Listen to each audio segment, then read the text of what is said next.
Board yate.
Happy, happy, kobold happy.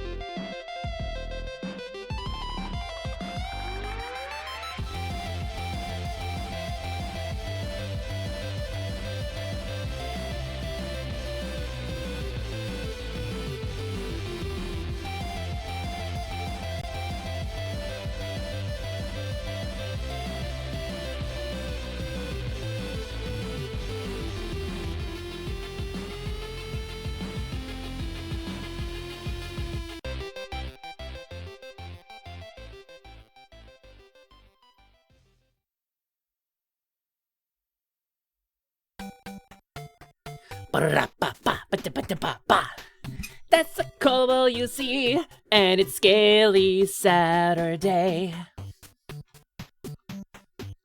She is singing a song, and she's nervous, but that's okay. Cha-cha-cha. It's a funny bit, but she didn't plan an end. Hopefully she can rhyme something together at the end. Yeah! Hello, everybody. Welcome to Scaly Saturday. It's wonderful to see you. Oh, I'm so excited. I'm so excited. Oh, hey, Magda. Hey, Magda, you're out immediately. Sorry, buddy. I mean, I don't know what to tell you. I'm getting better at this. You keep throwing this stuff at me, I'm gonna get better at it eventually. It's just gonna happen. But welcome to Scaly Saturday, everybody. It's wonderful to see you. Since when do you catch those? I've been practicing memes. Like a month ago.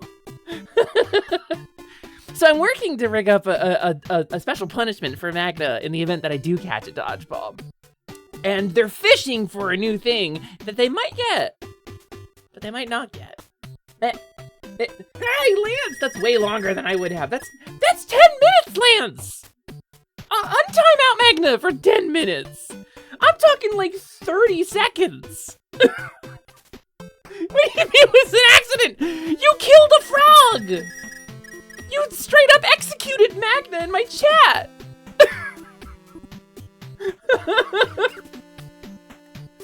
Magna, oh my god! I'm so sorry. How to defeat Dodgeball? I did it, I just showed you. But besides, I'm not a companion fairy, you can't ask me that.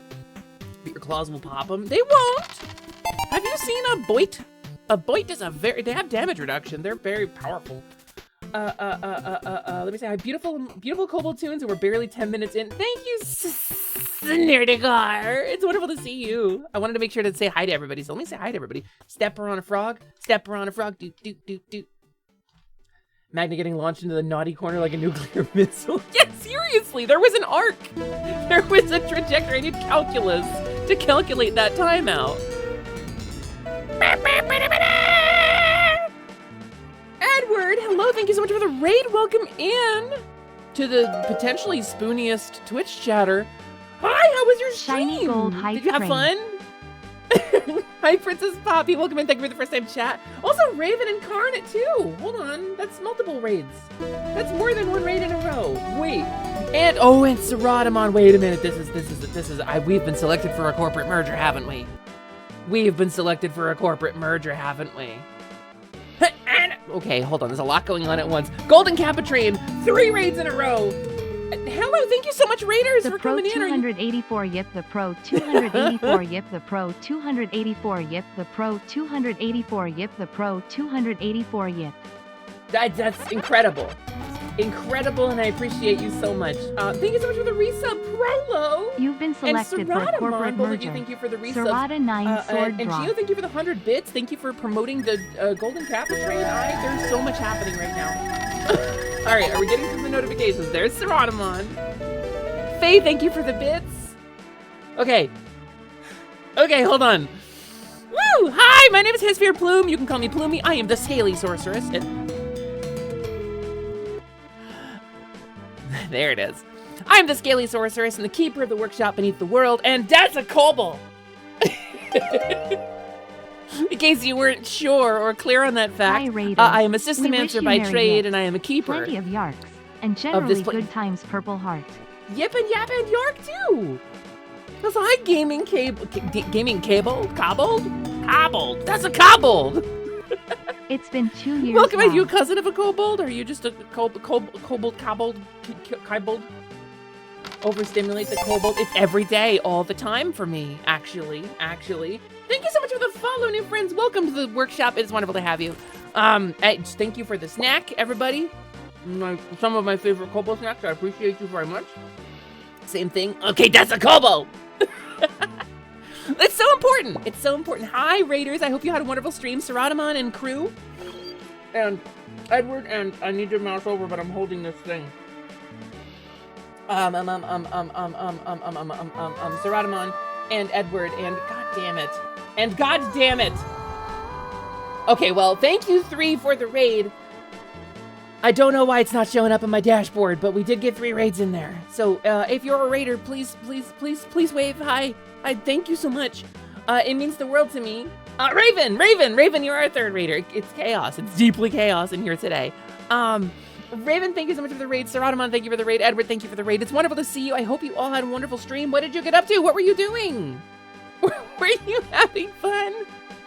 I've been called many things, but never goddamn it. My chat does not let me do things sometimes. From time to time, my chat doesn't let me do things. And everybody's really hyped. There's a Golden Capitrain.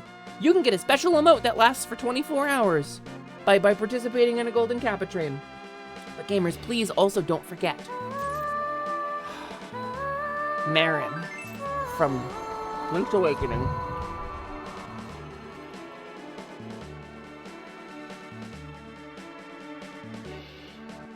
You better get used to a 0. No, the Seratamon, I think the horses are unsettling on purpose. I think they are truly unsettling on purpose. Because they're awful, right? They're just kind of the worst. Marin is a bae. Marin is a bae.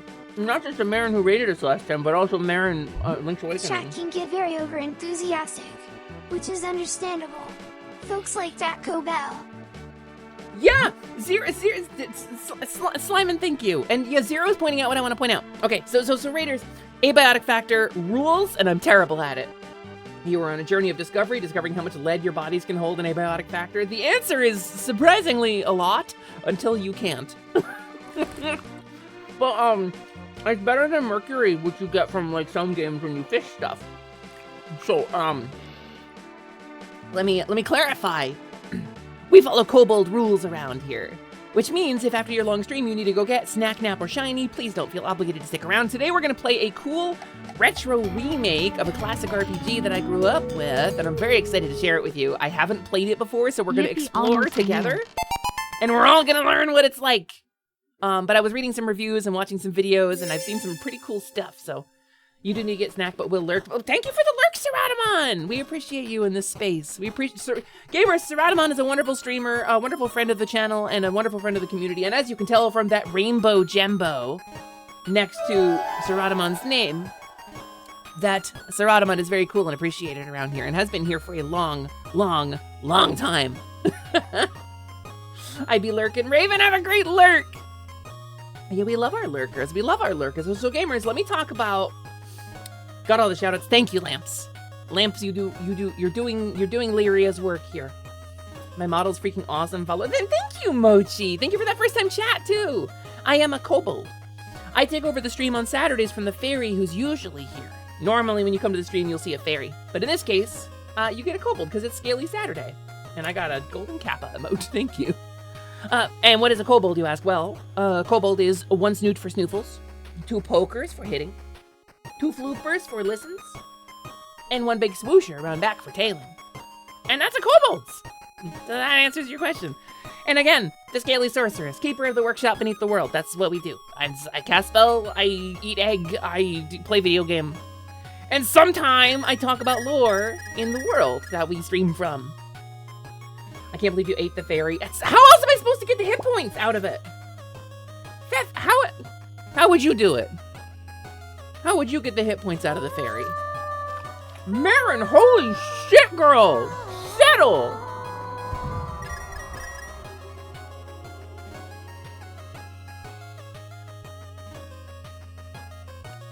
She's on something today. She's in some business today. Thank you for egg. I would play a magic instrument about it. Simon, you don't have lungs or appendages, and therefore, the only instrument you can play is the theremin, and only one hand of it. So, I want to talk a little bit about what's going on, and let me pick a better song for this, because I want to talk a little bit about what's going on today, and I want to pick a better song for this, because we're going to get into it. We're going to get into this. Bum, bum. To get the hit points out of the fairy, you tell her she's very pretty and give her full 8 Gandhi. God damn it. God damn it, Bagel's right, actually. That would totally work on her. Oh, damn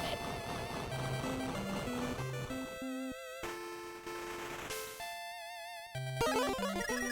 Clap, clap. This one? This one. This one? This one. What's a good choice for this discussion? How about... Nah, let's do... Okay, good enough. It's a song that's meaningful to me. So let's talk about what's going on today.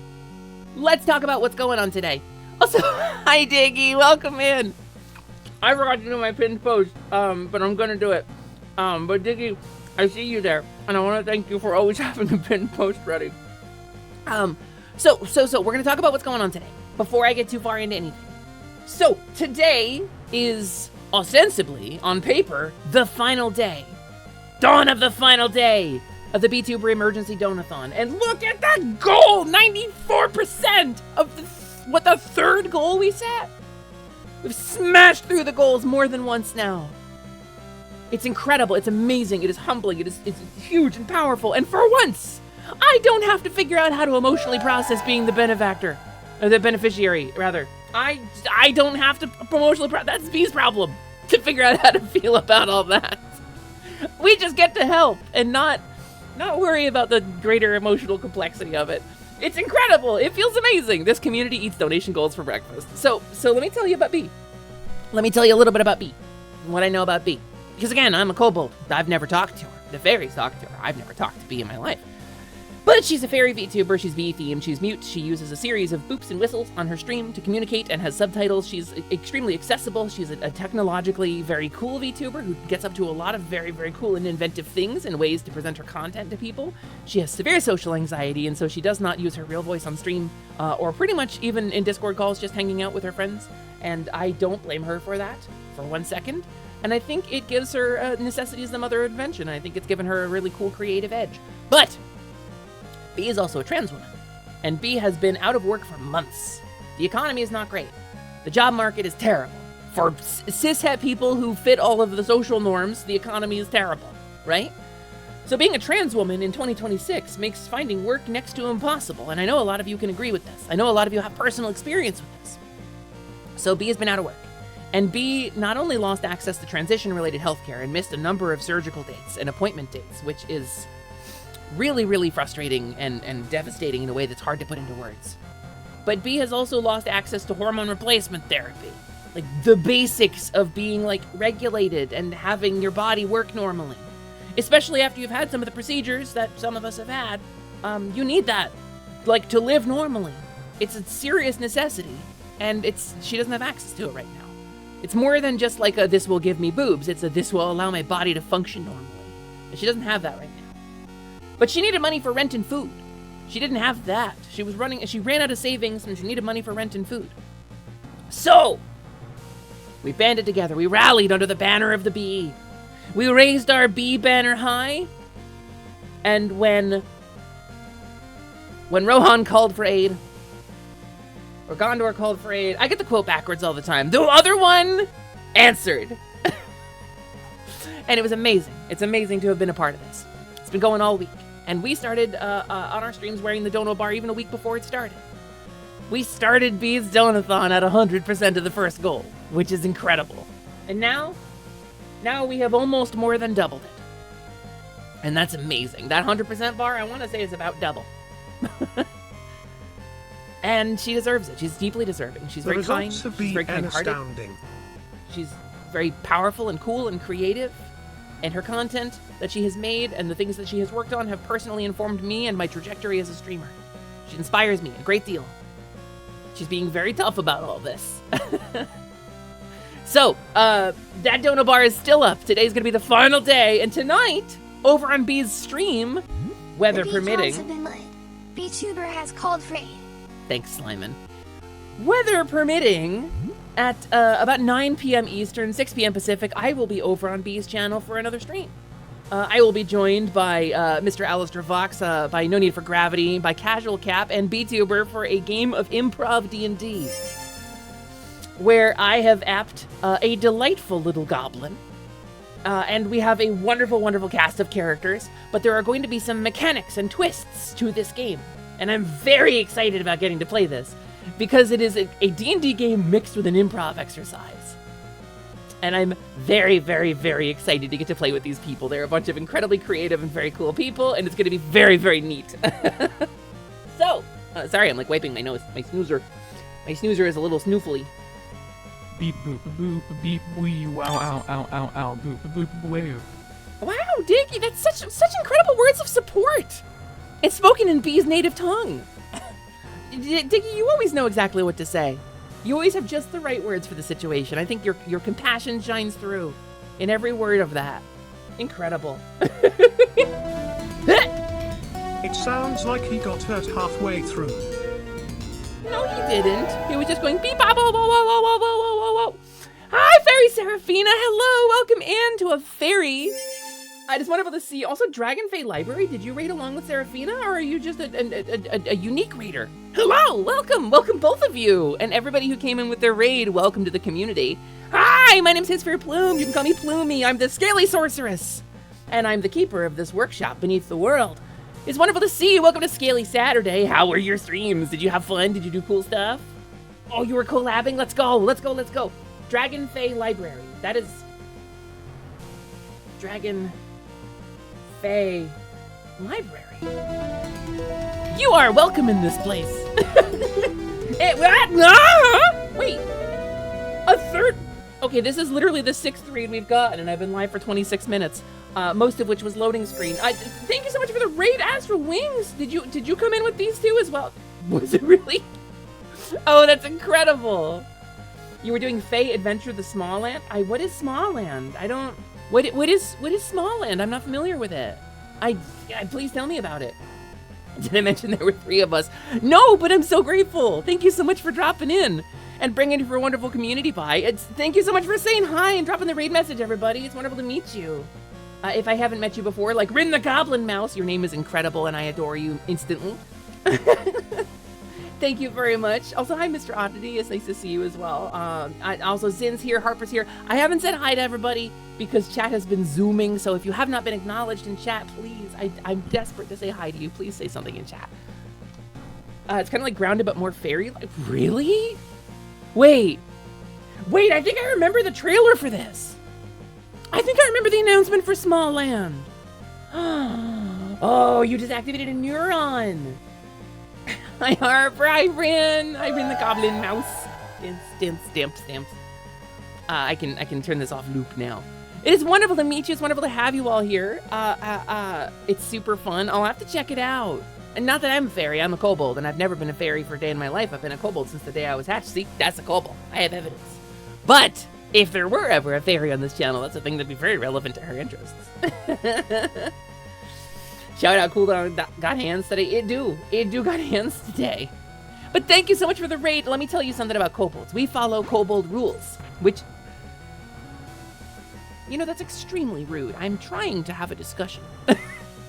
We follow kobold rules around here, and kobolds, let me tell you something about kobolds. We value 3 things above all else. We have 3 primary opinions of life, 3 main pillars by which we define our entire existences. And those 3 things that all things a kobold sees can be reduced to or described by are as follows: snack, nap, and shiny. And so, if you have to go get snack, nap, or shiny after your long stream, please do not feel obligated to stick around.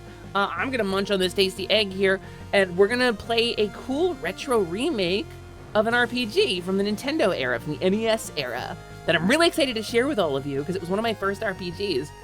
And I haven't played this remake yet, so I'm really excited to kind of dig into it and explore and sink my lack of teeth into it.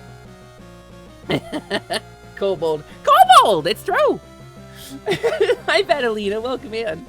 You're gonna lurk for a bit? Please have a wonderful lurk, Dragon Fae Library. Thank you so much for dropping in and for the first time chat. It means a lot to me. Yeah, no, I'm excited about it. It's gonna be really cool. Plumie has eaten a lot of fairies, though. I do. I mean, how else do you get the hit points out? How else do you get the hearts out of it? How do you get the heart out of a deer if you, like, hunted a deer or something? Or, like, how do you get the heart of a wormling if you're on a quest to collect 15 wormling hearts? You gotta open it up somehow. If it's the remake you think it is, it's great. It's probably the one. I think you probably hit the nail on the head, but I think it's more fun if I don't admit it.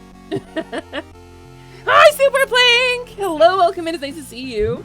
Hi, Slug Wave. I'm waving. Loot table. Don't loot table. Slimin. Don't loot table. I only have one of those. Well, duh, the zipper. Oh. Yeah, the zipper. You're right, though. Goblins also value the rule of shiny. Yeah, I'm told this. So there's a couple of subterranean short people species, right, in fantasy. Goblins, kobolds, gnomes, dwarves. And we all have a lot of things in common. Like, more things in common than you might think. And, like, the reasons for this is that, you know, historically, we're all kind of inspired by the same mythology. But, ooh, mushroom. You know, dark vision doesn't let you see color, but I'm pretty confident this is a good one. Spicy. It's a little spicy. Alistair Arsent! No, don't loot my table! I seriously only have one of those. Y'all are just throwing crap at me left and right. And also, Faye, is that like 3 cheeses in a row for you? You've got the cheese powers. It's like 1 in 10. Unbelievable, Alistair. Unbelievable you would loot my table. You know, moderators, unloot their table. Oh, bite you. Faye is pretty cheesy. Yeah, it's okay though. Omega's hi, hello, welcome in. Also Farron as well, and also Sega, welcome in. It's nice to see you both. I hope you're having a good day. Welcome to Scaly Saturday. And thank you for the check-in, everybody. I see a lot of check-ins happening, a lot of quest reports, a lot of your levels going pretty significantly high at this point. Okay, then I'm gonna loot crate instead. Whoa, Uh-oh. socks. Gamer Yeah. socks. And a gold figure of generic gamer man. I Wow, love that wow, guy. wow. Very topical and relevant reference. Since Oh, a they little somehow spicy. still exist here. Okay, gonna eat this gold guy in his village now. Bye, Slimin! Remember to use toothpick. He doesn't floss. I got him to use toothpicks at least. Slimin with the deep cut. I had Loot Crate for a while. But yeah, so welcome to Scaly Saturday. It's wonderful to see you. Hi, Faye. Hi, Lamps. Hi, No. Hi, Marshall. Hello. Slimin has teeth. He has so many teeth. Can you floss? You tell me. Opening up like a bubble bobble dragon. Top of my head hinges back. Had a Crossworlds clash with some of my friends earlier today. That sounds rad. I love Crossworlds. I had a lot of fun with that game. Blah, blah, blah. Nice I have shot. teeth, but none of them are for Plumie.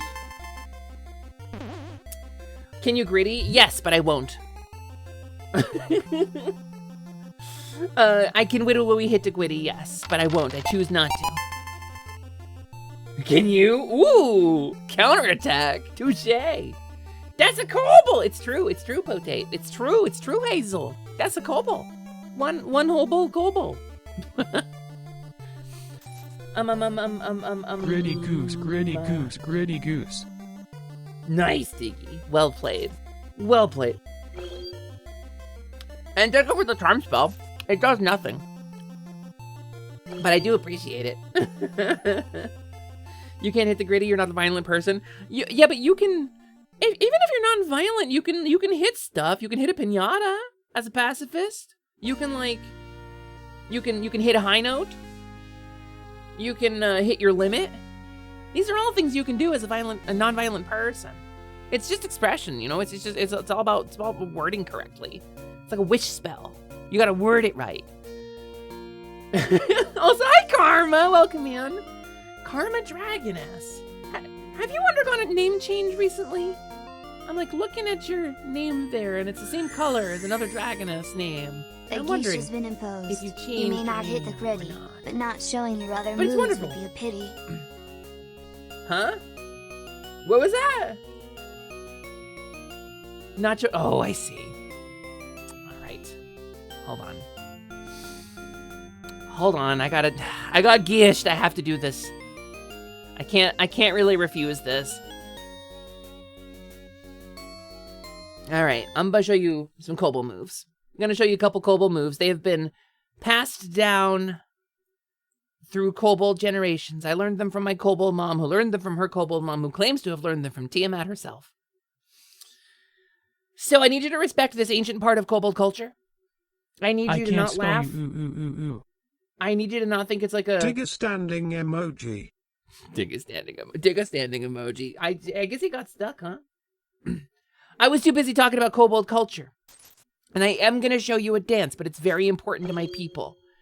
And if you make light of it, I will be... I'm just kidding, it's the twinning.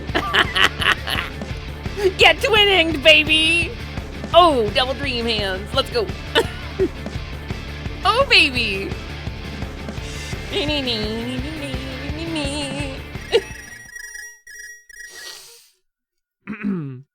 How's that? Did I do good? Is that what you wanted? Did you get what you wanted out of that? Chat, this is serious, dude. Do not laugh. No laughing during the stream. Laughing is forbidden. Laughing is forbidden. Hi, Tagathan. Hello. Welcome into a person who is about the same height as me. Hi, Tagathan, welcome in. That kobold was fucking it up. This kobold can fuck it up. This kobold can bust a move. This kobold scores pretty high at dancing games. I make an amazing tank in the 20. At least for one hit. At least for one, Slimin will take one hit, and he will absorb all the damage from that one hit. No, Slimin is technically immortal. I don't know if you know this about the lore. Slimin is the recipient of some wild magic. So okay, there's a very old story on this Cookies, channel. you may not hit the gritty, but not showing your other moves would be a pity. Has been lifted. Thank you. For a kobold, you got moves. What's that supposed to mean? For a kobold, I got moves. What is that? Well, you think kobolds don't got moves? You never seen kobolds busting it down? Hurtful. Hurtful. I may not be famous rat folk from Enum Hatsune Squiku. However, I can bust it down. And hit a high note, too. So, you're making a city building game? Just out of nowhere, Plank? That's amazing. There's an old bit of lore. There was a time when there was a cowgirl on the channel. In ancient times. Much that once was. Well, how's it go? Much that once was is now lost. For there are none alive who yet remember. But there was a cow on the channel and she exploded. And there was an orb goddess. There was a goddess of the orb that she'd stolen from Ryusei, a cosmic criminal, comedically trapped within the orb. And then when she did her science on the orb, she cracked it open and unleashed the orb goddess, who used her power to reincarnate that cow into the body of an unused NPC in a fantasy world called Enum. And that NPC was Lumina Lilyhoof, the fawn. She was a shopkeeper. And so, you may not know this about the lore, but when she arrived in Enum, she was naked as the day she was born and had nothing but a scroll, and there was a slime nibbling on her face. And that scroll, she didn't bother to read. She can't read the local language. It was goddess something protection, whatever. Anyway, it was wild magic, and she used it on the slime out of compassion, which was a stupid move, because now Slimin is the main character. He's immortal, he can't take damage, he instantly respawns, and the fawn is just an NPC instead of the blessed figure she was meant to be. And it's really her own fault. And now she's a fairy, and now things are different. Highlight my existence. You already did that, dude. You don't get to do that twice. Hatsune Squeaku is canon, yes. She's a famous rat folk.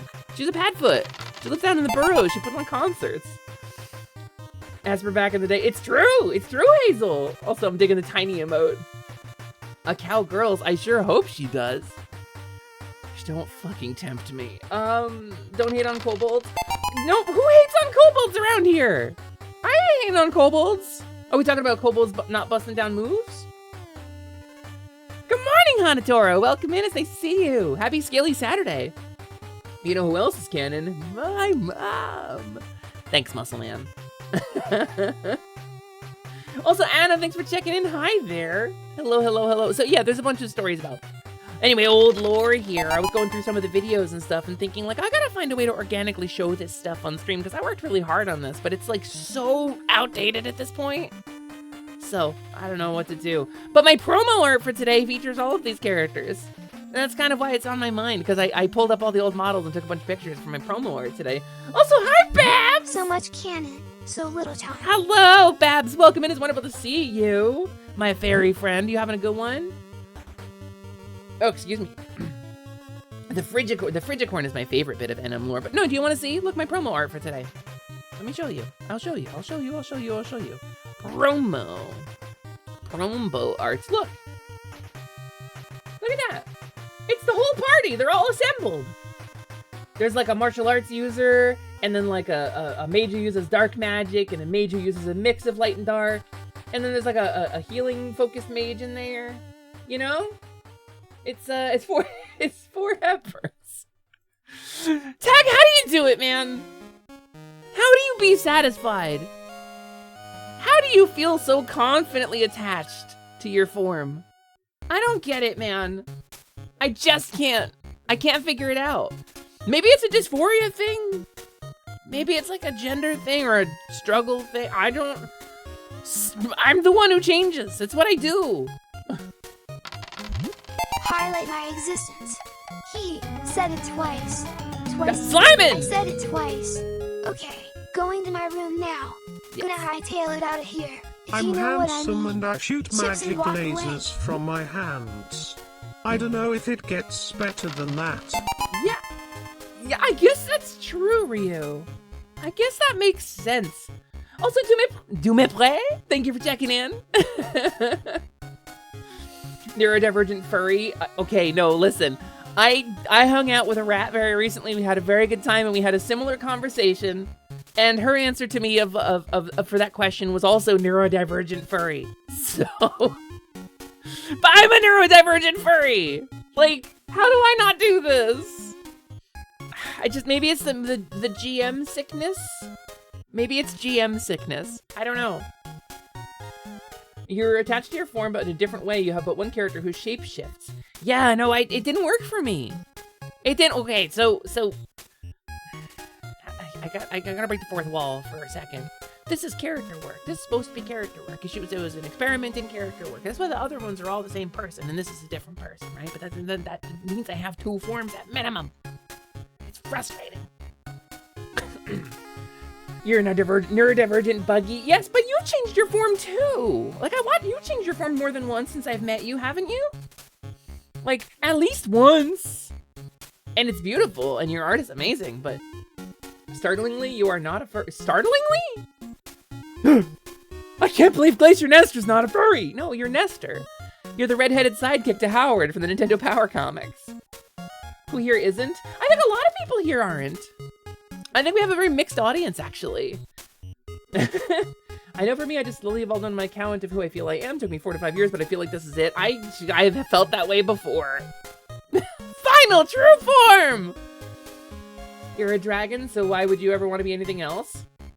I've never tried to be a dragon before. There's like a gender discussion on this, though. There really is. Don't break the fourth wall, we gotta pay for the repairs. Who do you think is fixing it? The Kobold Construction Guild exists to fix breaks in the fourth wall. It's like our whole thing. Ryu blew out the side of his tower. Guess who built it back? That's right.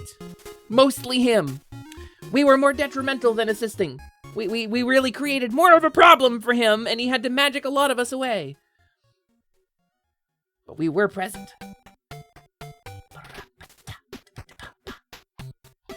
Nestor's quest felt like a deep cut before I remembered your name. Howard and Nestor, baby. I was a baby for that, but it existed in my memory. To be fair, I also think that you are more inclined to explore who you are, and that's a good thing. You're open to exploring options, how different skins feel, and I think that's very cool. You're comfortable not being consistent. I think that's very cool. I'm comfortable, but I'm also not comfortable. And yeah, Magnum. Can we play Nestor's Funky Bowling? No, get out of here. Stop with the deep cuts. Cut shallower. Shallower cuts, Slyman. Nobody's gonna get that joke. I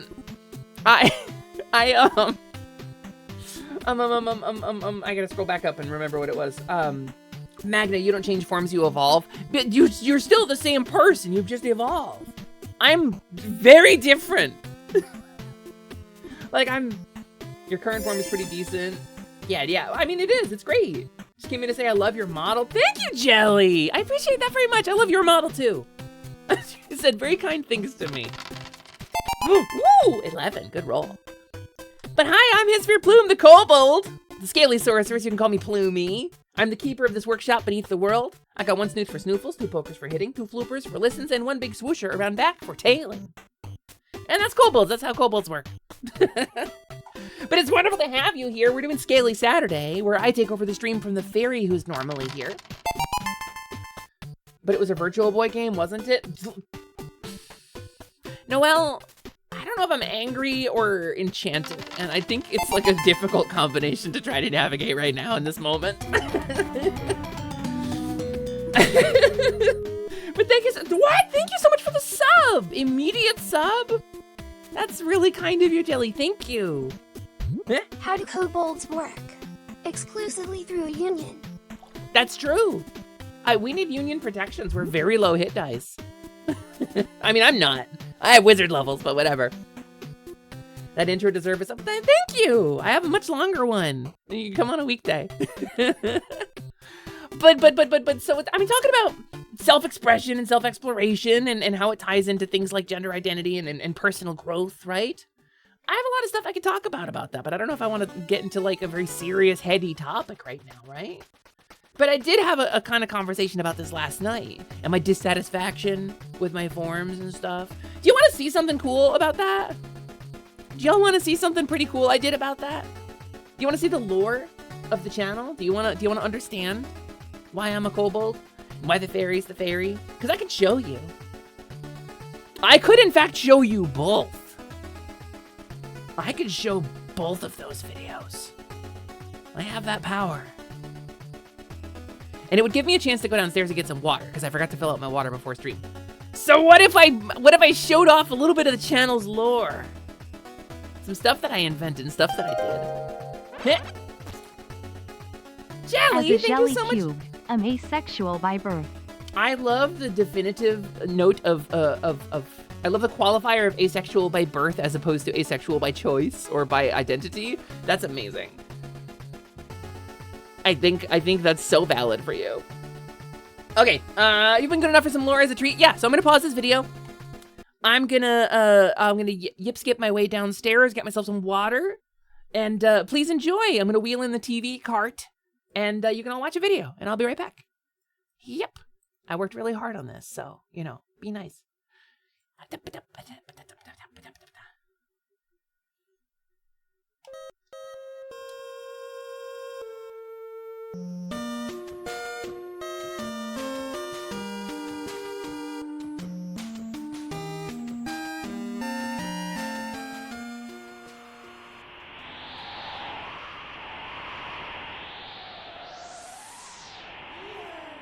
For context, this is a very old lore video. This contains references to some very old stream inside jokes.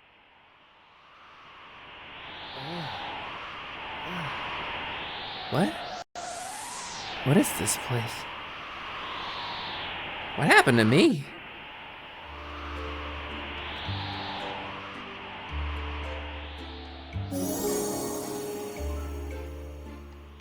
Welcome, Lumina! I am the Orb Goddess, the keeper of this place between worlds and the manifestation of the magic that you seek. Through your careless mistreatment of Ryusei's orb, you have freed me from my prison, and so I will grant your wish, and with it, true life. With my blessing, I will send you to another world where you may— Oh, so you're some kind of isekai goddess. What? The anime thing? No. This is more like a karmic reward. A blessing I am bestowing upon you as a reward for your surprising persistence.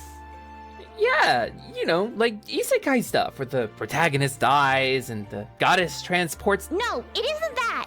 Shut up. I'm an orb goddess. It's really different. Okay. Lumina, I will send you to a new life in someplace brand new. However, you will remember nothing of your old life. Wait, so my friends, my stream, I'm gonna forget everything? Sadly, yes. This is the price you must pay. But what about everything I've been fighting for? I won't do it. What? Why not? My friends are the most important thing in the world to me. My stream got me through one of the hardest parts of my life. I won't give that up. Jeez, what a downer. Okay, fine. You can keep your memories. Don't know why you'd want to remember everything, though. To drown Spyro the Dragon. This is not a joke. This is an actual threat.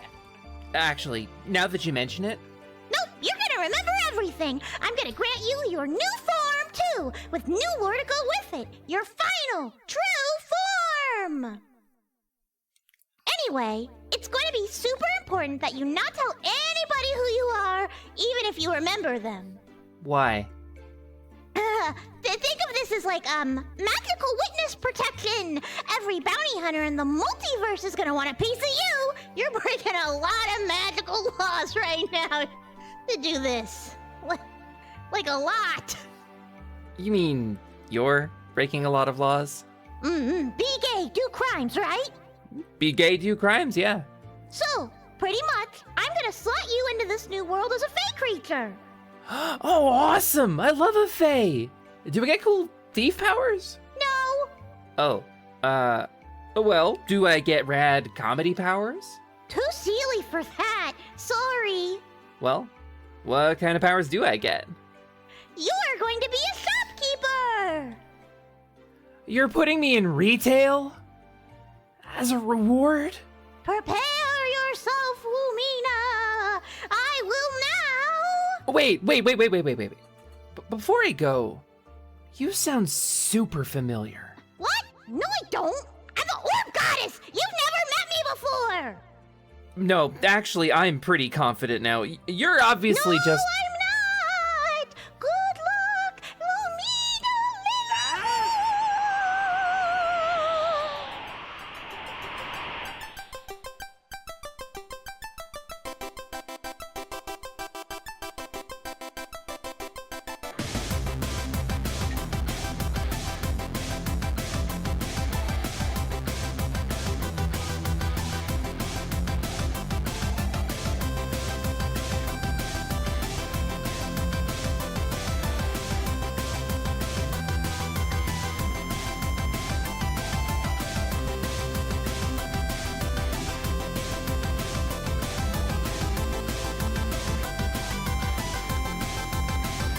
What's going on, Jess? God damn it! God damn it! No! I didn't say they ate a puppy. I just said that the puppy was the cause of their stomach problems. Ben, how are you today? Well, I'm in a lot of pain because I was cut out from a larger watermelon. Well, you see, consciousness is a discrete function of the brain and body working together.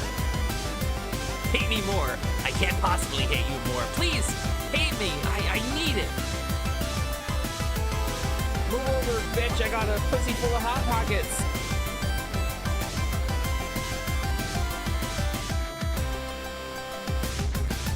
We did it, gang! For once! I didn't blow my rebrand! Hey, come on inside. I'll show you around. So, final true form.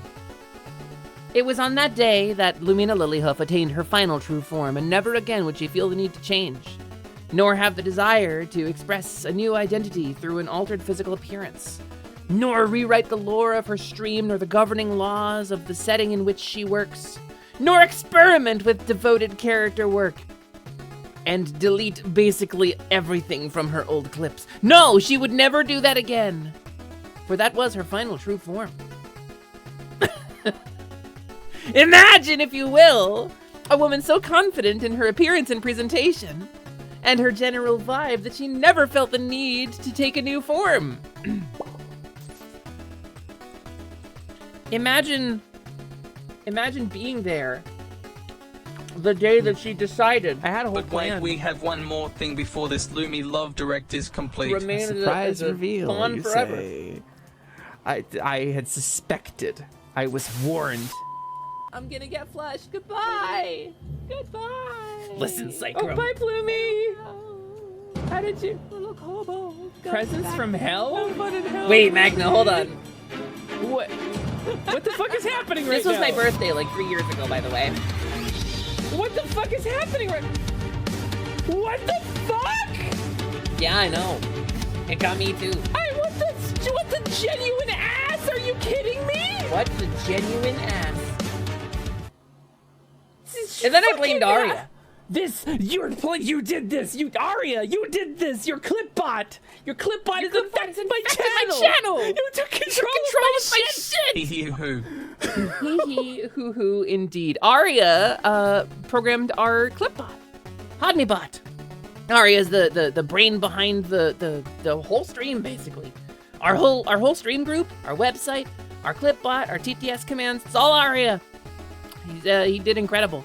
But I didn't know the clipbot was functioning, and so to have that clip play on my stream without my advanced knowledge really jump scared me on my own birthday with my kobold model, which I had been making to make some side content. Again, like, this is the thing I want to explore, right? I want to explore side content. I want to do things separate from my stream and branch out and try new things without throwing away the main things that I've worked really hard on, building the community and the space and the vibes and the narrative of the stream. So sometimes I want to do that. And the kobold kind of hit me in a weird place. Because I was already dissatisfied with where I was. I didn't want to be a fawn anymore. She didn't want to be a fawn. And fuck the fourth wall. And so the kobold was probably the nicest thing anyone's ever done for me up until the Pixie Fairy fundraiser. Like, it was the most incredible outpouring of love and support I've ever felt in my life. And so I spent October, the month after my birthday, streaming as a kobold. And, you know, we were just starting Positivity as a group. We had, like, merch planned and art for the website, and everybody was like, look, Asper, we are so cool with you being the kobold if you want to be, but you just have to decide. So, being able to explore a new chapter without being tied to an old name is nice. I agree. I think I agree. Hi, Cadence. Hello, welcome in. It's nice to see you. Believe it or not, you did that. You were a little spider and that clip was in your web until you remodeled and it fell. Whoops, whoopsies. Also, Rin, the Goblin Mouse, thank you for hanging out as long as you did. I hope you have a wonderful day. So Magna did some art, I guess.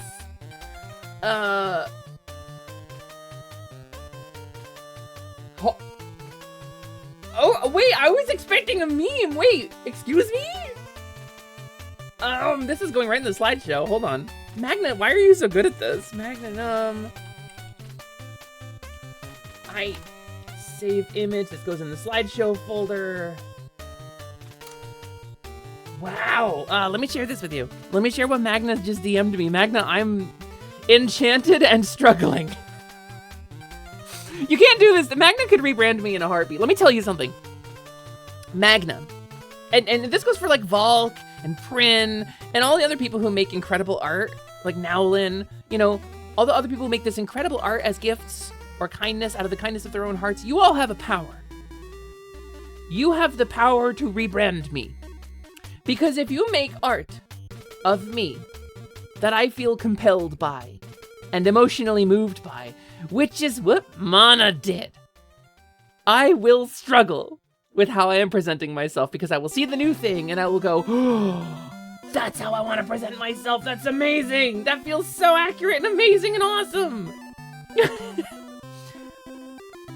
Hey, you know what? Positivity is the team Discord, but let me do this as well.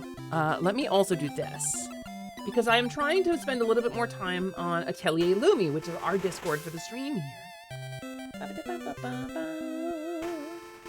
So let me go ahead, and this is the link to our stream Discord. I only open it up manually every once in a while. I don't have an active Discord command to try to keep shitters out and like art bots and stuff. So that's our stream Discord. That's the community that we built prior to Positivity. That's the one that is specific to my stream. So, yeah, we will close it again shortly. Clap, clap. So you have the power to rebrand me if you draw something compelling enough. Like, this happened, right? While we were trying to work out Kobold 2.0, Mana did like a vent drawing. Mana did like a little vent drawing to try to like just loosen stuff out, and this happened? And I went, fuck. I saw it and I was like, you know what? I think maybe Kobold is not where I want to land forever. And that's the power that you have as the artist. Make outfits for Hepper. I mean, that's the Plumie 2.0 outfit. That's the outfit for Plumie 2.0, and it's also the outfit that ended up on the ferry. I've showed my 2.0 art for the new version of the Kobold that we were working on and never finished. I've showed that. And then I'll show Magna's incredible art that they did, because I'm genuinely amazed. Reference 2.0. Where is she? Where am I? Hasper 2.0, Hasper V2, right? Reference, here it is.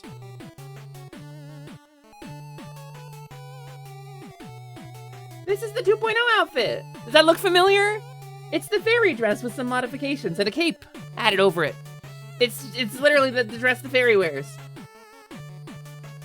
This is me and Mana worked hard on this. Yeah, she got a little toofies. It's cute as hell! I guess now I need to get good enough at art to give Hesper a fuck moment. Please don't. I will fall for it. I will absolutely fall for it. Costume design is one of your favorite things. Don't tempt me. Babs, I mean... Babs, are we friends on Discord? Can you send me a DM? I have some shit I could talk to you about. I have some shit I could talk to you about. You want to know a secret, Babs? I can give you a secret. I'll give you a secret after stream. Okay, so. Let me share with you the art that Magna sent me. Because again, you, the artist, have the power to rebrand me. So what I can confess I was expecting was this. This is art that Magna did for me a while ago, which was me in the style of like a late 80s, you know, Masters of the Universe cartoon. This is me if I was in She-Ra, and it's cursed, but also kind of cool. Right? It's cute, Taeyu! Also, hey you, Taeyu, how you doing today, buddy? I hope you're holding up okay.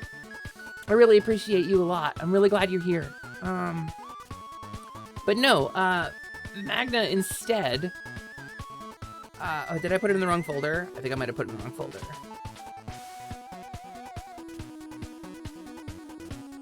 Where did I just save this? I know it's in the slideshow folder. I definitely saved it in the slideshow folder.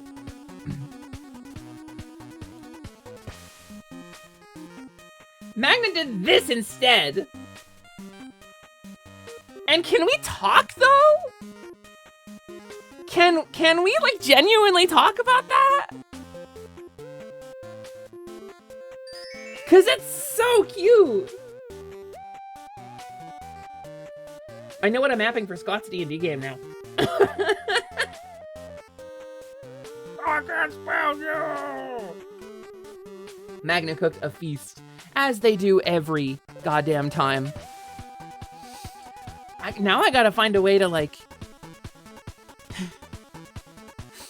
I gotta find a way to make Magna draw a different character that I want them to draw. I'll give Magna money. Okay, someone give me a bunch of money so I can throw it at Magna and make Magna draw a different character. So Magna works so fast too. I watched them. We were hanging out in a private channel one time. We were watching like an Indiana Jones movie. I think we were watching Indiana Jones. It was one of our friends' first time, and Magna just drew that friend in like probably 300 different styles over the course of like Indiana Jones and the Temple of Doom. No, it was Raiders. It was Raiders. No, it was Temple of Doom. It was Temple of Doom. And this document is, I shit you not, like larger than the Final Smash Ultimate wallpaper that they made with all the characters in it. It was literally like multiple hundreds of art styles. And we would just suggest one, be like, oh, do Cow and Chicken. Do CDI Zelda games. Do Disney. And it's just over and over and over again. Magna would just do more styles. It was amazing. Your prize equals us collabing Tingus Goose. Tingus Goose? Is that a what is that? What does that mean? Magna, I'm lost. I got lost in your sentence and can't find my way out. It's dark. It's dark and I hear dripping water. But yeah, Taeyu, I hope you're doing good. Thank you for being here. And yes, Wolfwings. Exactly. Also, welcome in. It's nice to see you. Kind of Ralph Bakshi. A little bit Bakshi, yeah. A Don Bluth Kobold? No, Don Bluth Kobold would be like a little fat lizard with a short little stubby tail breathing smoke like from a cigar. I think Discord glitched and unadded you from my friends list. I mean, I don't know what to tell you. Let me adjust these roles. This is approved. This is approved. I just need to do a little bit of manual maintenance on my server because we have a manual approval process for the server in order to ensure that people don't get in without permission. All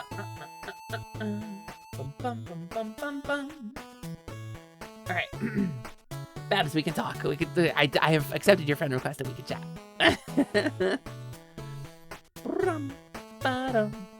And play some nice Chiaro shading. I'll improve on your methods. They look like they hoard pillows and plushies. I would if I was a dragon. I would hoard soft things and comfort. I smell toast. Tingus Goose is what is Tingus Goose? Should I go in blind? Like, do I not get to know what Tingus Goose is? Is this a thing? It's a game, slightly disturbing, but very, very good game. Magna, I would love to do something with you again. I had so much fun playing Radical Rex with you. Magna, I would love to have you on literally anytime. Today's gonna be a super cool retro RPG, but we should like actually talk. We should actually be like, yo, when does the next time you want to come and hang out on my stream? Because that would be amazing. I'm Josh New, and any collab will do.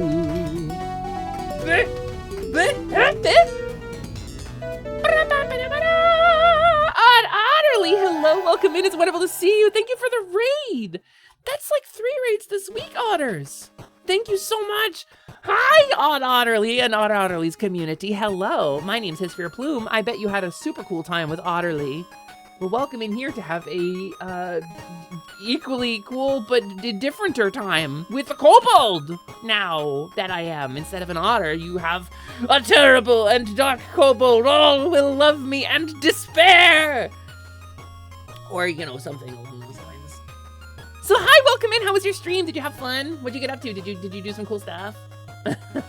We are the oddities. You certainly are, and I think that I love that for you. Hello, oddities. Welcome in. My name's Hisfear Plume. I am the Scaly Sorceress. I am a kobold, and I am the keeper of the workshop beneath the world. And today we're going to play a cool retro remake of an NES-era RPG that was one of my favorites growing up. So, I'm really excited to get into it and explore it, but we're in the middle of an ad break, so we're not going to explore it just yet. Give us your trinkets. Excuse you! One does not demand a shiny from a kobold. One does not simply demand a shiny from a kobold. It is madness to suggest such. One can acquire a shiny through fair trade with a kobold. Have you shinies in return for my shinies?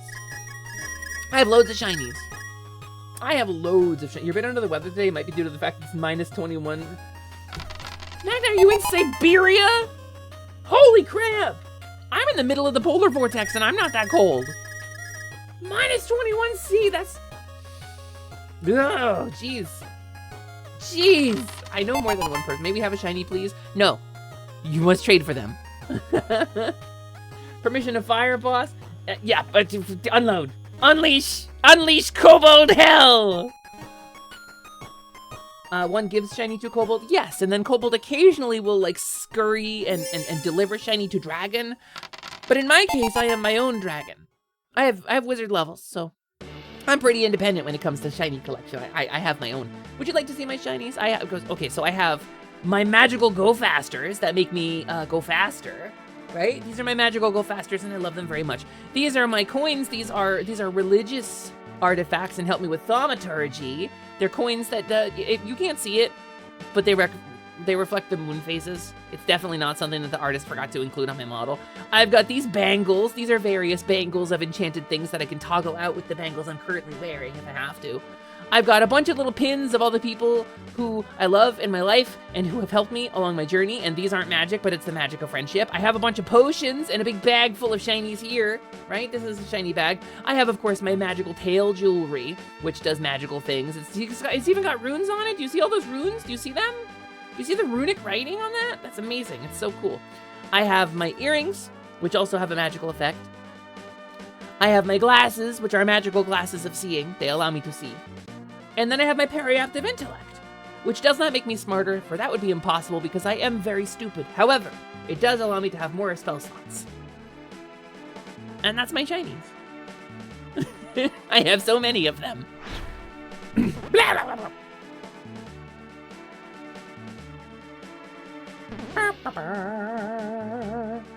Everyone reporting in from minus 28. What? Lily, I think you must be in the same place as some of the other people. That's nuts how cold it is. I hope that you are staying warm. The pins remind you of the Lucky Charms marshmallows? Yeah, they sort of are intended to. I don't discount the magic of friendship. It's the second most powerful magic of all.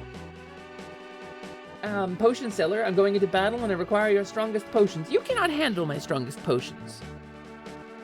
They're too much for a beast, let alone a Twitch chatter. They're too strong for you. It's minus 11 here. It is 0 here. It is straight up 0 Fahrenheit, which is minus something Celsius, but I don't know off the top of my head what it is. But it is 0 where I am today. Remind me to ask you for a close-up image of that runic writing later. So that's not even on model, Val. That's just something that the artist included.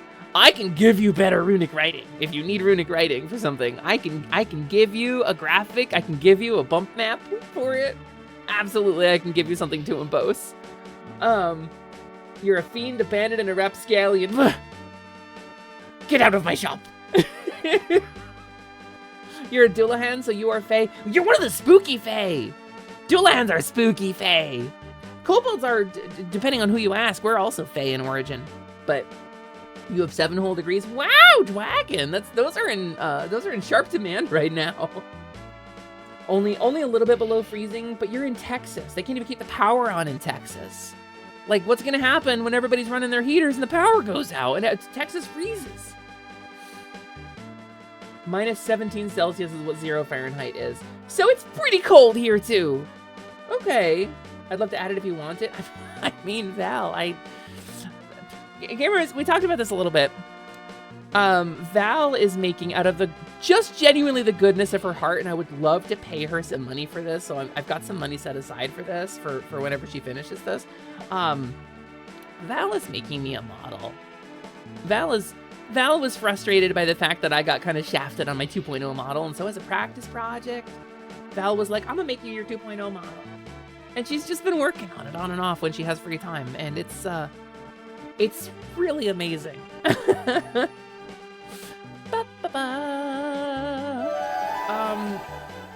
I'm gonna just, Val is, I've showed a picture off on stream before. Could I show off on stream one of the updates that you sent me? Please go follow Val. That's a kobold. Would it be okay if I showed one of the updates that you sent me on stream? I would love to share that. It's really cool and sweet. Val is based as hell. If you mess with and steal people's souls in a forest, does that count as Fae material? It depends. It's just more of a power source and origin thing than it is technique thing, because Fae and demons and vampires all have a couple things in common, you know? But like, there's crossover. The Venn diagram is not like a perfect fully separate boobies. There's some cleavage in between the circles of that Venn diagram. So this is Val's work that she's working on. Can we talk about how close that is to the source material, number 1? And number 2, like, look, it's all the parts of the outfit and everything. My magical go fasters and my periapt is there and my bangles are there. And my cool pin.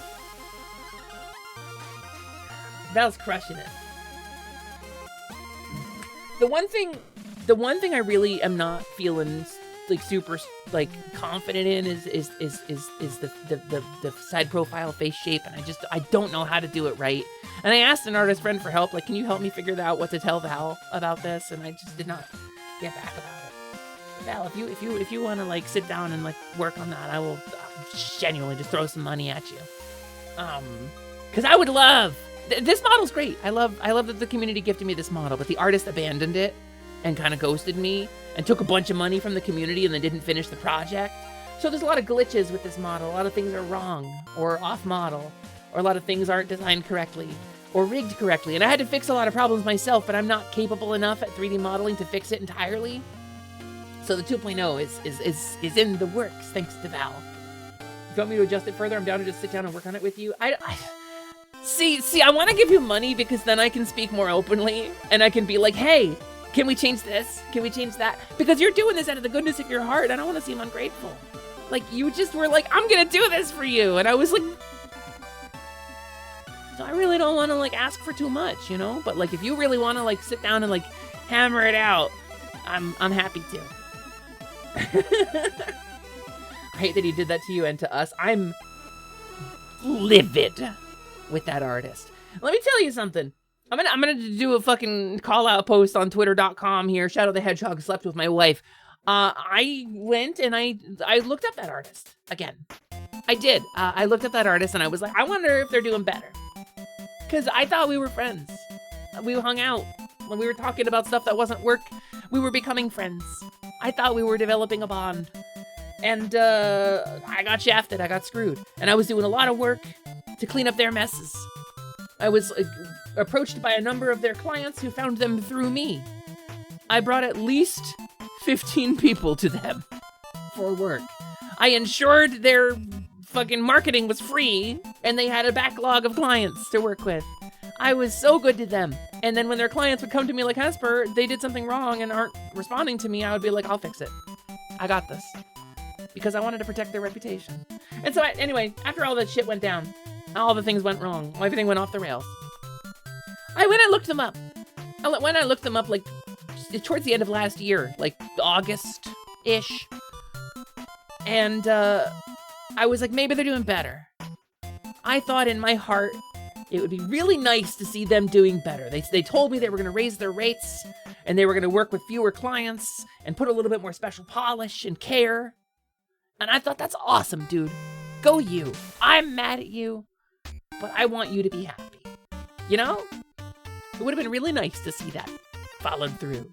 But what I saw was another person commenting on one of their threads of going, hey, I paid you like $3,000. Where are you?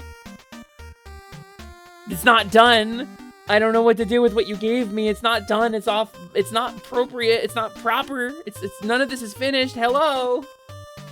And then more comments of like, hey, you asked me for feedback and I gave you feedback and then you vanished. I was so mad, gamers. I was so mad I got in touch with that person. And I said, hey, that's what working with this artist is like. I'm so sorry. Here's my experience and here's how we got an answer out of them before. You just do the chargeback, gamer. You don't have to be nice to this person. And they did. And I got a DM from the artist. I did. I got a DM from the artist going, oh, that's rough to see from you. And I was like, don't fucking screw people. You said you were gonna do better. Don't steal people's money and then walk away with unfinished work. Don't be a shitty contractor. I don't know what else to tell you. So, anyway, I'm sitting here with my unfinished model that they promised to finish. And Val is being so kind out of the goodness of her heart and just making this fucking model. But yeah. For a fully rigged custom model, it's a normal rate. Yes. So it varies. This model in particular was it was a pretty good rate. But the thing about that, the rate is, if you quote a rate, that's your price. You can change your mind about that, but you have to communicate that with the client. If you decide midway through the project you're not getting paid enough for the project, but you've already agreed on a price for the project, you can't change your mind without communicating with the client. And, like, the models that I got from this person, historically, were not fully rigged VTuber models, to be clear. They were FBX models with a couple of shape keys for the facial animations. And then I was doing the rigging work myself to set them up in Unity and do the technical rigging and turn them into VTuber models. I was doing that part of the work. And so they were kind of like a steal at pricing wise because it took a lot of work off the artist and put a lot of extra work on me, and I was happy to do the extra work. So let me tell you, this model little over $4,000. That's a pretty normal price for a high-quality VTuber model. Little over 4K. And I don't regret a cent of it. The artist did an incredible job. V-Lightning knocked this out of the fucking park and was a professional the whole time. Absolutely receptive to all of my changes. Absolutely willing to shift gears on things when they didn't work out. And fully captured the vision and stayed so true to the reference art. I'm dazzled. But that's neither here nor there. The point is, the Kobold model was a beautiful gift, and they took a bunch of money from my community and made a bunch of promises and then broke them. So. Yeah, the fact it's not finished is why it's a scam. The fact that the promise was never fulfilled is why it was scammy. Just don't make promises and then break them, that's all.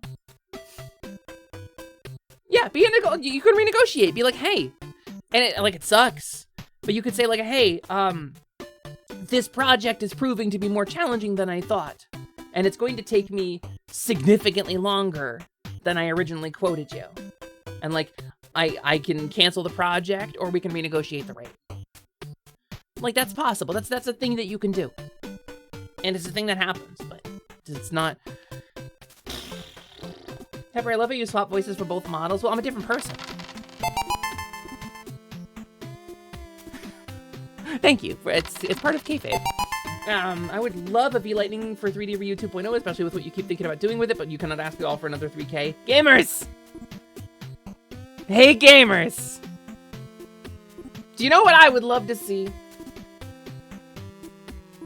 Once fundraiser season is over, once we have gotten out of February, and the Race to the Rock fundraiser, and the VTuber Emergency Donathon, and Wizard Day for Trans Lifeline, or not, I don't know if we're doing Trans Lifeline this year. Wizard Day, Tag the Otters Wizard Day. Once fundraiser season is over, and we've all had a chance to recover and breathe a little bit, I would love to see Ryusei's Shining Heart get some of the love he deserves. I would adore seeing Ryusei get some help getting his 3D done. That's the dragon over there. He's the guy whose orb was in the story that you saw.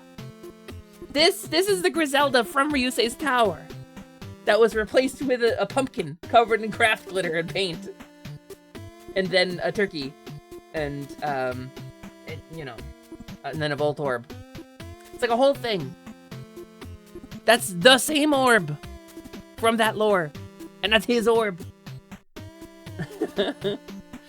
So I would love, gamers, to see Ryusei get the love he deserves on that. Let's take a breather when we can. Make sure everyone is safe and all the fires are put out. And then maybe we can help a Dwaggy get, VTuber models really are just like fursuits. Yeah, a lot. Also, Valk! Hi, Valk! Hello, Valk. Welcome in. It's nice to see you, Valk. Valk, I did not see your message until today. I did not see your message until about an hour ago. Valk did an art for me. It's very sweet. We love Valk art. You missed some lore? You did miss some lore! There was a lot going on. I can do my best to use my magic to replay it for you. Wow, I'm a robot cowgirl in a sad and lonely laboratory. All the humans are dead because it's the far future, and I'm communicating via the internet and a quantum link. And there was a bunch of silly gags. And I was an artificial intelligence running on a supercomputer.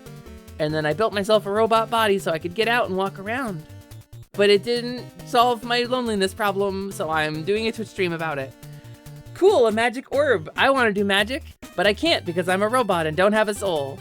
Let me hit the orb until the magic comes out. Explosion! I died. I don't have the explosion thing set up.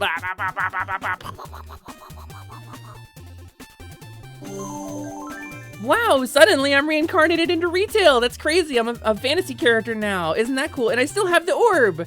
But that shady looking orb goddess hasn't been around. Boy, oh boy, Slimin got a magic scroll. That's so cool. Look where he sits. Look where he sits on this model. Isn't that like silly shelf boobs? Because I've got shelves in the shop. She was put in retail as a reward. As a reward! And then what the genuine ass, a kobold shows up sometimes. That's crazy. And the kobold, I guess, isn't me and is a different person. That's so wild. And she took over stream for a year and a day while I fell down some stairs. And then after that, some more stuff happened.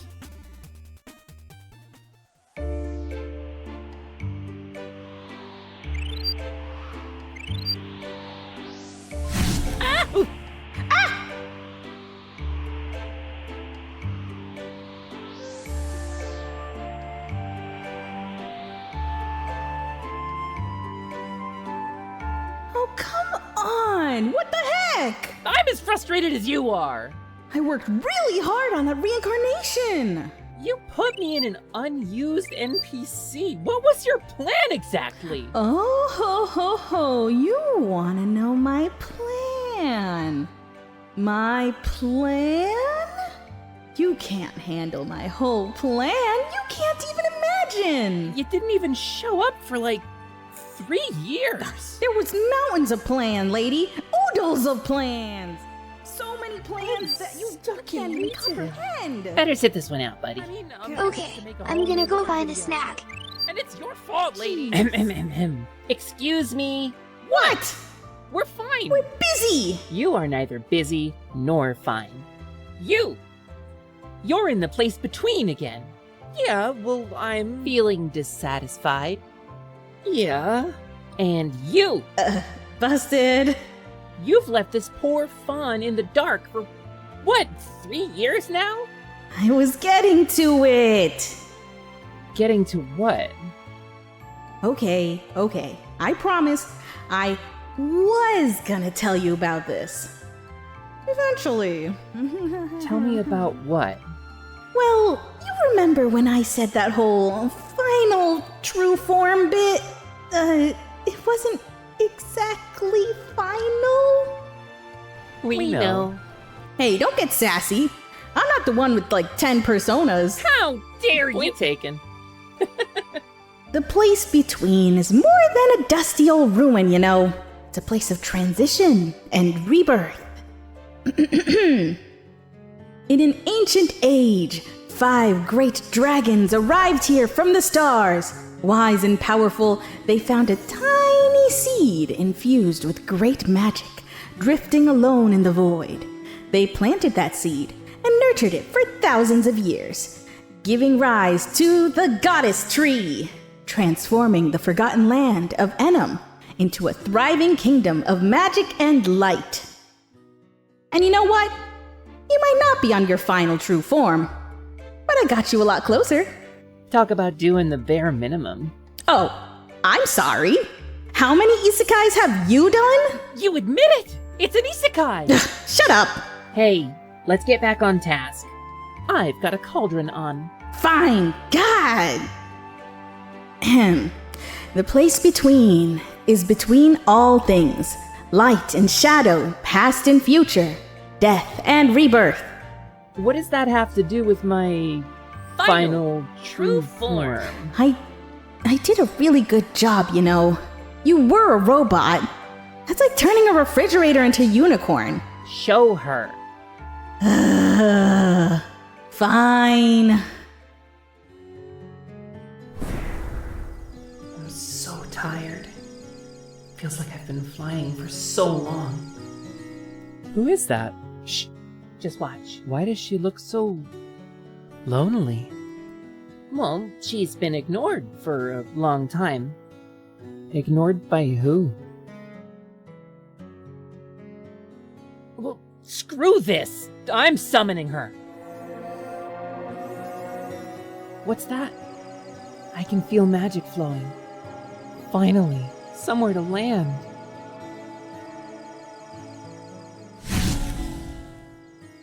Hey! Hello? Hey!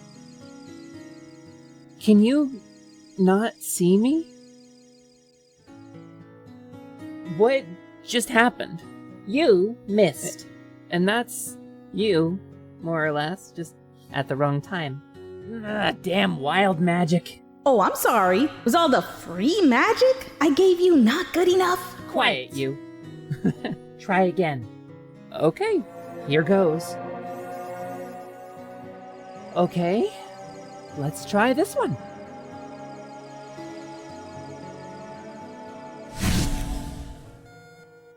Hello? What's that music? What happened here? Why is everything here so sad? Yeah, Lumi, why was everything there so sad? I was going through a lot, okay? Hey, what happens when she gets here? Well, that's up to you. But I think you've got to do the next part on your own. Why? Are you leaving? I like being a kobold. I don't need to catch a stray isekai. Not an isekai! So, does that mean If you want. That's really up to you. But I think you're overdue for this one. What the genuine Yeah. Okay, fine. See ya, Hesphere. Bloomy's fine, too. So, she's me. Right. Okay. One last summoning spell. To summon myself. On my own terms this time. I still think the retail thing is pretty funny. Okay. Out with the old. And...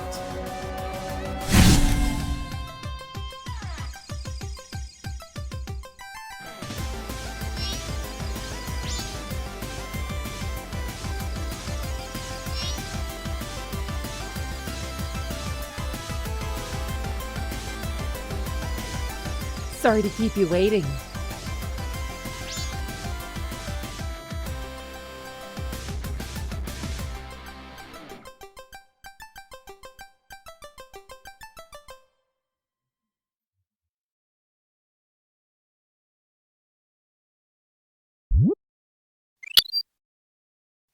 I got my snack. Yummy.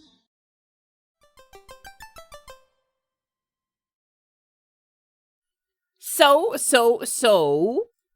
that's the story of the time that I turned a fawn into a fairy. Or rather, she turned herself into a fairy, at my prodding.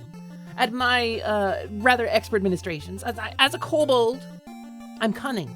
It's the nature of a kobold to be cunning, to be tricksy, to set traps, and watch as heroes fall into them. That's a thing that we do. And so I set a trap for the fawn, so that she would stumble into herself. That was the goal of that. And there was, in fact, a tabletop RPG game about it, involving all of the members of Positivity. Some of you may even have been here for it. Hey, nice rolls! Good checking in, Ocean Storms and Triton Spear. Triton, congratulations on the inventing a new form of leveling up. Very good, very well done. Somewhere in here, I'm confident I still have the videos for that. But I'm wondering if I have them handy. Because we did do a little video for both the start and the end of that kind of D&D adventure that we did. And I'm not 1,000% if I have them handy or not. It would be cool if I did. What if they were on this scene? I'm like looking. Doodle, hi! Thank you for the first time chat! Welcome in, it's wonderful to see you! I'm Hesphere Plume, I'm the kobold. I take over the stream on Saturdays from the fairy who's normally here. I'm the Scaly Sorceress. I'm the keeper of the workshop beneath the world, and we're talking about some old lore stuff! I was sharing some videos and stuff that I've worked on for the channel. Welcome in, it's wonderful to see you, Dooble! You found an NPC that's not real, so you can hit them for free XP. It does happen. NM 2.0 didn't come without glitches. So, you hate that you missed it. It was fun. It was fun. They knocked the orb goddess around like a pinball. It was really an interesting game. It was really like a lot of fun, actually. I don't see in here where those videos are. I may have removed the sources. I may have removed those sources since we weren't going to use them again, and that makes me kind of sad. Like, why did I not think ahead on that? maybe I mean I could add them back in, but I don't know. The orb goddess probably deserved that. Oh, she did, but she was just scared. The plot was, of course, that she, okay. I'm gonna share this update with you because this is an important part of the lore that doesn't get included in the videos. So I'm gonna share this with you. Let me find the videos because this is actually lore for the channel. This is like the whole story of this stream and how we came to be where we are today. It seems important, you know. So you just came in at the tail end of like a big series of videos that we watched. I'm gonna do another one. I'm gonna pull up. I'm just gonna find it and see if I can. It's gonna be in which folder? Lore. Thank you, Slideman. Full trailer with individual trailers. That's not the one. Here's my trailer. Here's the Lumi day. Oh, here's. Wow. Okay. Sad lore. Let's talk about sad lore real quick. Hold on. I have a sad lore.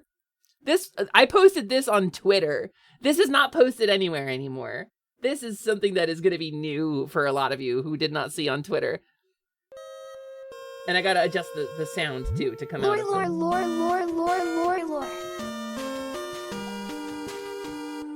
It's got sound. It does, I promise.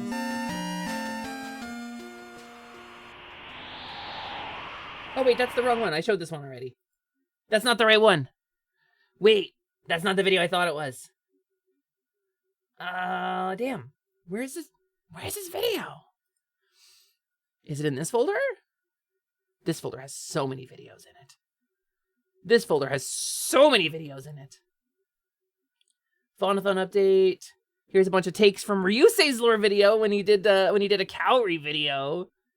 Here's my welcome to Fluffy Barrage Misa video. That was also only shown once. Is this the one? Here's one anyway.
That was my teaser for when I was I took like a 3 or 4 month hiatus there.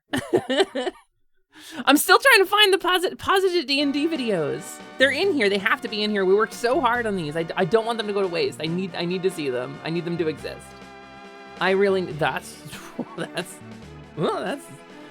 not art that I can show on screen. Still have the parody version of that when you introduced the kobold. I do. I saw that one just a second ago. That is definitely still here. When I drag a video into OBS, it doesn't automatically set up the audio, so I have to like set up the audio output for it too. But it's an April Fool's video. That's in my E Drive videos folder. I don't know why my stuff got scattered to the winds here. I don't know why it's in like 3 different folders. But yeah, I did. Here, I did.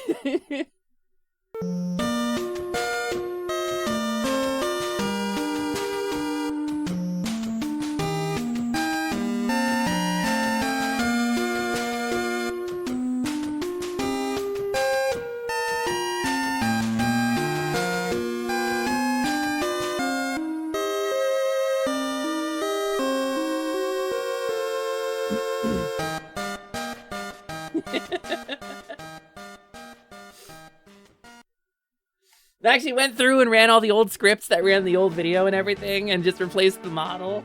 I really liked that one. I was really proud of it. Where the fuck? Oh, I had another Sadlore video here.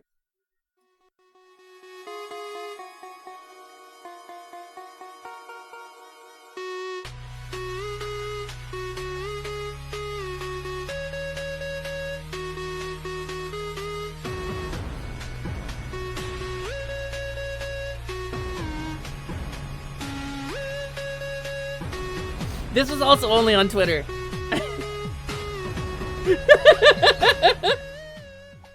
Joke's on you, this does nothing to me. You clearly haven't seen the show. That wasn't even on Twitter, that was only on Discord. I released that solely on Discord. Let me see if I can, I'm just gonna do a search, I'll find it. Positive D&D. It's gotta be in here. Oh yeah, here it is. Okay, I found it instantly. Open containing folder. Here it is. Oh, I saved it in a good folder. It's a riff on Cyberpunk Edge Runners. You're correct. Justice for Rebecca. I don't care if you don't like the characters, but Rebecca did nothing wrong, and justice for Rebecca. Okay. I got here's some cool stuff that we worked on. Which one is? Oh wait, there's 2 different videos here. There's 196 megs versus 391. Oh, is this the whole one? Yeah. Okay. This is the one I want. Gonna pause. Gonna adjust the audio. I'm gonna be smart and actually pause it. It's fun to kind of blindside people with that because nobody had seen that before. I'm a smart kobold and good at stuff. Hi, Carnage! You were in this one! That's my little bro classic Carnage. Look at that guy. He's in this video. I ask you now to join me in this place. A once so vibrant world, but here's the woe. A world of heroes, now bereft of grace. With Fawn's departure, stillness starts to grow. So now our shady goddess must proceed. A simple system update, I suggest. To balance out the flowing data feed for what's a world without a hero's quest. Now conjure heroes, pray they do not fail. Now 5 new saviors to this land arrive. Oh, free the system update from its jail. Positivity, these heroes 5. You better recall this, it's you on the screen!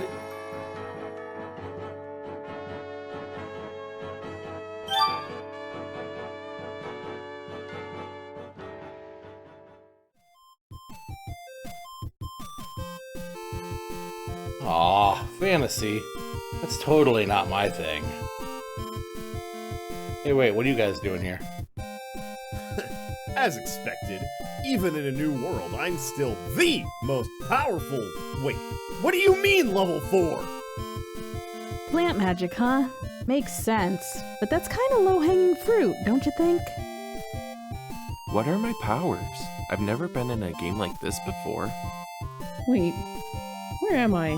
Why am I here? I'm just support staff.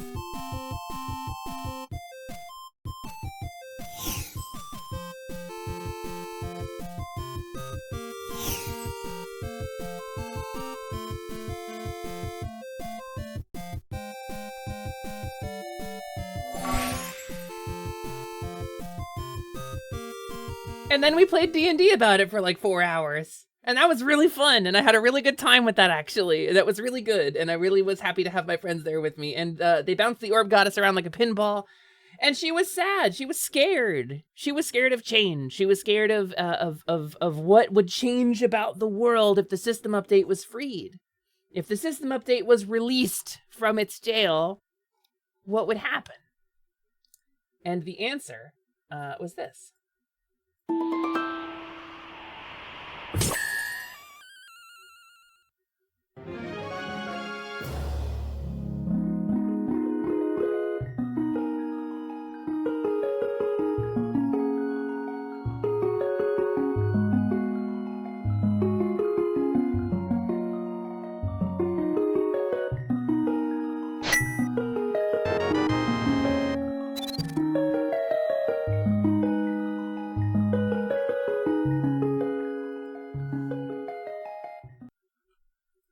Yeah, I know. The fear of change thing is very real. As a GM, I tend to inform my characters through my own feelings, and through roleplay, you come up with emotional beats like that. And the transition to the fairy was a very scary thing.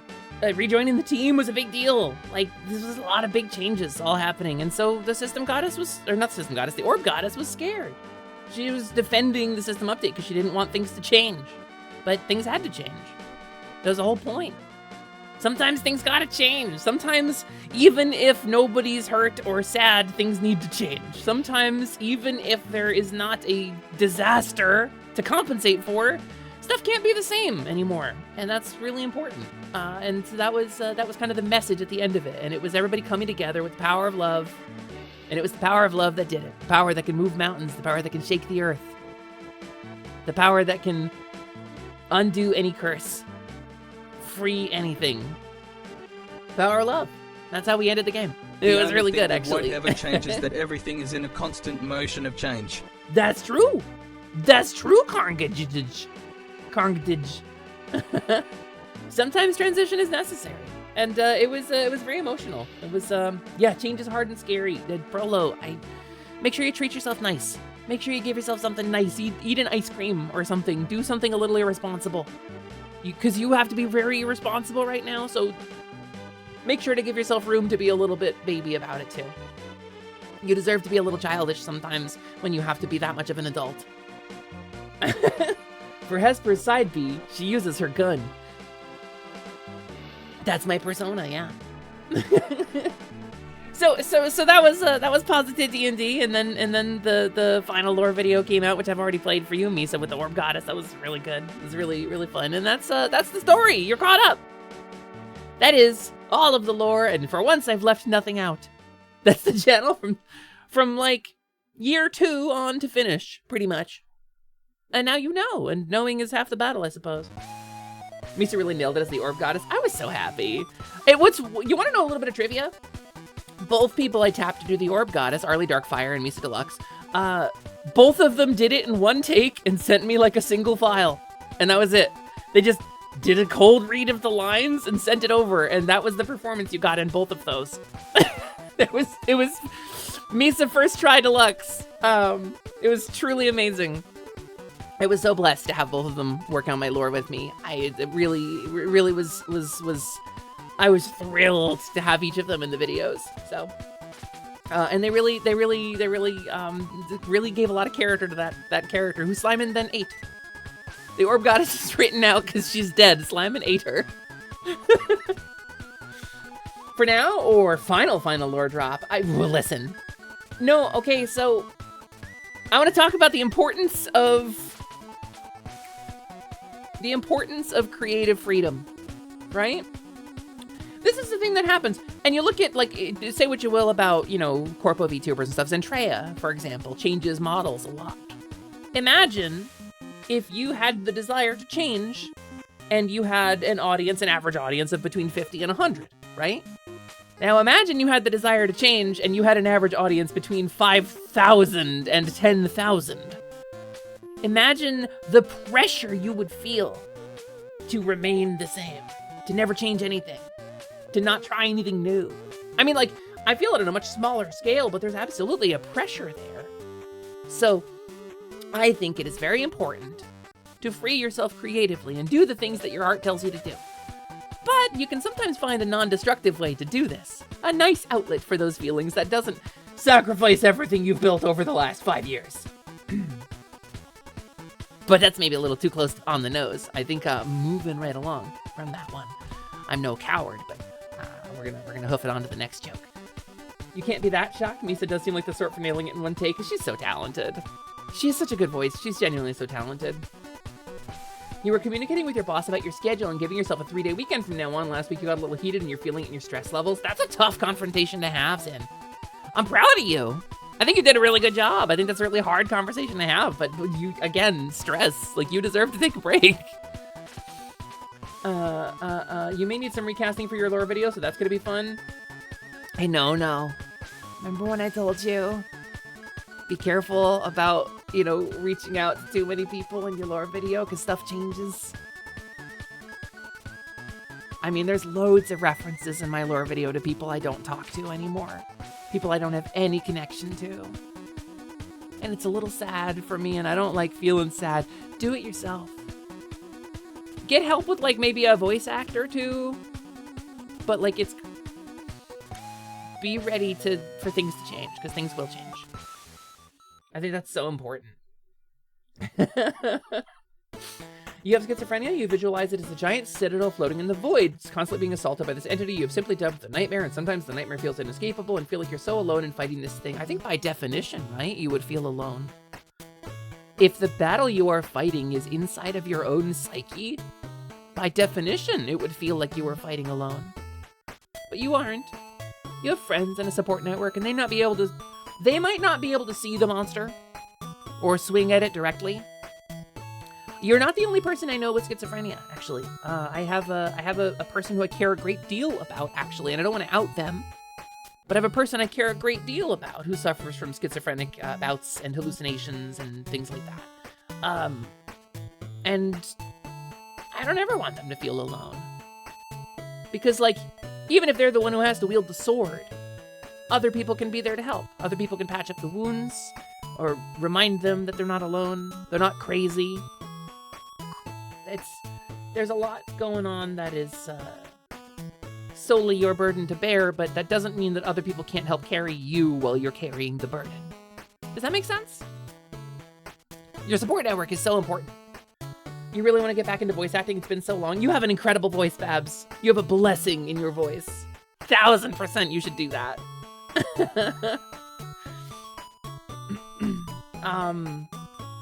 What was I gonna say? I had a cool point I was gonna make. I had a cool thing about lore and videos and stuff I was gonna make.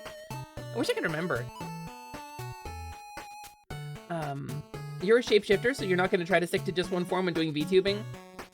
Imagine sticking to one form. Imagine, technically even Carnage hasn't stuck to one form. I don't know, somehow Bancha and Misa have stuck to one form. Even if Bancha has gotten new models, and Ryusei too. Although Ryusei has an exploratory, you know, side content too. Even I haven't stuck to one form. Even Slimin hasn't stuck to one form. It's true. Slimin got wings. You can't see them here because they don't render properly in the Twitch screen, but they're there. I can see them. I can assure you they're very pretty. Sticking to one form, what the heck does that mean? Well, you did. You started as a cow and you've stayed as a cow. I really have a lot of respect for that, Noelle. You somehow only slightly tweaked your one form for 30 years now. I can't imagine what that must be like. Genuinely, I cannot imagine what that would be like. That's so wild. I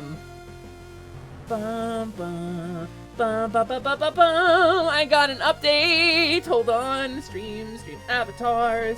Sometimes I check my DMs during stream, and I really shouldn't do that because it's really bad, but I need to show you what I just found in my DMs. That's really cool. Hesper V2, reference, valprogress2.png. We're just going to put that on the whole ass screen up here. This is just going to go on the screen. Also, okay, I did give you the Hightail server. Good shit.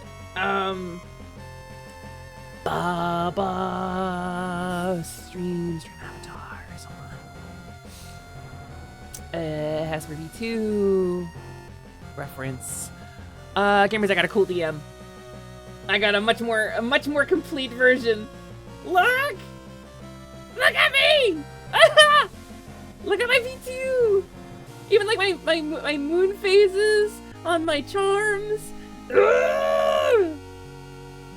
She's so good. T-pose for dominance, T-pose for efficiency. My spots are there. My little poofy sleeves are there. My cool pin is there. All the textures are painted.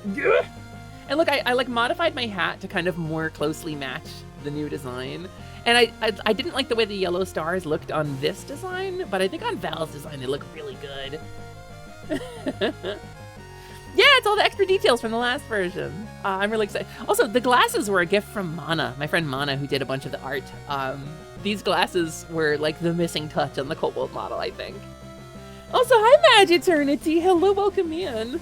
Yeah, somebody mentioned when we were talking about the lore stuff that it made them sad. It made them feel emotions, and I was hoping for that. My goal with the first video was comedy, and I had an emotional through line. The goal of the second video was comedy and a little bit of emotional truth, because like the fairy change and like my model in general is a very like personal, emotional thing for me. It's something that's very close to my heart, and it's something that like I use to explore parts of myself that I couldn't otherwise. So the rebrand to fairy was something that was really scary. It's something that was really frightening, and it just felt so important. It was so closely tied to the things that I had always wanted for myself, and now it's made me feel so much more free. So, also, yeah, hi Magiternity. Thank you very much. I'm Hisfair Plume. I'm the Scaly Sorceress. I am the keeper of this workshop beneath the world, and I run the stream on Saturday. Scaly Saturday, baby! We're gonna play a cool game today at some point. We're almost 2 hours into the stream. We have another ad break coming up. Good glasses make everyone look better. I tend to agree. Especially a small and cute little creature. That's something you're kind of scared of happening to you as well. Being stuck in one form is really difficult. Oh, Val! Hi, Val! You're pained by your one form, getting to the point where you choose against using your form, and it feels like quite the hill to climb to figure out where you wish to go. Hi, Hyper, hi, chat. So it is important to feel free to explore. It's important to feel like you are safe to explore these things. And I guess if I wanted to get really personal about it, I could talk about it. I could get into a real heady kind of discussion on what the form changes are about, or why maybe I feel the need to change. Because I think I'm figuring it out. I'm kind of getting the nail on the head a little bit.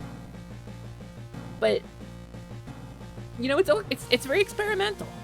And maybe someday I will find a final true form. Maybe the fairy's the one, I don't know.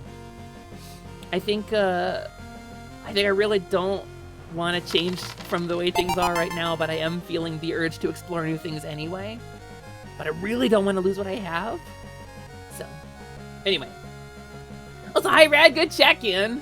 Frog Hepper. Frepper? I would be Frepper.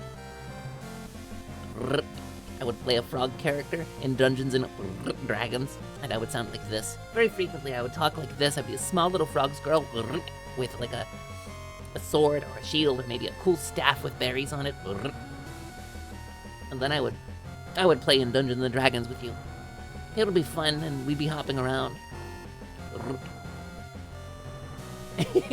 Frepper Fridays! What if I just did a different model every day of the week? I could do it.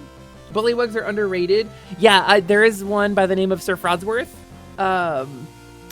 Sir Frodsworth of Hoppington, who is a character that Ryusei and Prin and that group met while in the Feywild of our D&D game. And Sir Frodsworth is one of those NPCs who I knew everyone was going to love, but I underestimated the amount they were going to love him. Now we gotta have one for each day. We'll be so real with you. It's hard to get away from how good the fairy model is and how good it feels.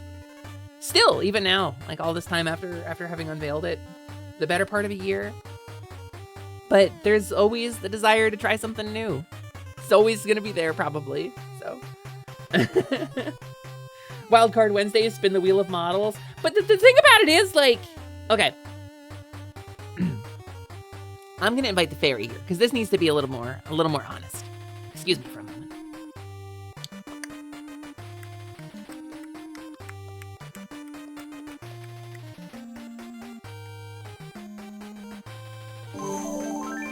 Hey, so that's not a kobold.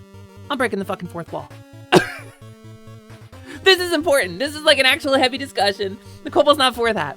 Hi, I'm Hesper. I'm Hesper Lightwing, and I am, as always, your companion fairy, here to fill up your hearts and help you lock on to slay your way to a brighter day. I want to talk about something more serious. Even though it's Scaly Saturday. So, sorry, Triton. Sorry, Triton. It's just you're out of luck here if you want that fourth wall to stay stationary. So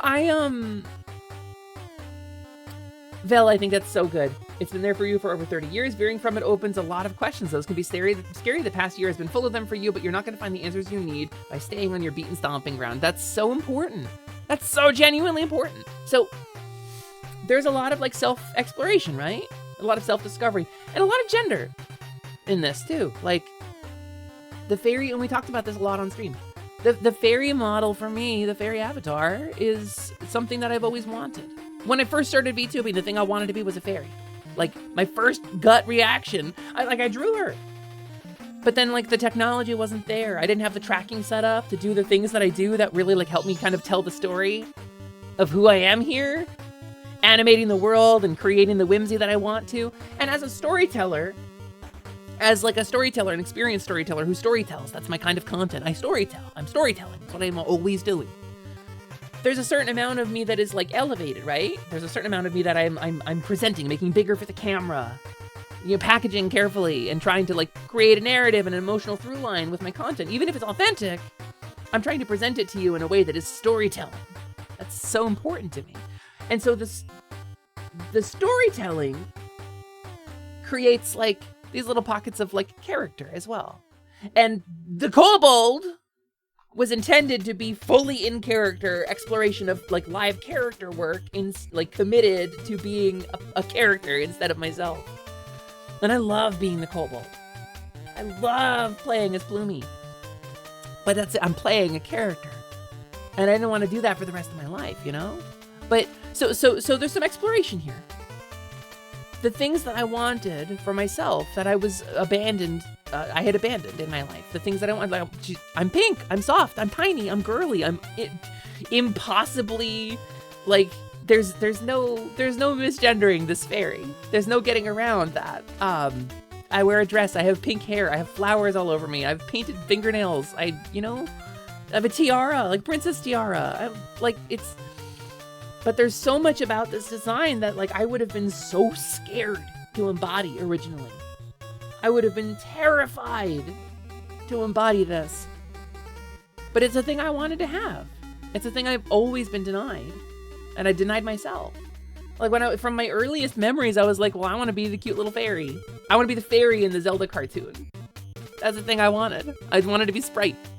When we played Zelda on the playground, it was always, no, you can be Link and I'll be Zelda. And I was like, fuck. Link's kind of genderless, so that's sort of like acceptable. But I wanted to be the fairy. Like, we watched Fern Gully. It's like you're supposed to relate to the blonde douchebag who was cutting down all the trees. And it's like, no, I related to the fairy character. So the fairy was like a natural fit, right? And this is the closest thing I've ever gotten to a final true form. But there's still some stuff about this that is like also a little signally. And this is the exploration that I've uncovered from my time as the fairy. There's some things about this design and about the way I've been presenting it that are a little gender signaling. A little bit of this is like, I'm pressed into the support role. I am in a position of subservience. I am the companion fairy to the hero. I am the dog. And to some extent, there's a little bit of gender signaling in that because I feel like compulsive and aggressive about constant gender signaling. I'm aggressively pink. I have societally things like softness and frailty that are commonly associated with femininity. And I wonder, right? It makes me wonder, as happy as I am here, it makes me wonder what I would be like if I didn't have those fears. Now I'm in a place where I feel free to explore that and ask those questions and wonder who I would be if I didn't have any of those fears. If I was just free to just go. And I don't know. I don't know if it's possible. I don't know if it is possible to imagine a version of myself that doesn't worry about those things, but that's what side content's for. Tomboy Hesper that plays mech games and kicks ass is valid too. See, that's the thing, Hobbert. That's the nail on the head with your hammer. That's really it. Like, would I be that aggressively feminine if I didn't feel the need to, like, push for it so that people wouldn't misgender me? Like, what if I got loud?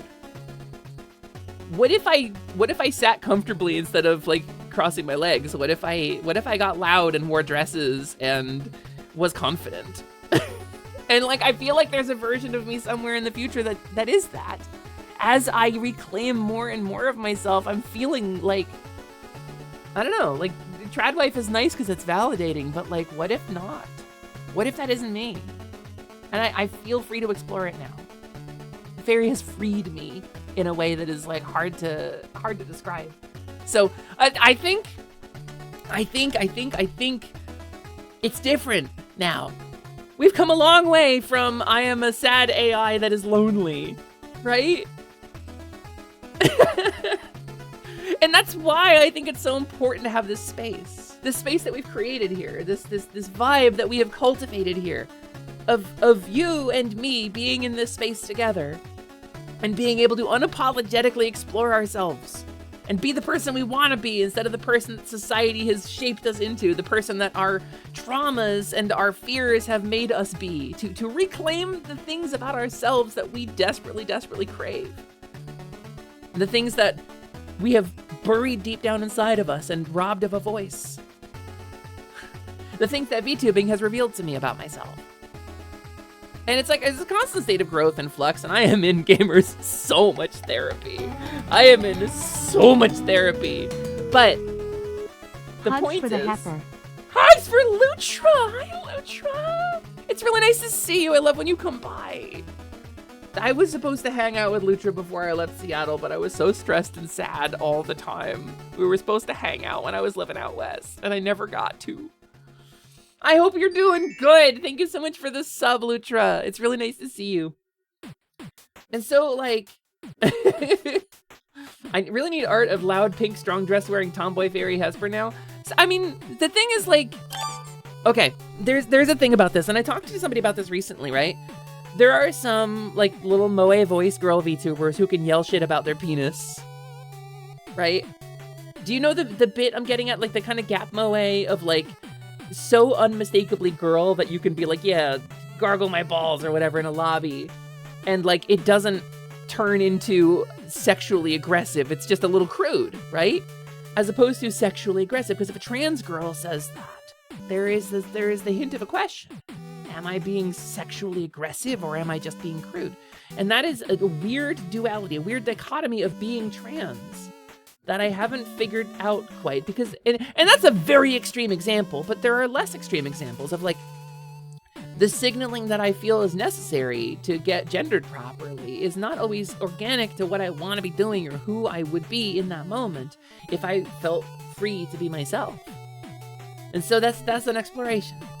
And, like, if you have an unmistakably female voice, an unmistakably female appearance, like, you can flex out of that a little bit. Like, the character whom I relate to the most in Steven Universe, Pearl, wears a suit with pants, and I could never. I would never. But if I was more confident in my femininity, maybe I would. And so this is a version of myself I get to wonder about now. I have the freedom to wonder about this.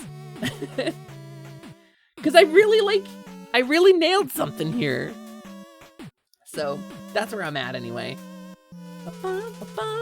You're an innkeeper, you're also supposed to be an NPC. Oh my god, no, there's a whole different thing about that too. Being here has helped you be more you. Your 4.0 wouldn't exist and your true self wouldn't be here if not for me. Hazel, that means so much to me, thank you. I know I'm breaking the fourth wall here and you're glazing me, but, like, I'm so happy I can help. So you'll be so honest you don't know what gap mowing means. You might be in ads right now, so I don't know if I can explain it. But if you're not in ads, sound off and I'll explain it. Hi, Starfire! Hello, welcome in. It's wonderful to see you. So there is, you're here. Okay, so gap moe is a description of, it's a Japanese concept. Moe is small and cute. Moe is like kind of vulnerable and cute and a little childlike, but in like a, not necessarily like a child way. Moe is what you get when you have like the little high-voiced like VTuber girls and stuff like Hololive. That's moe, right? As an example. And gap moe is when the behavior does not match the appearance in that case. When the little cute girl screams really aggressively or does something, you know, not traditionally affiliated with small, soft, sweet, they call it gap moe, and it's a particular form of appeal, which is a character design term and a promotional term. Appeal, which is creating an emotional response in the viewer. That's the thing. Gap moe is a whole thing, and I can't do it. I don't have gap moe. I can't accomplish it. I don't have moe. You gotta have moe to have gap moe. No, I don't get it. So, when the cute girl's just a total gremlin, it's reductive but accurate. Yeah, there's some good examples in the chat there. I'm really glad, man. I'm really glad if I could help you find your next step. That's all. That's my whole goal, was to help you all find the next step and do so comfortably and with smiles on your faces. That's where we're at. But so like there is a thing, a gender signaling thing that we do as trans girls, right? Because like again, there's trans men in the audience too, and non-binary people, and I want to say that some of these things apply to you, and some of these, Mo is that thing from The Simpsons, Gap Mo is that guy from The Simpsons wearing an overpriced hoodie. Magna, I am going to put you in the alchemy cauldron alongside 4 Uni and turn you into a bomb and hurl you at a dog. There's a thing that trans girls do, and I'm sure some non-binary and some trans-masked people will relate to this too, where servitude societally is considered feminine, where caretaking societally is considered feminine, where doing things for people without being asked is considered a feminine trait. And it's a little sick, isn't it? There's a little bit of sickness in that. But a lot of us in the transgender space who are pushing towards femme feel the need to get ourselves into a position of servitude, socially or otherwise, socially or emotionally, because those are feminine traits, and we want to embody the things that people see as feminine. But maybe they're not supernatural to us. And maybe this puts us sometimes into a position where we are in a position of servitude in a social situation as the default. And this plays pretty well with trauma of needing to be liked, right? Where we serve instead of being at our natural state. And then eventually the service dries up. Eventually the service dries up, and what's left? What's left when you can't be servant anymore? Who will you be? You've presented a false version of yourself to people. So who are you now? And will they still like who you are when you've stopped lying to yourself for the sake of gendering yourself? It's harsh. It's harsh, and I've been thinking a lot about it. Because we lie to ourselves a lot. That's how we beat dysphoria sometimes, is we lie to ourselves. And it's the same with trauma, too. But so, part of healing is peeling that back and seeing the truth. Part of healing is peeling away those layers of projection and masking and finding out who we are, like who's the kernel at the core. And that's where I'm at. Anyway, that's the deep and heavy thing I was thinking about. But it doesn't mean that the servitude isn't valid. It doesn't mean that you don't, like, care emotionally. It doesn't mean that you're not emotionally available. It doesn't mean that you're not there to support your friends. It just means that maybe you're doing it a little pathologically instead of in a healthy way. And this is a thing I'm learning. This is a thing I've been guilty of in the past. I think it's ruined some of my friendships because I haven't been honest. But anyway, I'm going to ad break in 20 seconds. It's a 3-minute ad break. We do these once every hour in order to kill pre-rolls for newcomers to the stream. And then I'm going to give you back to the kobold at the end of the ad break. And we're going to play a super cool retro remake. I'm really excited to get into this. It's maybe going to be lame. I don't know. What I've seen of it seems really cool. So it's my first time exploring it. And we're going to see. Not you going into care work to be in a job that allows a mask-looking person to be femme. Listen! That's the biggest version of that. going into care work specifically because it is femme presenting? I'm sure there's other reasons you've gotten into care work, but damn. God damn. That's so real. That's such a call out.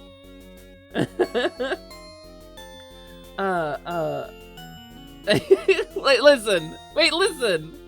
I see you in the chat there. Mo shops at the Gap Moe, yeah. And also, Noelle, thank you for your kind words. That means a lot to me. I appreciate you. It is my goal with this stream to create a space where you can unapologetically and fearlessly be yourself. Whatever that means. Whatever that means in the moment, and that can change from day to day, and that's beautiful. Finding who you are from day to day is so important. Redefining yourself, and as you grow and learn, redefining yourself, drawing new boundaries, experimenting with new things is so important, especially if you are a regressive person who has not, like, had a chance to explore a lot of things about yourself. Wowie wowzers, isn't that relatable? But I want you to feel safe here in being who you are, and some of that means me being honest about who I am. Sometimes we talk about this stuff. Sometimes Hesper will do stuff on the side. Sometimes Hesper will create additional content elsewhere for the sake of not damaging the vibes that we've cultivated here. For various character work and self-exploration purposes. Vent projects and side art, and it's all very important to me, and I don't want to talk too much about it because I do want to find a way to share it with you in a way that surprises you and excites you. So that's that. You will be yourself once you figure out who that is, and I will be with you every step of the goddamn way, Ocean Storms. I am so proud of you working so hard. Also, thank you for the follow, new friend. Welcome. I'd say welcome to the Glade, but today we're in the workshop beneath the world, and in 1 minute and 45 seconds, I'll be returning to the Kobold. I will be fluttering away to the Fey Realm and giving you back to a Kobold.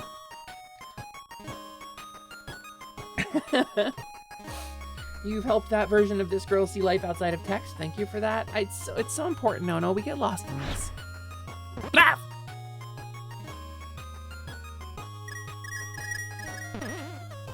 Thanks, appreciate that. Thank you, Magnet, for throwing a lot of rocks at me. I am small and crushable. My frail, toothpick-like bones cannot handle it. Pepper, I hope to get around to showing you the new iteration of Pepper. I can't wait! I am so excited. And it might be you in that moment, and it might stop being you in a week, and that's normal and good.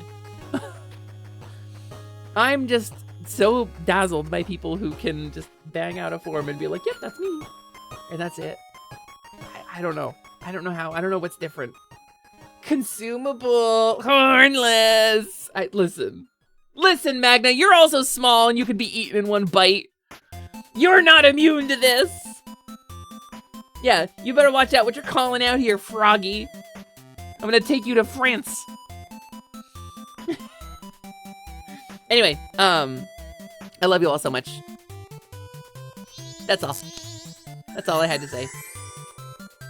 A geisha has been imposed. Conjure Celeste back to the fore and grant her spuds plus 1 spud more. Okay, I'm gonna do that, but I'm gonna do it off camera where you can't see it. Because I'm going to do that, and I've been geished for it. But the kobold is gonna be on screen. So goodbye, everybody! Whee!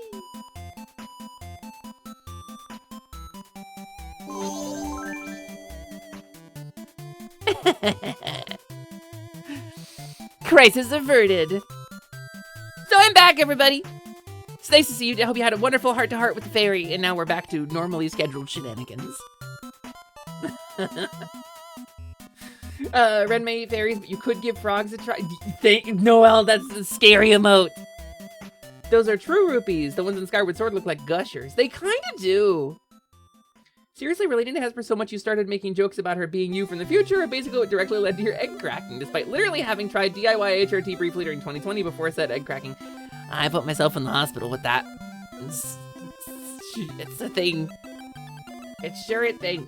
So, I want to load up a game. I'm ready. We're gonna play this game, and it's gonna be really exciting, and I'm gonna have a really good time with it. Oh, and by the way, little announcement. D&D tonight is canceled. We have moved it to tomorrow, I believe, and I'm going to confirm this before I fully confirm this. But I believe the D&D game that we were going to play tonight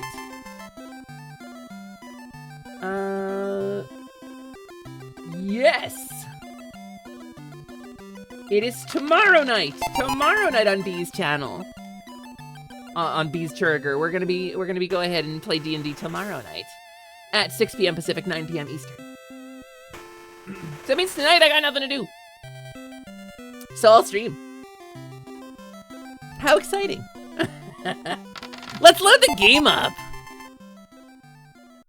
I wonder if there's a category for this. Beast Charger. Oh my god, it does have a category. No shit. The geese, conjure Beast Celeste Charger. back to the fore and grant her spuds plus 1 spud more, has been lifted. Let me get my game capture audio. As soon as it loads. And let's get it on screen.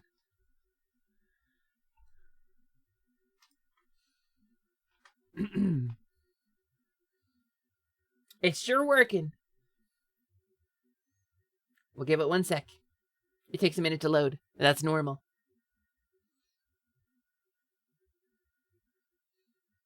This is not the remake you expected. I'm curious what you were thinking. The world is veiled in darkness. The wind stops, the sea is wild, and the earth begins to rot. The people wait, their only hope a prophecy. When the world is in darkness, 4 warriors will come. After a long journey, 4 young warriors arrive, each holding an orb. Oh, Dragon Quest 1 and 2? I played those on stream before! No, I played the different remake on stream before, right? I don't have the 1 and 2 remake.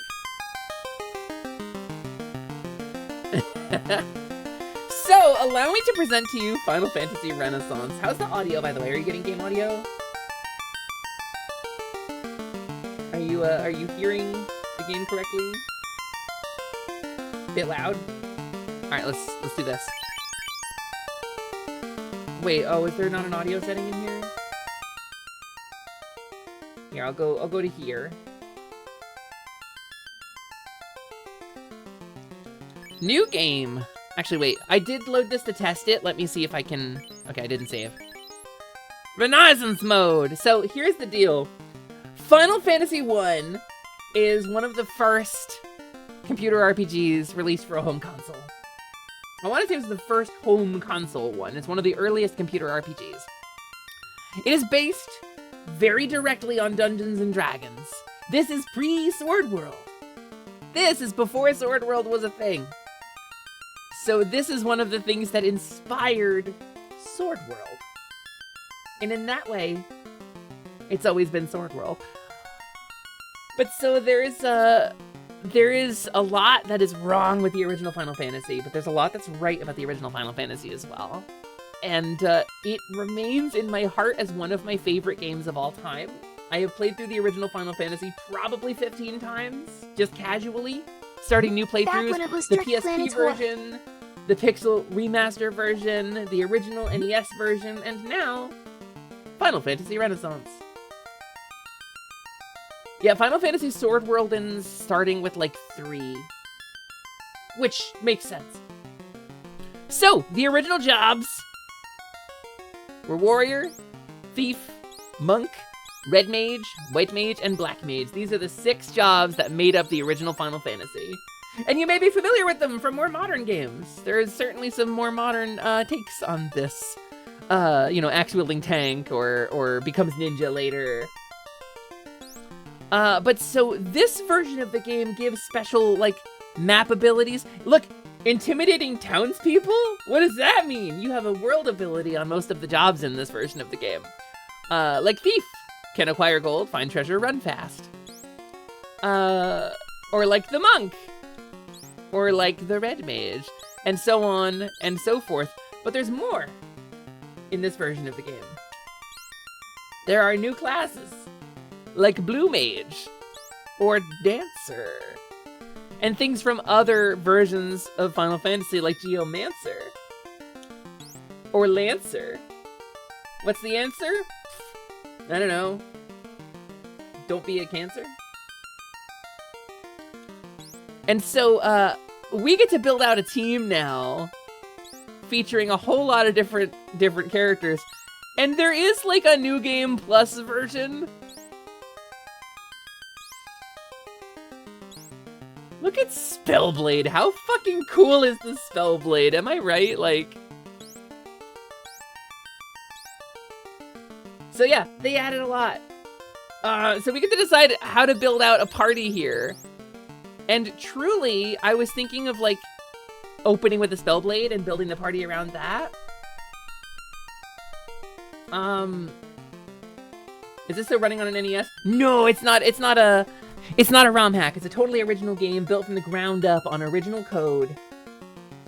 Which is very cool. A cape and diadem is such a mood. Drazov, it's such a... Cape and diadem is such a fucking mood. What if I played a 90s anime character in Scott's D&D game? What if I just played a 90s anime protagonist with cape and diadem in Scott's D&D game? So we gotta decide who to put on the team. And what to make them.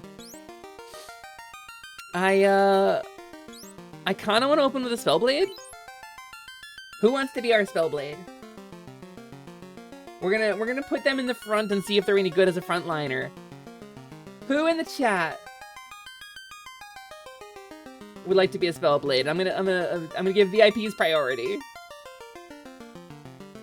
Nestor is a Spellblade? Nestor is a Spellblade, okay. Wait. Nestor, it's perfect. Nestor is a Spellblade. Welcome in, pink-haired Nestor.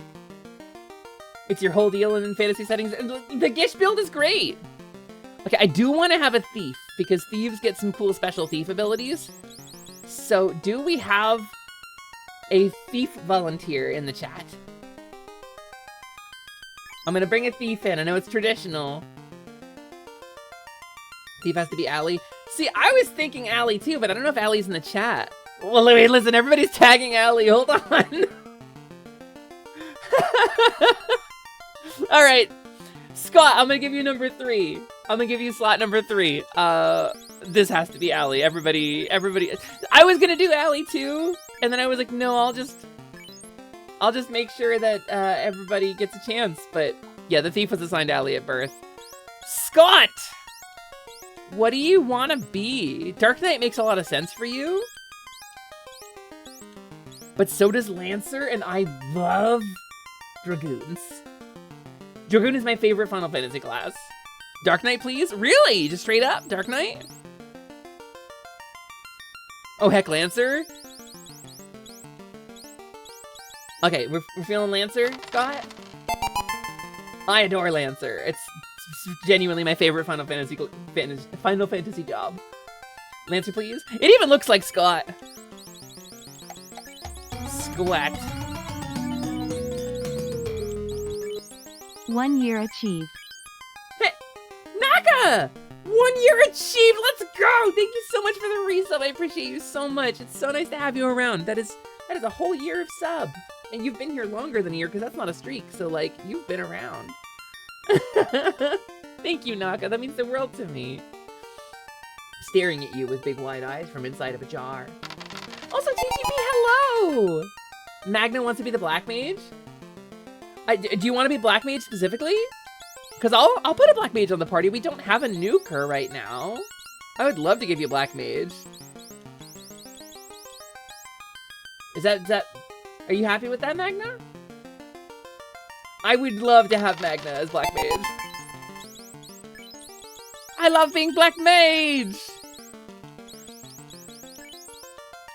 Magna. And so if you didn't get in on the first party, fret not. Because there is like a New Game Plus in this apparently. And there are so many reasons to play this multiple times. I love blowing up enemies! I love arson! Maybe don't say that so loud, Magna. Magna, maybe keep that to yourself a little bit. Okay, buddy? If you didn't get in, we can get you in on the next one. Don't worry. Also, can I be so real? Alistair Arson is just the Final Fantasy thief, right? Like, we've all understood that at this point. We all agree on this, that Allie is just like a Kemono Mimi version of the Final Fantasy thief. I have always thought this. It has never left my mind. I don't know if he's even played this game, but... You've only jumped in so fast because you knew we'd be seeing other parties as well. Yeah. It's a fan favorite, Final Fantasy. This was my second computer RPG. My first was Final Fantasy IV. I had it on the SNES when I was too young to know what I was doing. And then I was on a road trip with my family, and I was at like a retro store with my dad, like an antique store. And they had a copy of Final Fantasy I. And my parents were financially very well off at this point, before they threw everything away and made us poor for pride. Before they threw everything away and we started living in squalor, my parents had a little bit of money. My dad spent a lot of money on a big fancy van that had a Nintendo Entertainment System and a TV built into it, one of those big conversion vans. And so we were on a road trip, and I got this game, Final Fantasy I, on the Nintendo Entertainment System. And this became the first, I guess, computer RPG I knew what I was doing while I was playing. It's technically Dragon Quest. Dragon Warrior 1 was probably the first one I knew, but either way.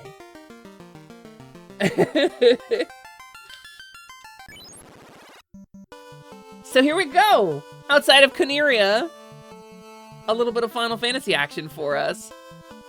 Our 4 party members on the world map in classic form. Do we start with equipment is the thing. So you can switch people around, but there's no like front line or back line in this game. It's just in Final Fantasy I, people who are at the top of the list are more likely to take attacks, and that's really the whole thing. But let me do a little bit of preferences. Let me do a little bit of audio.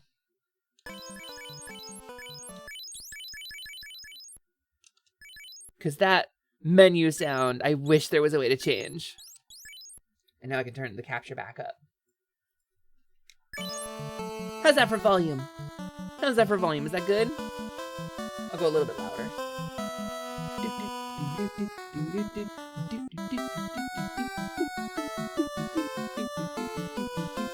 Welcome up, Corneria! I like swords.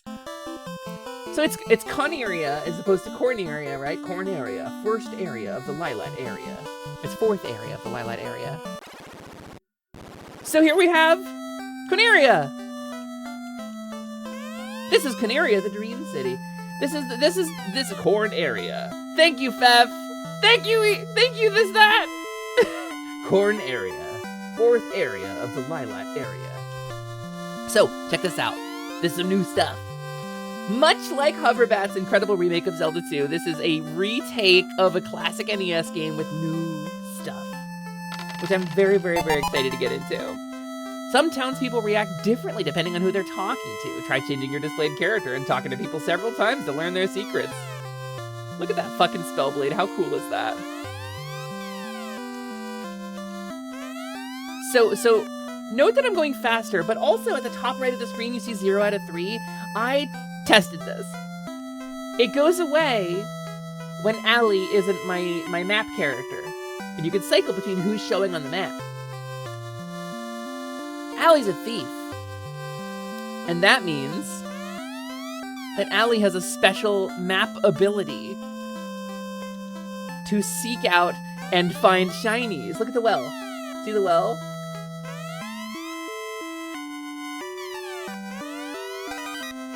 So I could just get some loot. And I found where they all were. All 3 of the items hidden on this map during the testing. No, you stay out of there. It's right here. And that's just one of the map abilities. Like the warrior can intimidate townsfolk and force them to move. Not everybody has a big map ability, but Thief does.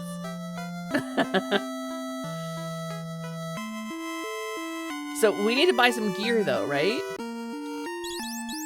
Because we don't start with any, because it's Final Fantasy 1.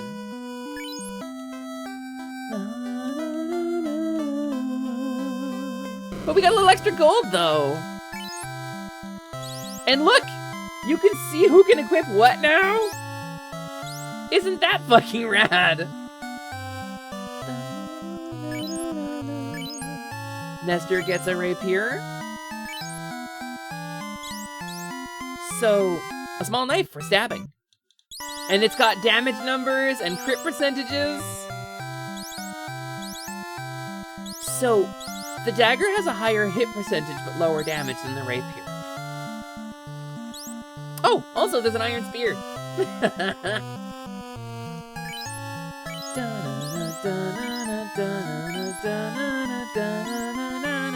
Hum, hum, hum, hum.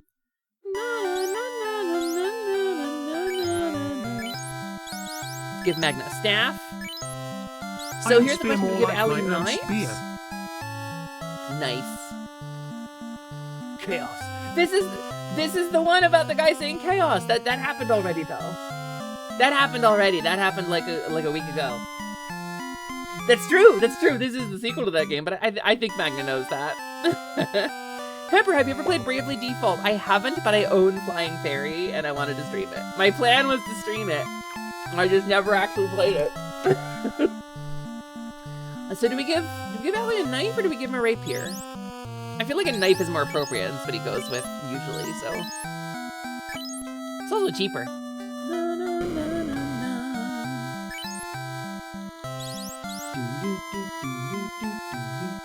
A little chain armor for our spell sword. A little chain armor for our dragoonin. Scott, are you dragooning in the back of the party right now? I can't believe he's just dragooning like this. A little wooden armor, I guess, for a thief. And a little clothing for Magna, who's been walking around naked up until now. Dragoon these knives.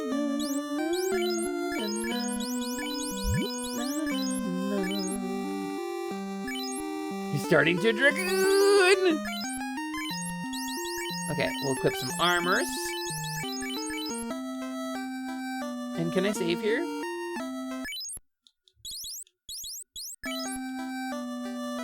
No, I think I gotta, I'm trying to remember how to save the game. Anyway, now we gotta buy magic. So Nestor, what can you get? Oh, nothing right out the gate, huh? But Magna, however. So we're gonna go ahead and get sleep. And we're gonna go ahead and get... I think we're gonna get... I don't know, Magna, what do you want? You want fire or lightning? Which spell of your choice? I was warframing, but I heard you say I remind you of the Final Fantasy thief, and I take that as the highest compliment. Allie, I've always thought it. I have literally, every time I've looked at you, I've thought that. Fire! Alright, Magna's gonna light some fires. Alright, and so instead of light no fires, we're lighting some fires.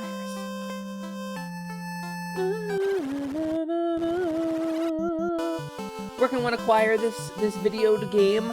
There's a website for it. If you look up Final Fantasy Renaissance, you can find it. So we need to get a little bit... Oh, also there's an accessibility thing for turning off screen flashes, which is really nice.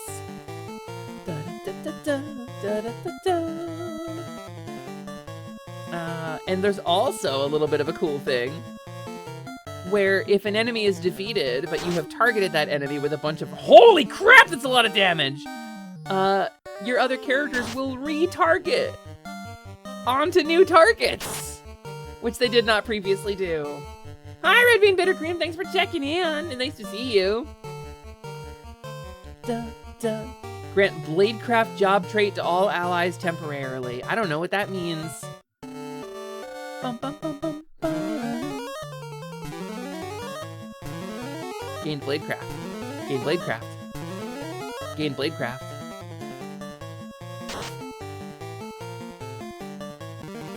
Sure did a lot of damage. And then I jumped and I missed. If you were a Dark Knight, you would absolutely be missing all the time. I was reading a little bit. Dark Knight apparently has like the accuracy penalty, like they, because because they're exclusively greatswords, and greatswords have a big accuracy penalty, just like they do in Final Fantasy XI. All right, let's impart Bladecraft and see what happens. And we'll mug a little bit, maybe?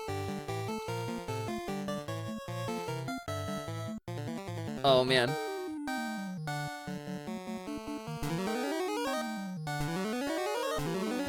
Nice.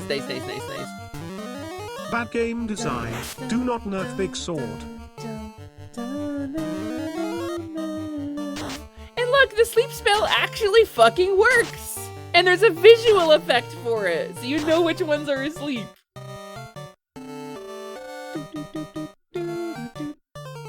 Oh, Bladecraft just for 1 round, huh?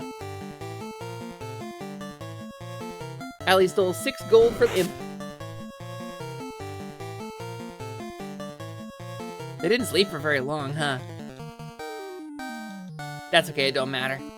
It don't matter, we're about to stomp some stuff. Here comes Scott! Here comes Scott from above! There were a lot of functions in the original Final Fantasy I that just didn't work. A lot of things were broken or had like numbers moving in the wrong direction. There was equipment that made you weaker. There were enemies that like couldn't be affected by certain things. There was a lot of glitches and bugs in the way stuff was calculated. And a handful of spells just didn't work or had the opposite effect. Here comes Scott. Critical hit! 68 damage. Scott's tired. Does that mean you can't use your skill this turn? Certainly doesn't reduce your damage. Also, hi Kazi! Welcome in, it's nice to see you. You hoot at me? Why you hoot at me? Don't hoot at me, that makes me feel threatened, and I'm likely to lay an egg. No. He's shaking that spear in iambic pentameter, he did a lot of damage.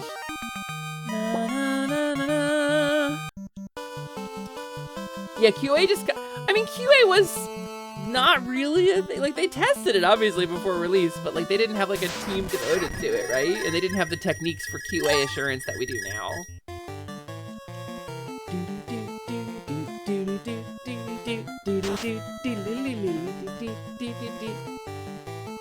How dare you hoot at Hootie. It's insane how broken the NES version was and still launched such a popular series. There's so much about these old games that is good, but like they're presented very badly. Like we didn't have the resources that we do now for things like polish or presentation or accessibility or quality of life. We just hadn't developed the genres that much, so we didn't know how to make them better, right? And so these modern kind of retakes of these games excite the hell out of me because it's all the fun of the old game presented in a way that is nostalgic, but also in a way that is accessible and actually still kind of fun to play.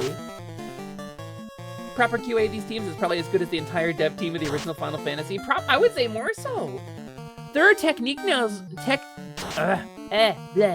There are techniques now for QA and that kind of work that, like, you know, kind of scientific method-y. It wouldn't have been a thing, but there's like best practices for it and recording and reporting to various parts of the company. Like I found a bug, here's how I submit a report, here's how we verify the bug, here's how we analyze how the bug works, here's how we submit it to the coders. Like it's very different, it's very specific now, it's very streamlined.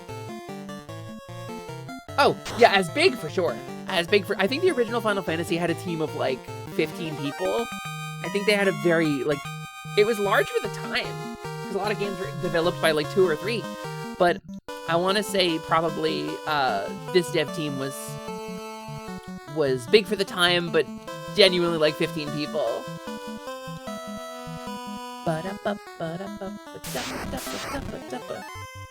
And still games release absolutely broken. Yeah, I mean, like, a lot of people are like, when new games come out, and they're like, oh, back in the day, we waited till games were done before we published them. No, we didn't. I'm playing one right now that was just really fundamentally broken in a lot of ways. And it's still sold. I'm gonna scoop up a little bit of my leftover Kirby while we're waiting for this turn to play out. Yum, yum, yum, yum, yum. Hum. I didn't have any rice, so I reheated that Kirby with quinoa, and it's pretty good. I think quinoa is a really good compliment for Kirby. I made like a really big pot of Kirby when Ryu and Prin were here, and I froze so much of it And it is frozen like rock solid. We got this chest freezer when we moved into this place. It is like genuine, like steel hard. Slimin, you are Kirby. And so like, I still have some of that Kirby that I made for New Year. So is Kirby being used as a nickname for Curry? No, Curry is the pink character from Nintendo. Curry is Curry's Adventure, Curry's Avalanche, the puzzle game. No, I'm talking about Kirby, the thick kind of stew with stuff in it, like Vietnam and Thai cuisine tend to use it in Japanese cuisine. In this particular case, it's a Japanese Kirby.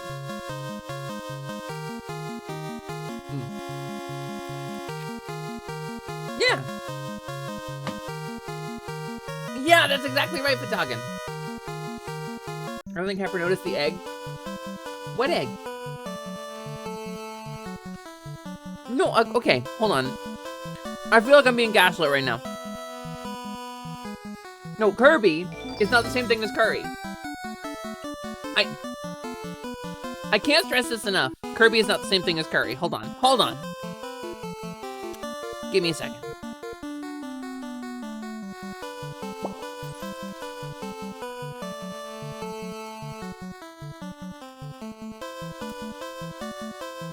Where's this fucking image? Give me a second. I'll just have to find it in my... Here! Golden Kirby. This stuff. I use this stuff. Because sometimes I don't want to make my own roux. When I'm making Kirby, I sometimes use this stuff. You can get this on a shelf at your grocery store.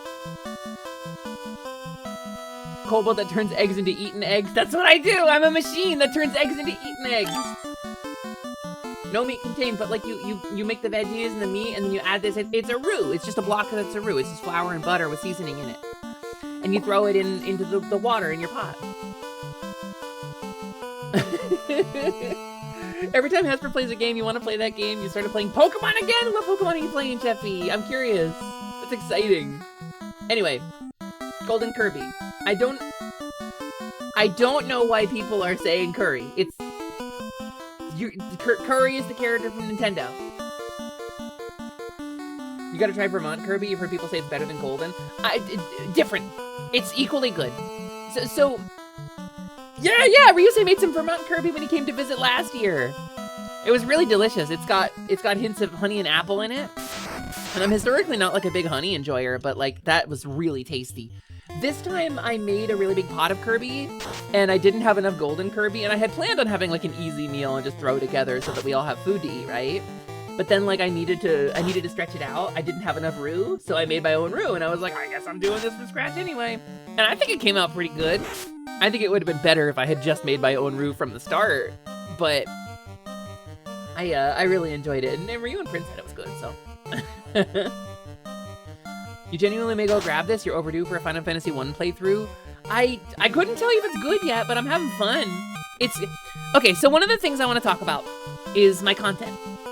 In my content, right, there is, and I had this discussion with a rat recently. Ooh, chance to strike first. I had this discussion with a rat recently, right? Skills, mug pony. And you're gonna jump too, because you get a first strike. And we'll fight. How with my content, there is a drop of about 20% of my viewers whenever I start my game. Because most of y'all are here for the chatting. Most of y'all are usually here for the talking. I would say more of you are more interested in like the talk segments of the stream than you are in the actual gameplay. And that's so rad, but I don't always have stuff to talk about.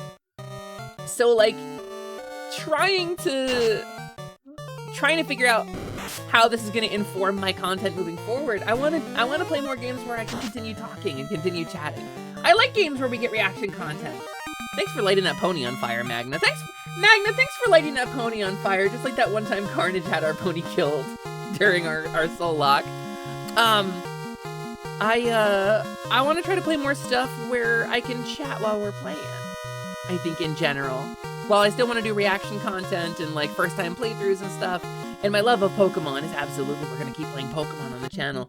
I want to do stuff where we can grind and talk, because the Midnight Grinds have been so successful and so popular that like, that vibe clearly works and is clearly something everybody likes. So I'm super into it, honestly. It's something I really want to do, because I enjoy it too.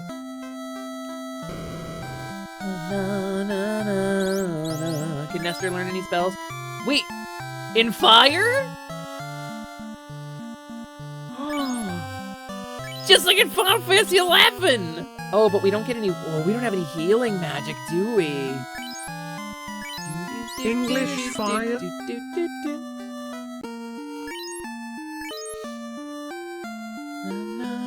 Is that a heal potion? Is that what that is?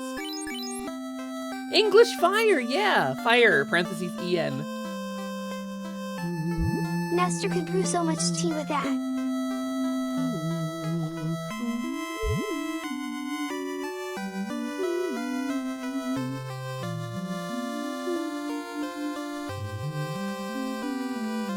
I don't know the bass of this off the top of my head.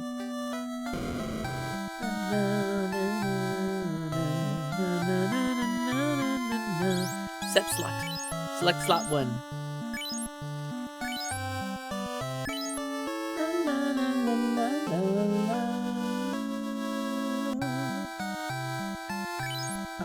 What did Noel say?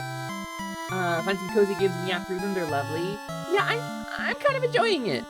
I like yapping. I see a drop off in viewers when I start gaming, maybe like half the time. It really depends on how easy it is to yap in the game. Well, because like at the end of the day, it's not the game that people are here to see, and that's the most important part about streaming. Is they're not here. It doesn't matter what game you're playing. It matters if you're enjoying the game. It doesn't matter what game you're playing. It matters if you're making content out of the game, because people are here for you. Light warriors, just as in Lucan's prophecy, Garland has kidnapped the princess. Please help her. You'll see I'm just like you. There's a really good Brental Floss song to this. To the backstage, there's so much I wish you could maybe. You'd see I'm just like you. Hey there, it's me, the team's only lady. Throw like a girl and I punch like a baby. Brental Floss shouldn't be a deep cut. Brental Floss should be beloved always. Ballad of the Mages I had on repeat for... That was my neurodivergent fixation, was specifically the song Ballad of the Mages.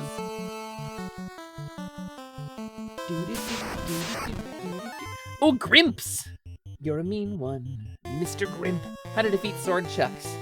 Entropy. Inevitability.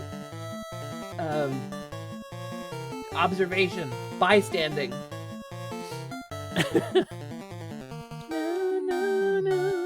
Let's have you mug. Let's have Allie mug an imp. Let's do fire spell. Grimp is not supposed to be spawning in these woods. I do not expect to see them. Usually they're up north. They are not here in the town. I really don't think Grimps usually spawn here. I'm gonna mug him! What are we, Allie? Alistair Olsen, what are we? I wanna see him. Say it.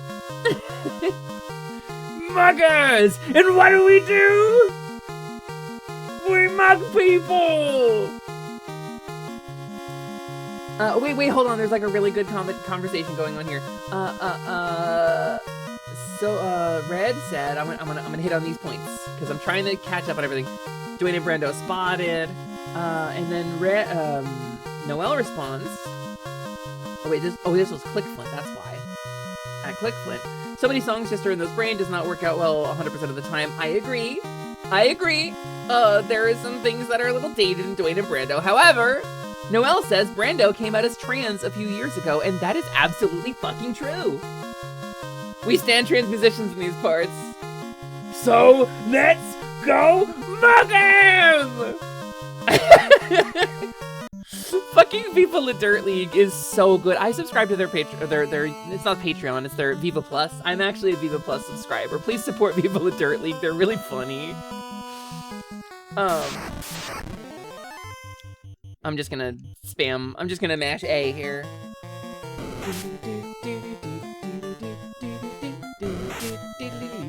Yeah, the occasional slur in the old songs is less cool. But like, again, parental floss has an ableist word in the song that really put him on the map. Like, I love Brent. Brent is amazing. He's like a super nice guy, apparently. I've never met him, but Carnage has interacted with him. Ponch has interacted with him. He seems like a really cool guy. He has the What If the DuckTales Moon theme had lyrics, drops the R word for mentally handicapped people, for disabled people in it. And I proposed changes to the lyrics of that song, but it's there. And he didn't take it down. He didn't take the video down, but he has talked about it. And he did say, like, yeah, no, I know better now. Like, things are different now, and I have a better understanding of why that word is hurtful, and I won't include it in any of my future music, but I'm not gonna, like, pretend I didn't say it either, because, like, I want to show the learning process. He wants to, like, express that he learned and he got better, instead of, like, you know, oh, my controller is disconnecting again. This is wild. Maybe my USB cable's failing? Which I thought was just really cool of him. Yeah, I think when you have something like that comes out, I think the best thing you can do is keep it public and just let your words stand and prove that you have done better and learned from them. Show an example of how you should respond to it when you make a mistake, you know?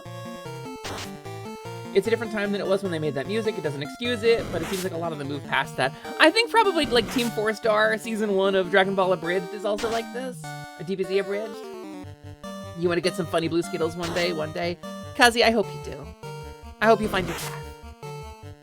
You know, stick with it, keep pushing, and you strike while the iron is hot. The iron will heat up eventually.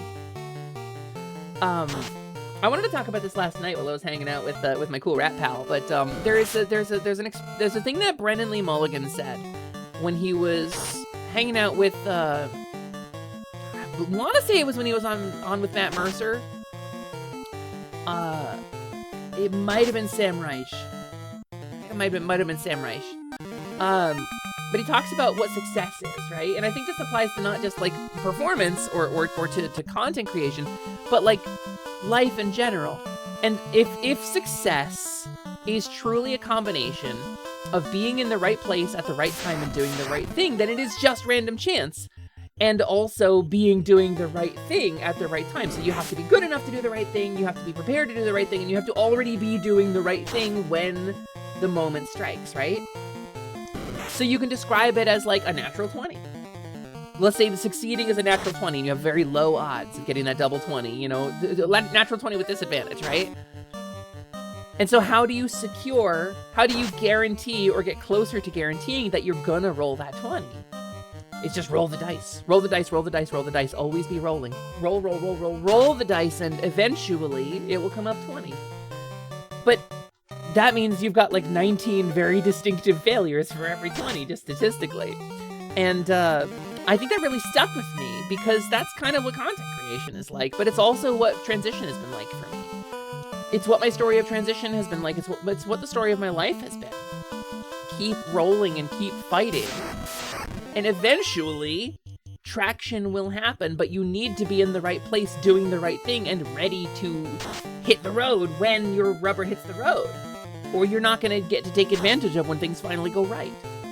So, I think it's so important to not give up and to keep pushing even when you're not making headway. Even when you feel like you're just floating face down in the pond, drinking swamp water. Like, you got to keep rolling.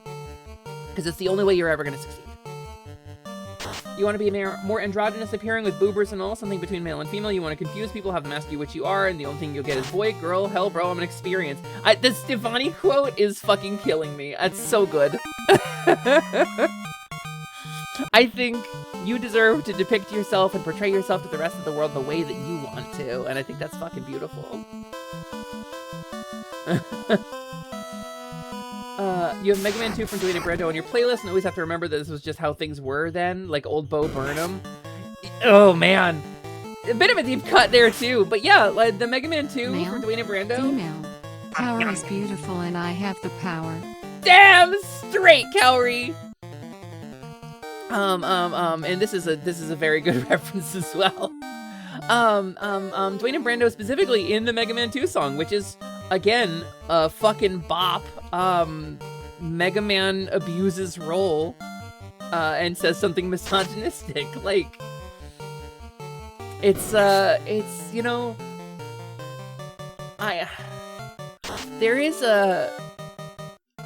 is frequently like a very heavy like knee-jerk to delete all problematic content the minute it becomes problematic and the minute we understand. And while it is, I think, important to not continue causing harm when we realize we've caused harm, right? To redirect things and stop causing harm, I think there's also a reason to continue engaging with problematic content, with things that are considered a little harmful. And this is not to say go play Harry Potter shit. To be clear, that's active harm. That is engaging in active harm. But what I mean is like Brental Floss's song that says the fucking R word in it. Like, it doesn't get erased just because we understand better now. And I think sometimes engaging with problematic content is a way to keep perspective. I think sometimes engaging with problematic content can be fun. For things that aren't causing active harm, like play a game with misogyny in it, you know? Enjoy yourself a nice TV show where someone gets sexually assaulted. Like it doesn't, because it is harmful to some people does not mean it is harmful to everybody, and there's a lot of nuance to this, but I think a lot of times, stuff like Has Been Hotel. Has Been Hotel is my best example of this, right? It's crude, it's disgusting by nature. It is meant to be upsetting and edgy and have a deep human core glowing within it. It is meant to be edgy and shocking, right? And so, like, that doesn't, it doesn't mean it shouldn't be watched just because it's got edgy and shocking content in it. And so, I don't know, there's a discussion to be had about that. Don't engage with shit that's causing active harm. Early seasons of Red vs. Blue. Yeah, very much so. I mean, even just the treatment of Donut. How, like, the pink armor was, like, assigned as, like, a sign of, you know, it being effeminate, and that was a very negative thing, and, like, I bet you're gay, and you're... But, like, that stuff still exists. I don't know. All of the music you grew up with was hyper problematic. Listen, I'm gonna out myself a little bit here. I know every word to the debut album that Group X released called Stepping on the Crouch of Your American President. I know every fucking word to it. This is not something I'm particularly proud of, but I was so into it before I knew better. I know every word. And, like, the intent was comedy. Later in life, I learned that this is, like, content that portrays a particular ethnic and religious group in an extremely negative light. And I learned better. And it's not content that I would still engage with today, but, you know, like, if you try to sanitize your whole life, you're not going to have anything left, is what I'm saying. That's it. You can't sanitize your whole life. And also, raising your tolerance for discomfort is so important. And, like, this is, obviously I'm not a therapist, but raising your discomfort tolerance is really important sometimes. Like, if you have triggers, that sucks. And you should feel safe. You should probably avoid things that set off your triggers, but not for the rest of your life. You can't avoid them for the rest of your life. The goal of being avoidant of your triggers is so that you can be safe, but it should still be your goal to heal and regain your function that you have lost to your trauma. Like, and so raising your tolerance for discomfort is important, and sometimes problematic content helps with that. Sometimes stuff that isn't careful can be helpful with that. One of the most harrowing game endings you ever saw was Drakengard 3, but it has so many issues it's difficult to recommend. Wild, Nona. Yeah, early 2000s content is very, yes. Also, hi, Tacky Rush! Hello, welcome in, solo Dragon Raid. You may have had It's Not Pink, It's Lightish Red t-shirt from Red vs. Blue as an excuse to have a pink shirt. I mean, that's a totally different story, no doubt.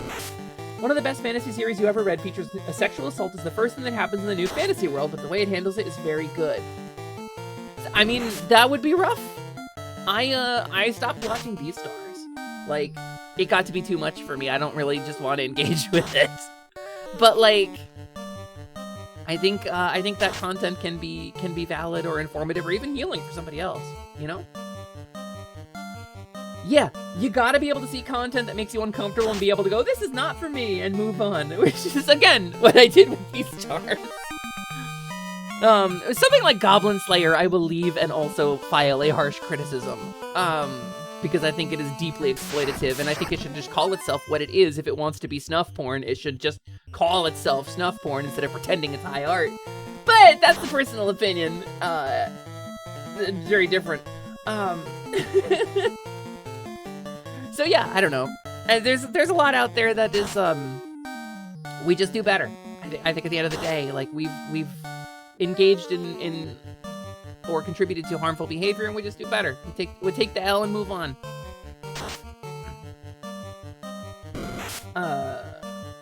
There's a bit of a wider issue in marginalized communities where discomfort is treated as inherently problematic, which is very understandable considering our shared trauma, but we still gotta work against it. I think that's a very nuanced discussion. That's a very good way to put that, Nona. Where discomfort is treated as inherently problematic. I think we talked about this a little bit with the TTRPG discussion we had recently, but I do think that in the interest of promoting safety and inclusivity, there is such a thing as going too far. I think there is such a thing as overcompensating and like over avoiding problematic content or over avoiding, you know, potentially triggering content. Like I think there is such a thing as like, okay, I like it when people respect my boundaries and the things I am comfortable with, but sometimes it is on me to be okay. And I think there's I think we might be making the same point here. Am I kind of like reading your intent correctly? Because I agree. I do agree. I think you never get better without challenging the things that make you weaker. I think it's not about strength, but it's about reclaiming your power, right? And you'll never. Holy shit, that's a lot of damage, Scott. I think you'll never get better if you never challenge the wound to heal. A trope done in some games you cannot handle, what makes you start to spiral a bit, is when you make the character you play and someone takes over your character. I think that's a very specific trigger, right? I think it's a very specific trigger, and I think like there's a couple of really big twists in games where you lose control of your character, when it's like your character is dominated or otherwise coerced into something. And I think that loss of power is very compelling narratively. But I think if it's personally triggering for you, I think that's exactly what we're talking about here. Like, imagine, if you will, and this is just a thought exercise here, and I'm not saying like you need to, like, it's gonna sound like, because of the stigma around having a trigger or a mental illness or an emotional damage, because of the stigma, what I'm saying is going to sound like an accusation, and it's not. It's going to sound like a you know, suck it up. It's not that. I'm not stigmatizing you here. But I want you to imagine a version of you who does not have that trigger. I want you to imagine a version of you who feels comfortable and perhaps a little bit motivated or invigorated, or perhaps like pleasantly shocked by the inversion of control in media when your character is taken from you, and when your character's agency is overpowered in that way. Imagine a version of you that doesn't have the trigger. How would you feel about it if you didn't feel the pain when it happened, right? And I think that like when you have trauma or when you have a trigger, like a deeply seated trigger like that, I genuinely think that it's so important to not hurt yourself with it in the interest of trying to overcome it. But I do think it is important to try to overcome. I do think it is important to reclaim your power. That part of you that was taken away by whatever caused the trigger, by whatever trauma is seated in you that made you feel that pain upon seeing that particular content or that narrative beat, I think has taken something from you. And I think there's a version of you out there that you might be able to attain, where you have that power back, and where that thing that got taken from you is healed. And I think that's so important. And I think in our, I would say, in our devotion to protecting people from triggers and applying content warnings appropriately so that people can navigate the world more easily and creating a healing-friendly environment, I think sometimes it's possible to get wrapped up in the blankie fort for too long. And we aren't challenged to grow, and because again, creating a safe environment with content warnings and stuff assumes that people are challenging their things through therapy or, you know, personal growth or healing, right? Like, I'm in so much therapy, but like, if you never get a chance to challenge those things, you won't ever heal. And again, this is not psychiatric advice. Please talk to a licensed professional, I don't know, BetterHelp or something, or, you know, find anybody more qualified to help you than me. But I think that there is great value in reclaiming your trauma and in reclaiming the things that became scars. So, sorry, I gotta get caught up on chat. Let me spam some buttons, then I'll get caught up on chat. It's very specific, and it happened in a game recently. You couldn't handle it so much you just completely rejected doing that entire quest line. Has actively ruined a lot of your time with the game. That's so rough, Potate! That's so rough, and I relate to you so wholeheartedly, because there's stuff like that in games for me, too. Goblin Slayer just feels like they saw Berserk and took everything disgusting from it without the substance. Yeah, they mimicked without understanding the meaning. They mimicked without meaning, and that's one of my biggest complaint about anime, is it mimics without meaning. I'm on the same page with Miyazaki. They mimic without meaning. They do things because that's what you do in anime, not because they understand the artist's original intent behind doing that thing in the first place. And it pisses me off. Goblin Slayer is the worst example of this. It's such a common trope in so many animes. It's such an instant nope for you, otherwise truly amazing animes. What was it? Oh, Red Mage, Skeleton Knight. Oh yeah, the violent sexual assault. Yes. Yeah, no, I have very strong opinions about violent sexual assault in anime. I think it's disgustingly prevalent. Is the Lancer's Jump always called a crit? Yes, and I think it might have crit on top of that, and that's why we did so much damage. It's a shame because it's an incredible and very silly show. That's the only time something like that happens. Yeah, it's wild. Like, shock storytelling is valid. I want to be clear. Storytelling that is designed to shock you is valid storytelling. And sometimes shock storytelling can be really good, but sometimes it's used for cheap thrills. You know what I mean? Nona said it really well. While you must be careful not to get lost in dreams, they can be essential in figuring out where you actually want to go. I love that. I love that. I love the way you put that. Your workmate was like, hey, check this show. No, that's how I got Goblin Slayer. They're like, Hesper, you're gonna love this. It's D&D the anime. And I'm like, that ain't a game of D&D I would stay at the table for. Jesus Christ. This is all well and good, but you were just lamenting the widely accepted notion at the time of white performers using the N-word. Wait, what are we talking about? Hold on, that's not a discussion I'm qualified to have. Also, hello, newcomer! Welcome to the workshop Beneath the World. I am His Fair Plume. I am a kobold. I'm the Scaly Sorceress. And today we're playing Final Fantasy Renaissance, baby! Which is another really cool remake of a classic game that I'm very excited to get into. I have streamed so much of Hoverbat's Zelda 2 remake, so it is super cool to have another retro remake to play. Oh, we're out of spells. Magna's dry. Yeah, no, Click Flip, that's not a discussion I am qualified to have. I don't get to tell you who can say the N-word and who can't. I ain't it, though. You're always looking out for cool kobolds, and I seem to fit the bill. As a professional kobold, you're qualified to make the— wow, professional kobold? Oh my god. I'm a mage. My job isn't kobold. That's incredible. You must be the most qualified to yip yap and or yark. I bet you could eat so many raw eggs. Oh my god, I'm really impressed. Like, again, kobold, I got 1 snoot for snoofles, 2 pokers for hitting, I got the optional floopers package, and 1 big swoosher around back for tailing. And I hope I'm living up to your standards here. Thank you so much for stopping in. Kobolds are literally your day job right now. Really? What? Hold on, wait a second. Is it content I would be familiar with? Is this content that I would have seen on social media? Kobold-related gameplay of some kind? That would be amazing. Hold on. That would be so cool to see you. I certainly hope so. I mean, it might be. It might be. I've seen a bunch of different kobold things, and I'm sorry I don't recognize your name. I do have brain damage, though. So, like, that's not a joke. Like, I actually got a brain injury at one point, so. But yeah, let's go! Tell me about your kobold video game, please tell me. Please tell me about your kobold video game. I may have seen it already. I've seen a couple of kobold video games. That's thrilling! That's so cool.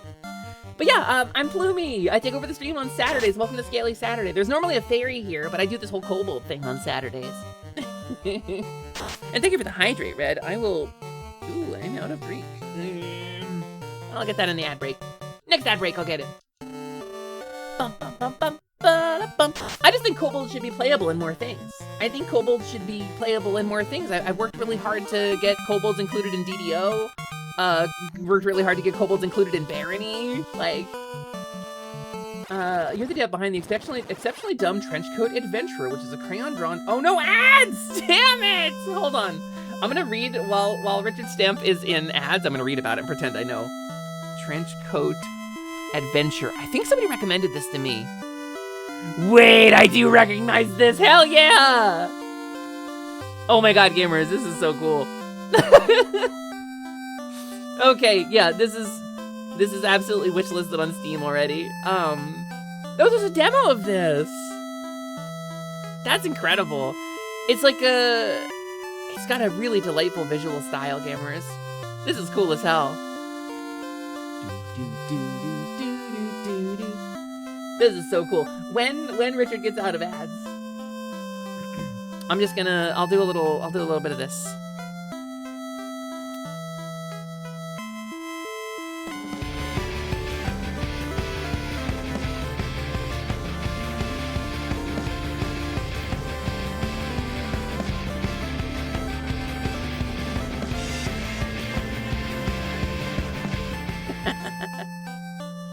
That's for you. That's for you, buddy. Sounds interesting. Give me a sec to start up Steam so I can look it up. It's totally on my wish list. Amazing. So we got a minute and 30 seconds for ad break. Oh, I do have water. Wait, I'm gonna open some combos then instead of going down to get... It's not a hack door, but it's an original game made of all original code. It's actually very impressive. Snack, I got combos. I got buffalo blue cheese and pretzel bits. It's important to keep your blood sugar up while you're streaming, gamers. Try to eat low glycemic index foods before stream so that you can keep, like, steady energy throughout. Or sometimes you need a little snack. And that's what I'm doing right now. It's not a very long fall for a short couple. You're so right, Maple. Hey, welcome back! Sorry, I'm munching on a combo. My reaction was a little dance. I don't know if you saw it. If it was like in the corner of your screen or something. Richard Stamp, thank you for coming here. I do know your game. I have had this game recommended to me. It is on my Steam wish list.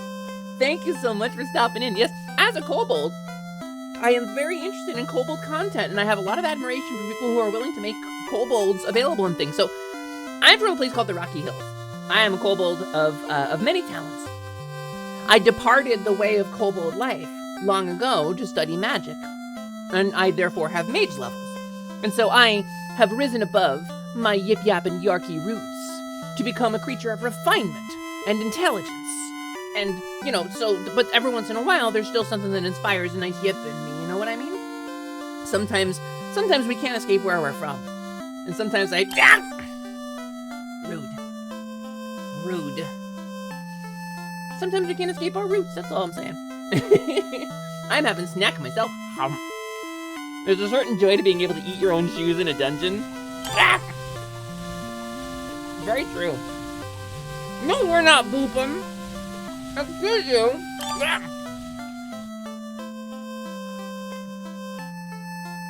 But yeah, Richard. What? Oh god. Oh god. Oh! Oh, I got the wild magic potion. Ugh. I'm all drippy. I'm all jelly. I'm gooey. I have a familiar. He's a slime. His name is Slime and Gelmont. He's my level 1 familiar. So sometimes I get hit with a wild magic potion and our essences get a little confused. I'm a dark aligned kobold myself. I am aligned with the element of dark, one of the axial elements of the world of Enem. Slimen is slime aligned. He's a tertiary element. But the wild magic potion can get things confused a little bit. We're playing Final Fantasy Renaissance today, which is a really cool. Yeah. Shut up, Slimen. Well, Richard Snap, welcome in. It is so nice to have you. We are a very queer community. We are a very friendly community. We are deeply, deeply involved in both TTRPG and computer RPG stuff, and sometimes I'm a cat. This is really my stream. I don't know what to tell you. I just let Hesper That's a deal leftover with milk limiting emoji your from life my because I original have stream. important slime things to do. Yeah, Simon, go to your room. Esper is I'm never Glooby. How dare you? How dare you? There's a checklist of my interests. Well, I'm so excited to see that. That's amazing. Listen, if you want to meet more kobolds, we have a ton of them. Hey, kobolds in the chat! Do I have any kobold lurkers at the moment? Can I get a yip yip, please? I would love a yip from my kobold lurkers. Slimen Gelmont just killed you. Oh my god, no! God, not again! Ugh. Hold on, Slimen. We gotta... Damn it, dude. Hide a body again. Jeez. Oh, Lyria, save me.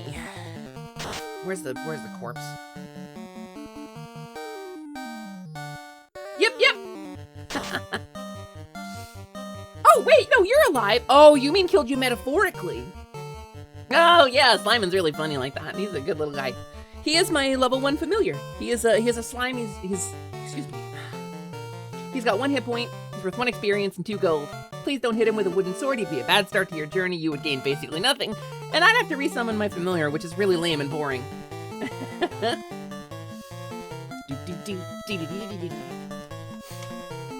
I see people making Discords. What is that? What is that? Making Discord servers for the game or games with the help with the community building. Yeah, I think people don't want to join more Discords usually. Unless there's like a real necessity to it. What I do see is I see developers doing stuff like, huh? Well, thank you for the Prime sub! Richard Stamp, thank you so much for the Prime. You only get 1 of those a month. I appreciate you so much. Thanks for joining. Thank you for joining the workshop beneath the world. It's so nice to have you here. I see developers making Discords of like, okay, if you want to download my thing, you must join my Discord. Or if you want to like participate in this community, you have to be in the Discord. And I'm like, I will fully skip a product that is like that. Unless it's something I really need for stream. All right, I think we're probably good enough to go fight Garland though. So I think let's go do that. And you think resummoning must be quite the familiar task by... Oh, come on, Nona. You know he goes in the timeout jar. You know he goes into the timeout jar and then comes back out and respawns. Discord sticking the steep Discord server limit to try to drive folks to buy Nitro kind of puts a kibosh on you joining every video game's Discord server. I pay for Nitro across 2 accounts, but I get what you mean. Simon only has 1 hit point, but as your 14 healer has told you, the last hit point is the only hit point that matters. You are correct. Are you a bad enough build to defeat Garland? Shut up, Slimen. Go away. Go to your room, you little nerd. We do fun stuff like share fan art and offer behind-the-scenes stuff, but it's also just pretty quiet most of the time. I'm about to shift into using it for folks to get early access to playtest in the next content phase. Hell yeah, hell yeah. I think I do have a rule against self-promotion, but in this case, you are a very pleasant person, and you have joined in and been active in the community enough to like talk. And if you want to pop in and shout out a kobold-based game in a very kobold-forward stream, I am so okay with that. But gamers, I say this with no endorsement, and I say this with no promise of content. Please understand anything that someone else is promoting in my chat. I don't personally endorse. I don't know anything about it. I've had this game recommended to me, but I've never played it. So please go with that knowledge. Oh no, I know it's not your intention. No, it's It's totally cool because I love shouting out indie devs in here. We're big indie lovers here. I don't know if Diggy's still around. Diggy usually doesn't hang around if I make dirty jokes on my stream because it's not really his speed. And I made some dirty jokes on stream today. But if Diggy is around, he is a big lover of indie games.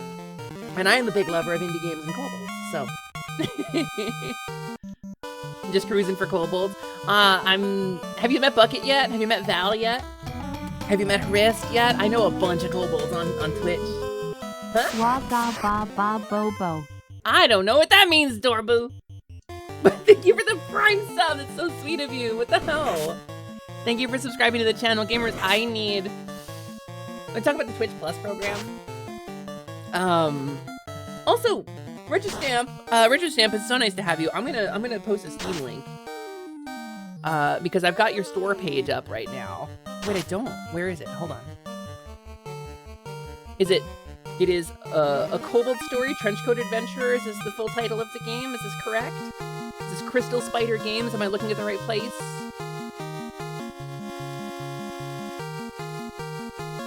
That you? Gamers, please check out what seems to be a really cool indie game about kobolds in a trench coat. Where's my game? Late one night before the tavern keeper shut his door, a wobbly gentleman came in, his footing was unsure. Mustachioed and handsome, and his clothing touched the floor. He was no man at all, he was 3 kobolds in a trench coat. Can I send you a key? That would be such an honor! I would adore that. Richard Stamp. So I'm currently involved in a bunch of fundraisers. As you can see, we're raising money for B, who is a transgender friend of mine and a wonderful creator who is in dire need of money to live and restore her medical treatments because, again, once you've reached a certain point in the transition process, you need that medicine to function normally, and she doesn't want to have it right now. So we're raising money for B. End of this month, we're raising money for formerly a kobold friend of mine who has changed now, and she's a librarian by the name of Jing. She was previously Kobold Sprig. And we're raising money for her to get her out of a dangerous living situation. And then in early February, we're doing Wizard Day, raising money for a trans charity. I will say a lot of my streams are tied up right now, but I would love to stream your game. I think that would be so fun. I think that would be super cool. I would genuinely be so into that if you wanted to send a key. I just couldn't promise streaming at any time in the immediate future. Wait, hold on. This is an amazing offer. Wait, I would love that. You do personal fundraisers every year. Last year we did 3K for transgender. That's incredible. Thank you so much for your support.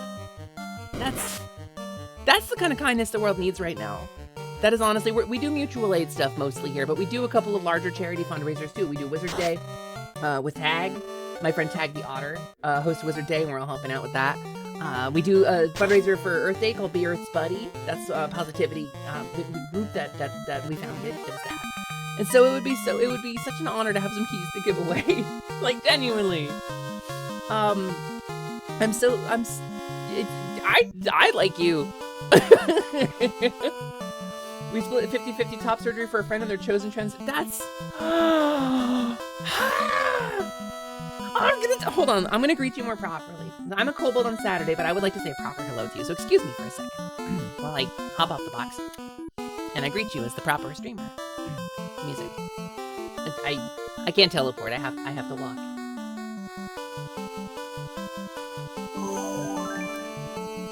Holy crap! Richard Stamp, that's such an honor. Thank you so much. I really appreciate you. That means the world to me. That you raised money for a friend's top surgery, that's... I feel emotions. I feel emotions right now. You're so nice. Did your friend get their top surgery funded? That kind of mutual aid is what drives us. That's what keeps this community alive. I'm so thankful for you. Yeah, absolutely. I have a business email. It's just hesper@positivity.space. You'll see it down in my about section. Please feel free to send me whatever you want to, whatever contact, or friend me on Discord. I'm just Hesper's Quest. It's super easy. I would love to talk to you more about this in the future. Thank you. That's an incredible cause and incredible vibes, and I really appreciate you reaching out. You got it funded. They're just in the process of making stuff happening. So a little bit of shared good news. We did a fundraiser for me too. The group got together and did the Pixie fundraiser, and we raised enough money for me to cover all of my surgeries moving forward. So I'm meeting my bottom surgeon on Tuesday, which is thrilling and terrifying. So totally good vibes. Anyway, I now return you to your regularly scheduled Kobold Companion Fairy away! I'll see you during the week, everybody. Woo!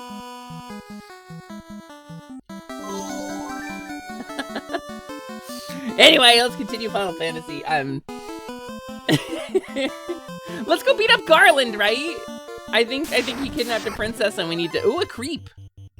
You're a creep. You're a weirdo. It's a swamp creep. I feel like we've leveled at least twice. I feel like we should be level 3 at this point. I kind of lost track because we were just sort of wandering. Dunk, dunk. Oh, he's got more than one round in him, huh?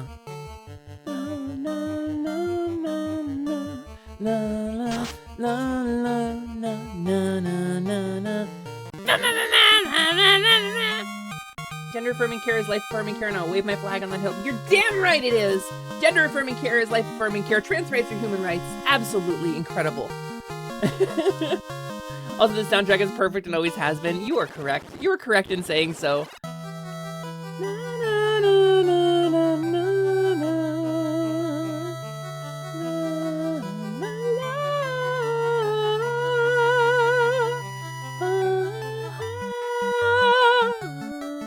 It's just so good. This song is in Final Fantasy XIV in a couple of spots. Say it louder for the kobolds in the back! Trans rights, human rights! Yep, yep, yep, yep, yep! Looking forward to the day you're free to be yourself. I dream of that day for you as well, Tara.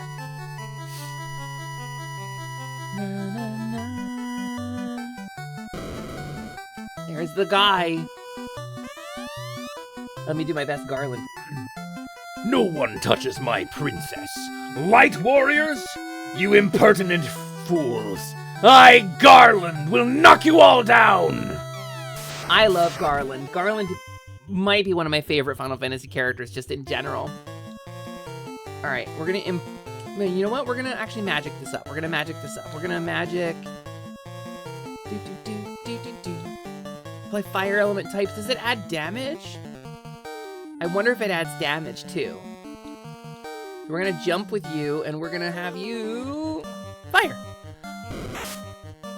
Okay, he hits pretty hard, and we don't have any healing spells. This is a healerless group.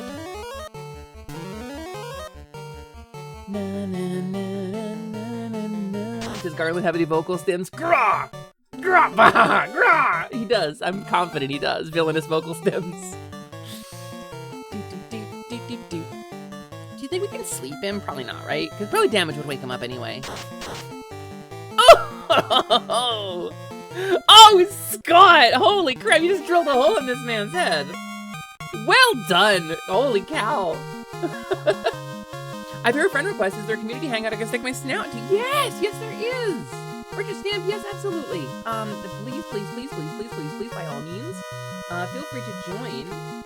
I appreciate you so much. This may be someone you know. Don't know. You don't share any mutual friends or small mutual service with them. That's okay. I know this person is legit here. So let me throw you an invite to our community. I do have a Discord just for the stream, but I think more appropriately, I would like to invite you to Positivity. So what is Positivity? Well, Positivity is our VTuber group. Myself and a couple of friends got together to make a group about sharing a little bit of positivity with the world. Kind of making things a little bit lighter than we found them. And we have a lot of love for indie games. We're experienced working with indie developers and promoting their games. And I don't know if it's everybody else's speed, but it's absolutely mine. So I will be happy to promote your game. And I think you'll find a lot of people in the community are very cool. I know Diggy in particular is a very prominent member of our community, very important to us, who is a very good streamer, and I think would probably love to shout out an indie game too, depending on the content. He's a little content picky, so. Yes, that invite is open to anybody in chat. Absolutely. That is our Positivity Discord. It's public facing. There's a link to it on our website, so.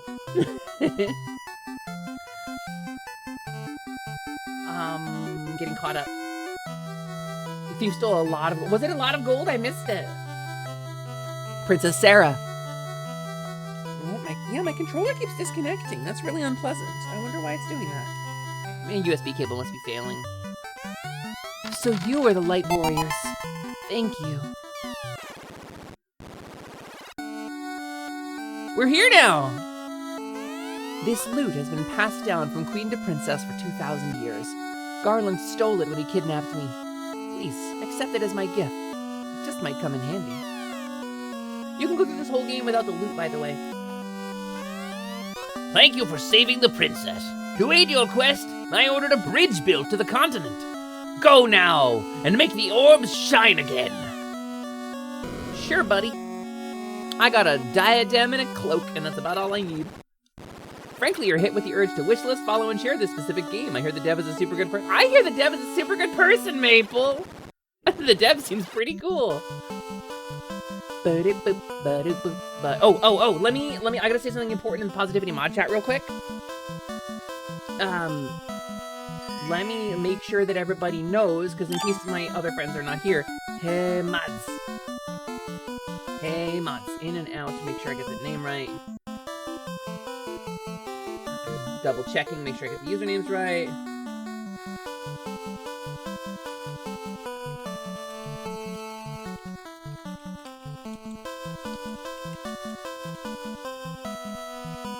One second.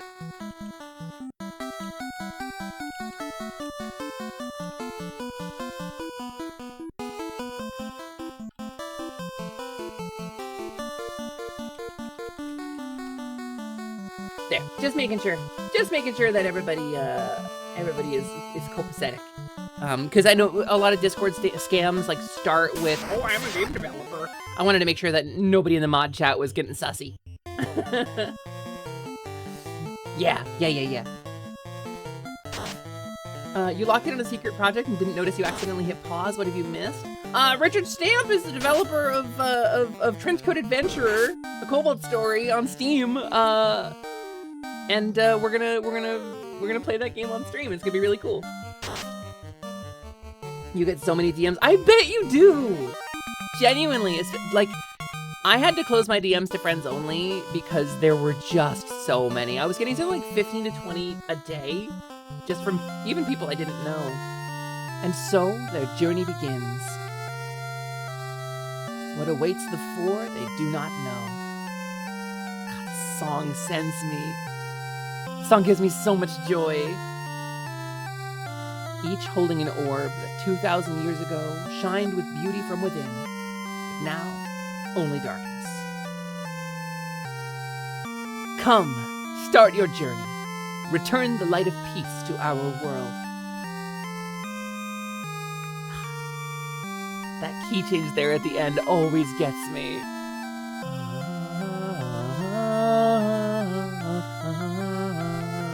Programmed by Brandon. Renaissance Mode, Brandon Smith. Special thanks to PJ Vilsaint and C. Kowalski. Testers, all of these people. Production of Renaissance Games. Do we have the original credits too? Oh, we don't. This reminds you need to change, play Stranger of Paradise. You gonna kill Chaos? You have to kill Chaos. You could kill Chaos, maybe kill Chaos. I'm just gonna mash through this, I think. Well, I only took like a lot of damage, actually. Kowalski, analysis. Is the game already over? That's the prologue! There's a reason that theme is called the I think that's the prologue, because there's the prelude and then there's the prologue. My bones! No, Ellie, I'm sorry! I'm sorry, you have to steal some new bones. Steal some replacement bones, there's plenty. Imps have tons of them. I kind of love that the prologue leads into credits. Honestly, because they wanted this game to kind of more resemble like an epic movie, you know? And it shows in the game's DNA that it's like, they're trying a different form of like storytelling. This is one of the first like video games as storytelling, you know? Like this wasn't Pac-Man. And so like how did they do that? What artistic choices did they make to kind of further that point and drive it home better? Also, the fucking Lancer is so strong. We could have killed Garland in like one hit with a hit from Scott. Hey, we're in the Goblin Mouse. Welcome back in. Squink, squink, squink. Squink, squink, squink, squink. Squink, squink, squink. Hello. It's nice to see you. Nestor is a spell sword. Nestor is a spell sword. We do not yet have any magic on the spell sword. Oh, well, Scott wasn't here. Scott left. You've never seen a game where the main character canonically skips a cutscene and just puts in his earbuds, right? If you have played Final Fantasy XIV, you'll know this song. To Celos be his up, a magic spell. And you'll also know this character. It's Matoya! Where is my crystal? I can't see anything without it. Who stole my crystal? Matoya's cave, yeah. Alright, we're just gonna take all of her stuff because she's blind. Also, there are 3 things to find on this map. Very close by. I don't see the sparkles, though. Previously, it showed me the sparkles when I hit that. Is it? Oh! 1 item. It's hidden somewhere in my general area.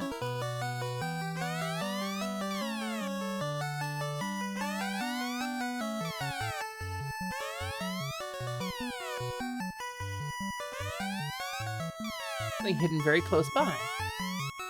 I'm not close enough to get the sparkle. Is it up here?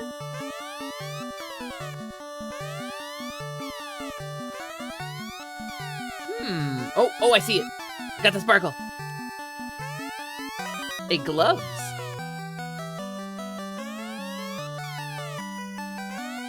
And a heal. That's all 3. Na, na, na, na.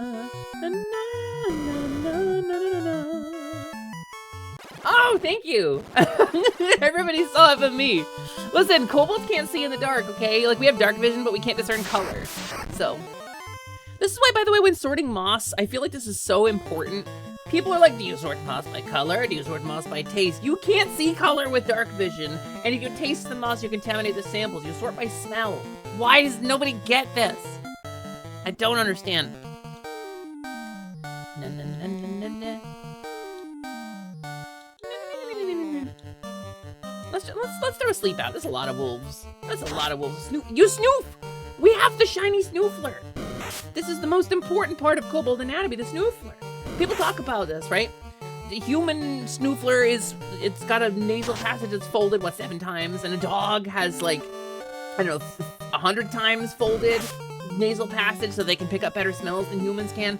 The kobold snoofler is 1,000 times folded kobold steel. It's a very delicate instrument. We should use it. That's fucking rude. We should use it more. And I'm telling you. Stop. It's not polite. Do I jam my finger into your primary sensory organ? No, I don't. I didn't think I did. I probably should, actually. I think that might teach you a little lesson about politeness and boundaries. I can, though. I'll just jam it into your primary sensory organ, yeah. It's right.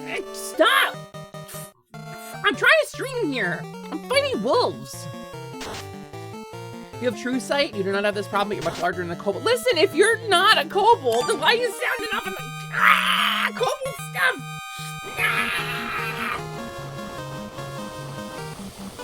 Yeah!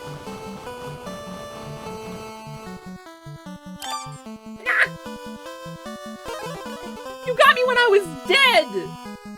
God, welcome to the community. You poke my corpse. I'm so lucky that I could respawn. You know, most kobolds can't respawn. That's tragic. You love that you recognize those as Mega Man X explosions? I don't know what you're talking about. I don't know what you mean. I really don't know what you mean. I don't know what you're talking about. Those are my explosions. Personally, you sort your moss by tasting. Excuse you! You just want to taste the moss! You just want to taste the moss, Dorbu. I know this. You're not being subtle about it. It's not okay. Whoa, Allie died. Ooh, Allie died while I was yelling about moss. I'm so sorry. Allie, this is canon to your lore, right? You died while I was yelling about moss. You can't sort by taste, you sort by touch. It contaminates the samples! Listen, the gatherers had to go through a lot of hell to get that moss, okay? Who's gonna tell Izzy? Izzy was involved. Izzy's complicit. You can't spell complizzy without Izzy.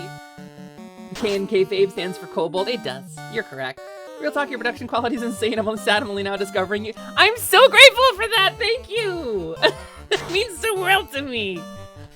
I try really hard to be polished. I try to have I try to put a lot of polish on the stuff that I put out. So I appreciate that. That means a lot. Thank you. I try to, you know, I got my start as a streamer in the era of everybody having a V-Roid, and I wanted to stand out. So, uh-oh. Okay, hold on. This might actually be really bad. We're gonna run. I needed to get to Pravoka. And I know Pravoka is like ahead of me here. I want to get to the inn and the temple in Pravoka. Did I miss it? I don't want to fight an iguana either. I might have missed the town. Wait, what's the magic spell? Hold on. To sell us, beat us up. No, I didn't miss the town. Southeast of me now. We're almost there. Oh, here it is. Ah, it's Pravoka! It's the port town! Sweet, sweet victory. Sweet release. You're only seeing Kobold. Fairy has tons of stream features herself. I don't know what you're talking about, Weems. I don't know what the fairy does during the week. That's her problem. Help! Hold on. Oh, I'll help you, all right. But first,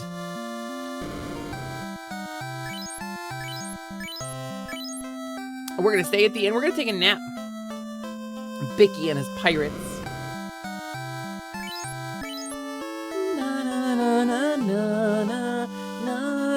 Well, listen. If you ever want to talk about kobold lore, I got tons of it. I come from a place called the Rocky Hills. My people are the Rocky Hills kobolds. We follow Elvanus and Philanma, the dragon twins. There's the sun god and the moon god. The humans have recreated them in their own image with Adia and Kuthri, but that's like a different story. I don't worship the human gods. I don't worship the kobold gods either. I've moved on from koboldom. But I was for a long time a kobold potwatch, which is a position of honor in our community. I was allowed to watch the grease pot, which is, of course, the central pot that many kobolds have in our society, where it keeps boiling 24/7 all times. And people like gatherers and hunters and looters will bring things to put in the pot. And the potwatch's job is to determine whether it's a good thing to go in the pot or not. Will this kill the kobolds or will this feed the kobolds, right? And so, as the potwatch, it's a real position of honor. And this is where I got my favorite snack from. This is where we can. I bet if we go through enough snacks. I bet if I go through enough snacks, I can show you my favorite snack. Hold on. Give me a second. I just really wanted to feed myself. Yeah.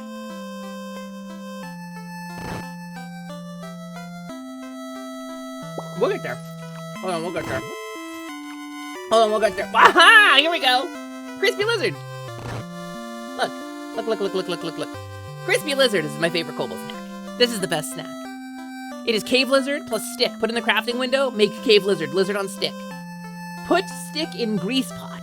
While watching Grease Pot. A special honor of being the potwatch is that you get to do stuff like this. You can't normally do that. You can't cook for yourself in the Grease Pot. It's community. And once every moon, we do like a communal kobold gathering. All the tribes get together and we all eat from the Grease Pot and share stories and loot and discuss the affairs of the next month. That's like a big social thing for kobolds, right? But Crispy Lizard is a treat just for me. And it's delicious.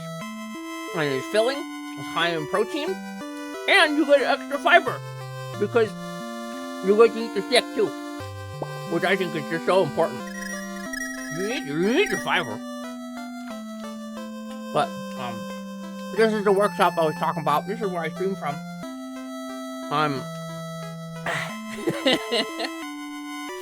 I'm so glad you're around. Are kobolds dragon servants in your world? Because I need to make my own kobolds because my world doesn't have any. So yes and no. There's a bunch of different types of kobolds. Some kobolds are dogs, some kobolds are rats, some kobolds are dragon people. Some kobolds are even like weird little elves. Just depends on where you go. I am a reptilian kobold. I'm a saurian or a draconic kobold myself. Again, 1 snoot for snoofles, 2 pokers for hitting, the optional floopers package, and 1 big swoosher around back for tailing. Again, I can't stress that enough. I'm that kind of kobold. But, dragon servants? Not exactly. Not exactly. In Enum, kobolds aren't necessarily dragon servants. We have an old faith that dragons are the progenitors of our people, and that the kobolds were, in ancient times, the messengers of the gods. We're the ones who brought magic to mortality. Alvanus and Philanma gave us magic to bring to mortals, and we are the ones who sang the songs and taught them the spells. But it's been forgotten. There's a lot of old kobold ruins around Enum, from the First Age, when kobolds had magic, and we brought it to mortals. And we still guard these places, but in a lot of kobold culture, sadly, we've lost touch with this bit of our origin. And again, kobolds are different everywhere you go. Some places, kobolds worship Tiamat, the queen of evil dragons. Some places, they're cooked out of dragon eggs using dark magic. Some places, they're dogs who eat mushrooms in dungeons. It's whatever you want to do. The kobolds is kobolds. But that's my kobolds. More like dragon enthusiasts. I think that's very accurate, yeah. I think a dragon I love a dragon. I've kind of iconically have gotten into trouble because I love a dragon. Sometimes I'm irresponsible with my love of dragon. I just think they're cool, okay? I think that's... One time you met a kobold who was a gnome, but that might have just been an actual gnome. He could be a kobold if he wanted to, or they could be a kobold if they wanted to be. Na, na, na, na, na, na. Kobold buying all the spells. W magic spell. Can Nestor learn anything from here? In bio. That teaches poison elemental damage? I feel like it's just not listing the curative spells.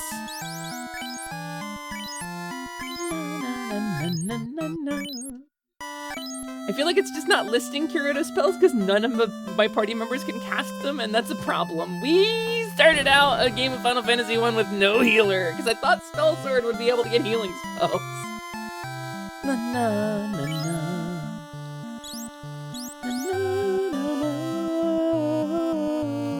Temper actually works.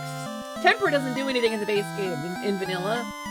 Sometimes my love of a dragon causes problems. You burnt my village to the ground. Yes, but we built it back up. The Kobold Construction Guild built it back up for you. I wish I could show you. I wish I had the ability to show you the bit I recorded for Yusei's when he did Calories lore video.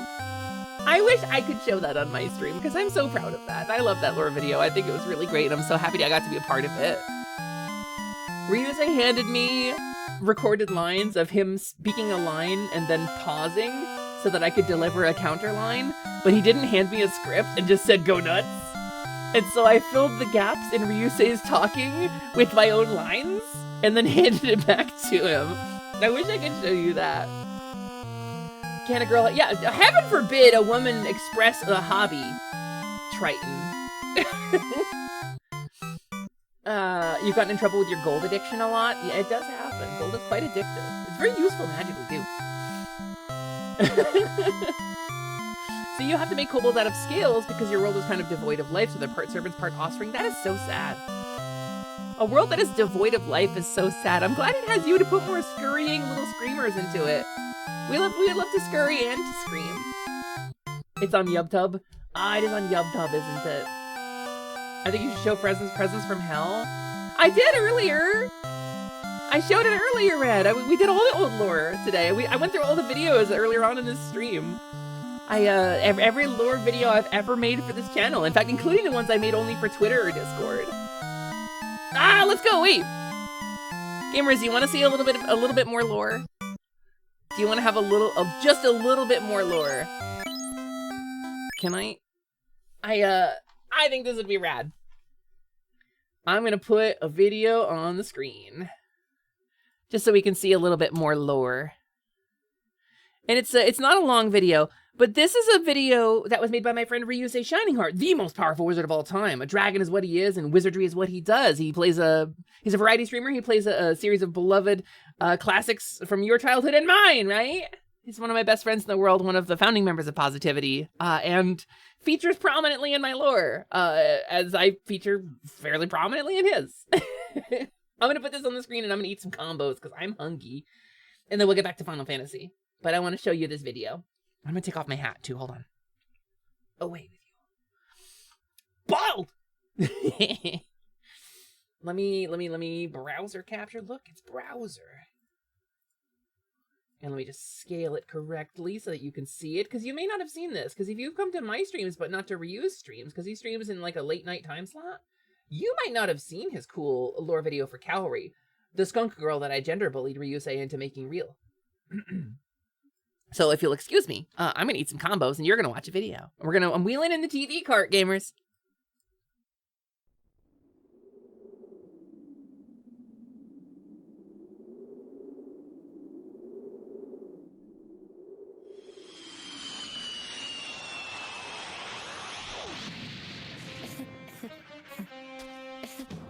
Well, looks like he found me. Looks like I found you, android. Wait, what? Don't play dumb with me. I know you're a Red Ribbon Army android sent back in time from the future to kill me. He thinks this is an episode of Dragon Ball Z. It would almost be charming if his subconscious wasn't trying to remove me from his soul. Oh no.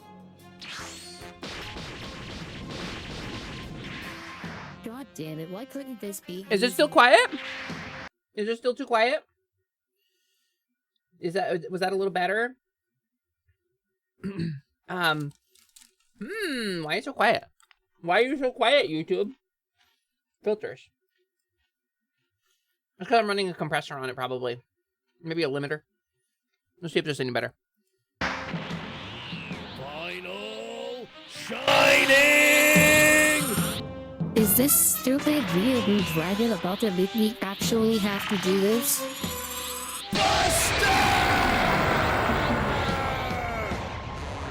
This is so dumb.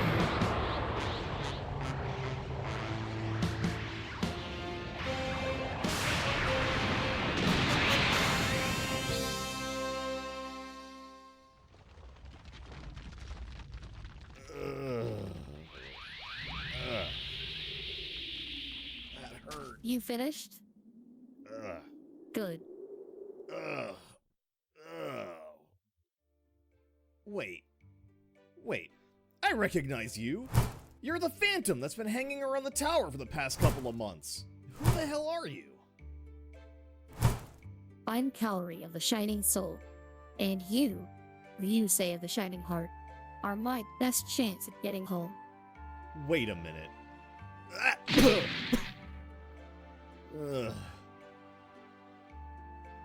What did you just call me? Ryusei of the Shining Heart. That is your name, isn't it? I haven't been addressed by my full title since I stranded Now myself. there's a name I've not heard in a Nobody long knows time. that. How do you know that? I've seen it in your memories. The kingdom of magic and flowing water, and the Shining Heart, a massive gem of crystallized mana. The invading army, how you broke a millennia's-old vow, and used a piece of the Shining Heart to save the people you love. The same shard you keep sealed away in that locket at your side as a reminder that unlimited power should never be abused. Okay, so you know about my sad boy backstory. That doesn't explain what you're doing here. Because the same thing happened to me. I lived in a kingdom of magic and sakura flowers guarding a gem just like yours, the Shining Soul. Except, when I panic teleported to the place between, I think I separated my soul from my physical body.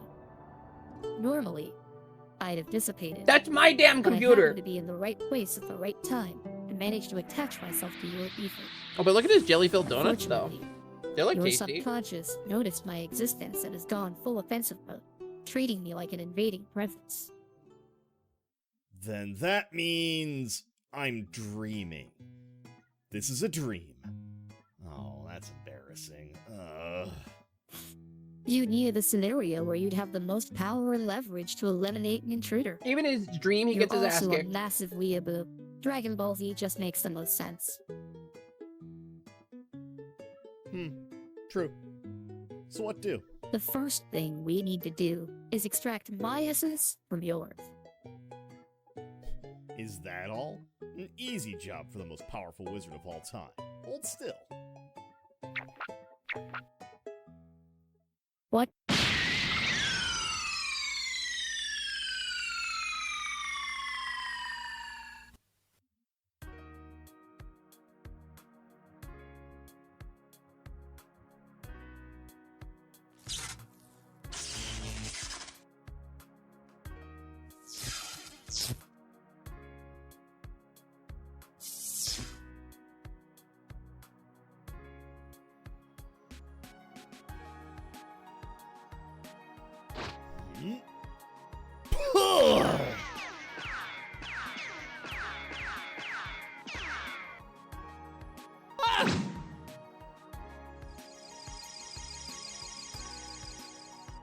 You know, you could have tried to be a little more delicate. It worked, didn't it? And I condensed your soul, which should keep you from fading away. At least temporarily. Then the next step is clear. I need a physical form to attach to. I might not disappear in the near future, but I also already feel like I've lost a piece of myself. A piece of yourself. I know where we can get you a body. So, this is the part where Ryusei sent me empty lines, and I just had to fill in.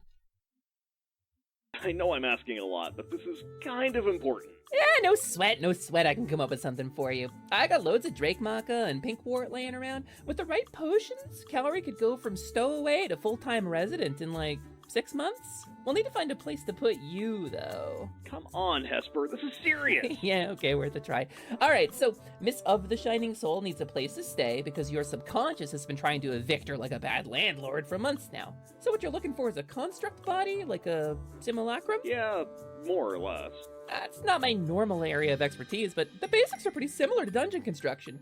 Power source conduits, an ecosystem. I can hit a few dungeons, get a few drops, pull something together in like a day or so.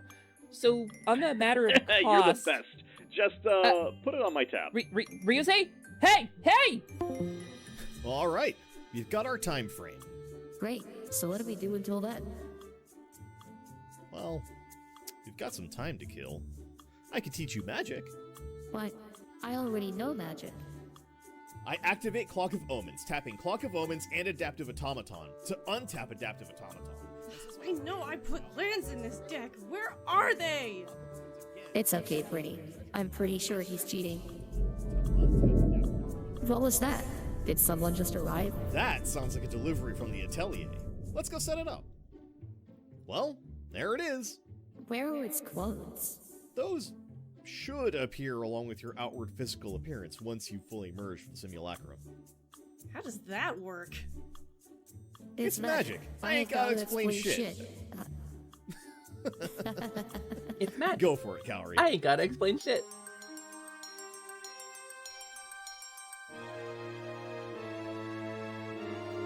Remember the time when all of our lores crossed over a bunch of times and all of us made this like cool shared world together?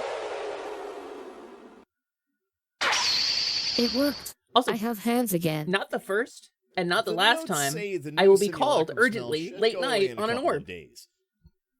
To be replaced with skunk odor, no doubt. Very funny. Stinky skunk. Anyways, this is your new home until we can figure out how to return ourselves to our respective worlds. And in the meantime, there are a lot of magical friends waiting out there who I'm sure are very, very excited to meet you. Yeah, we were. Welcome home. So, gamers, if you want to learn more, if you enjoyed that video, please go check out Shining Heart VT on twitch.tv, my good buddy Ryusei Shining Heart. You can go hang out in his chat, and he'll probably show you the other lore video if you ask, the follow-up to this one, which is even cooler and includes even more amazing things. You know, just in case that was a thing you wanted to do. Yeah, that one is like 12 minutes long. I mean, I want to keep playing Final Fantasy. No offense intended to Ryusei, but I've played so many lore videos on the stream today. Not tonight. Oh, you're not streaming tonight? Okay, understood. I hope your sore throat feels better. I hope you feel better, buddy. There was also a time when Ryusei called up Lumina and was like, "Mommy, we have a problem."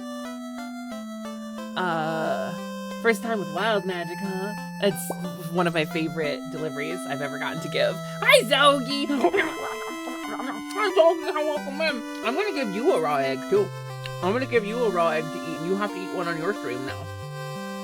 I hope that's okay. I mean, that's just a normal kobold gift, right? And you've given me one, so it's only fair. It's only polite if I give you one. My controller keeps disconnecting. Ooh, Yoshi egg! No, it's just a green one, though. Final Fantasy seems a bit loud now compared to your voice. What? I didn't change anything. I literally didn't change anything. What do you mean? What do you mean? Preferences. Audio.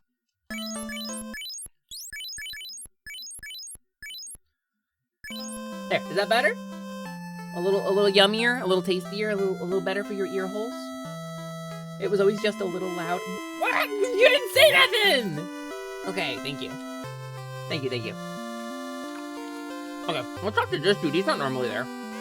You, swordsman! I am a wanderer in search of a legendary weapon. I found this one on a dead pirate, but it is not legendary. You may have it.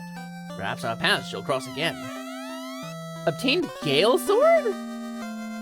So this is new. And this is the point, Zoe, where I go like, I can fit the whole world inside my hands. And then I put my hands around your face and go, you're my whole world.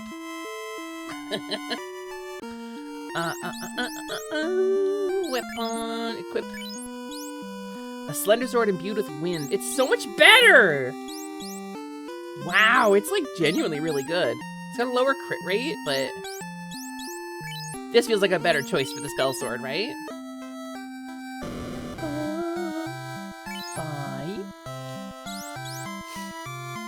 Oh, the short sword is better. Okay. Actually, the scimitar... Short sword does more damage? Allie, how do you feel about scimitars? What if I gave you a skimitar? Skimitar. We're gonna give Allie a skimitar. And then let's do... a steel spear for Scott. Oh, I don't have enough. I gotta sell stuff.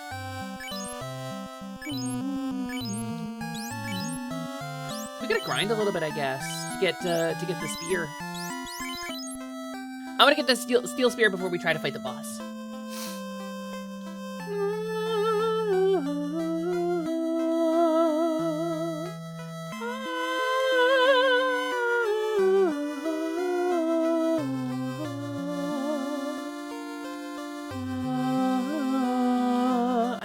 The soundtrack is so good.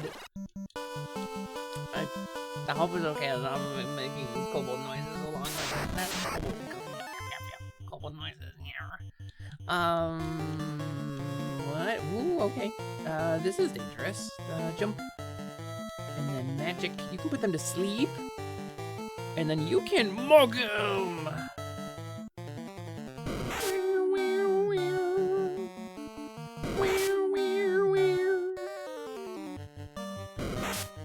Okay.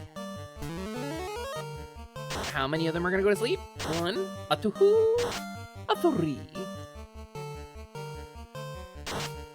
I hope that doesn't fuck. He woke up. Oop. Okay, the frontline pony is awake. That's okay. We can handle the frontline pony. And we'll do a little bit of this and a little bit of that. Backline pony's gonna wake up anyway, because Scott's gonna land on it. Does it miss a turn when it wakes up anyway? That would make sleep really more valuable. Dun, dun, dun, dun, dun. Alright, it seems like this is where we gotta draw the line here. Bit of a tough fight. Bum, bum, bum.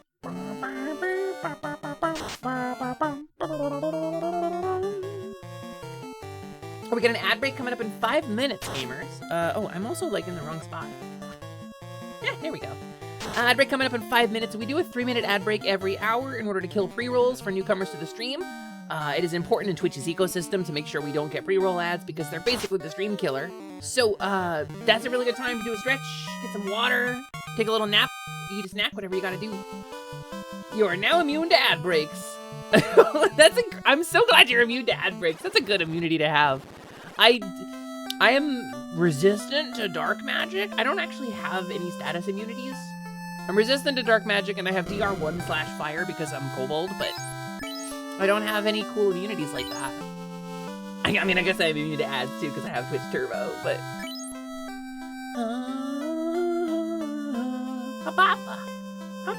No. They got rid of ineffective, thank goodness. I don't think they got rid of it. I've seen it pop up for other stuff. You're vulnerable to flattery, but resistant to deadlines. Oh, that's dangerous. Hold on. We got some growths. A couple growth. Slip. And then... what can I steal from a growth? Mud. I just gold. 19 gold. Alright. Sleep. Is it really gonna affect everybody? It used to miss like 50% of the time. That's amazing. Sleep has so much value now.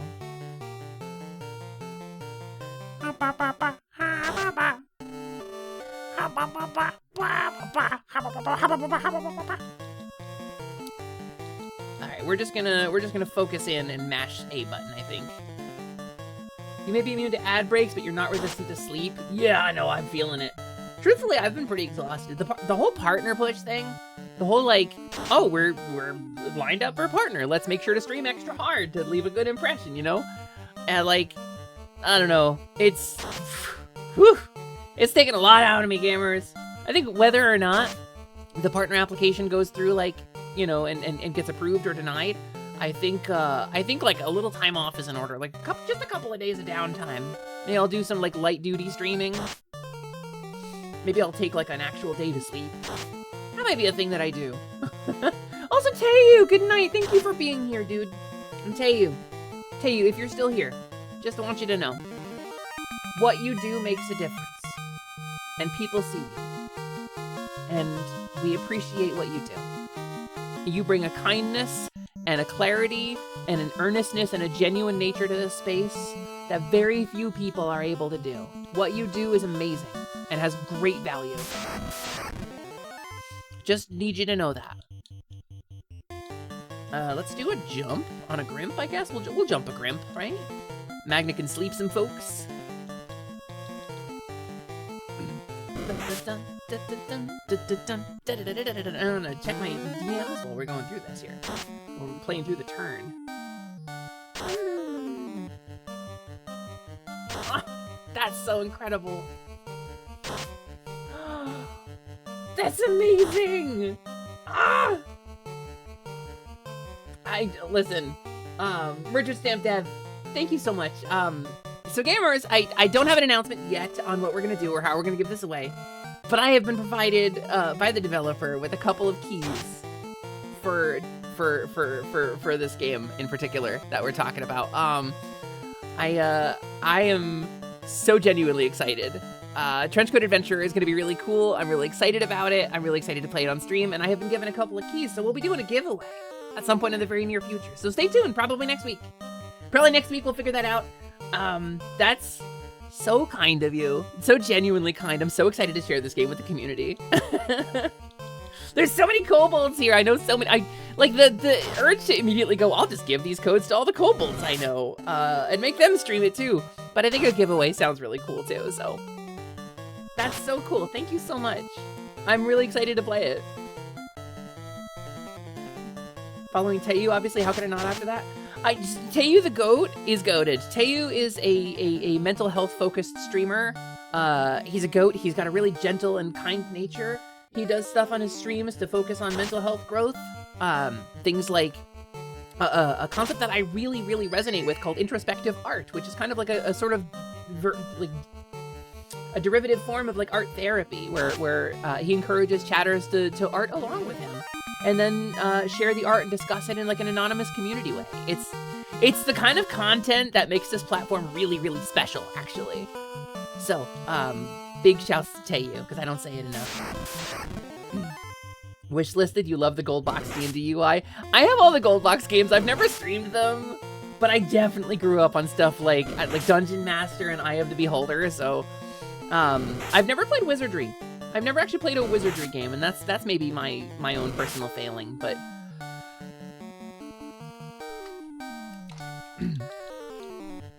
all right, we're gonna make sure let's jump one of the Grimps, and we'll do a little slip. And we'll do a little slap in his mouth. No, no, no, no, no. You can't art at all, but that sounds lovely. Yeah, I also am not such a great artist, but it is lovely. It's because it's not about quality of creation, it's about expressiveness. It's about expression in the creation.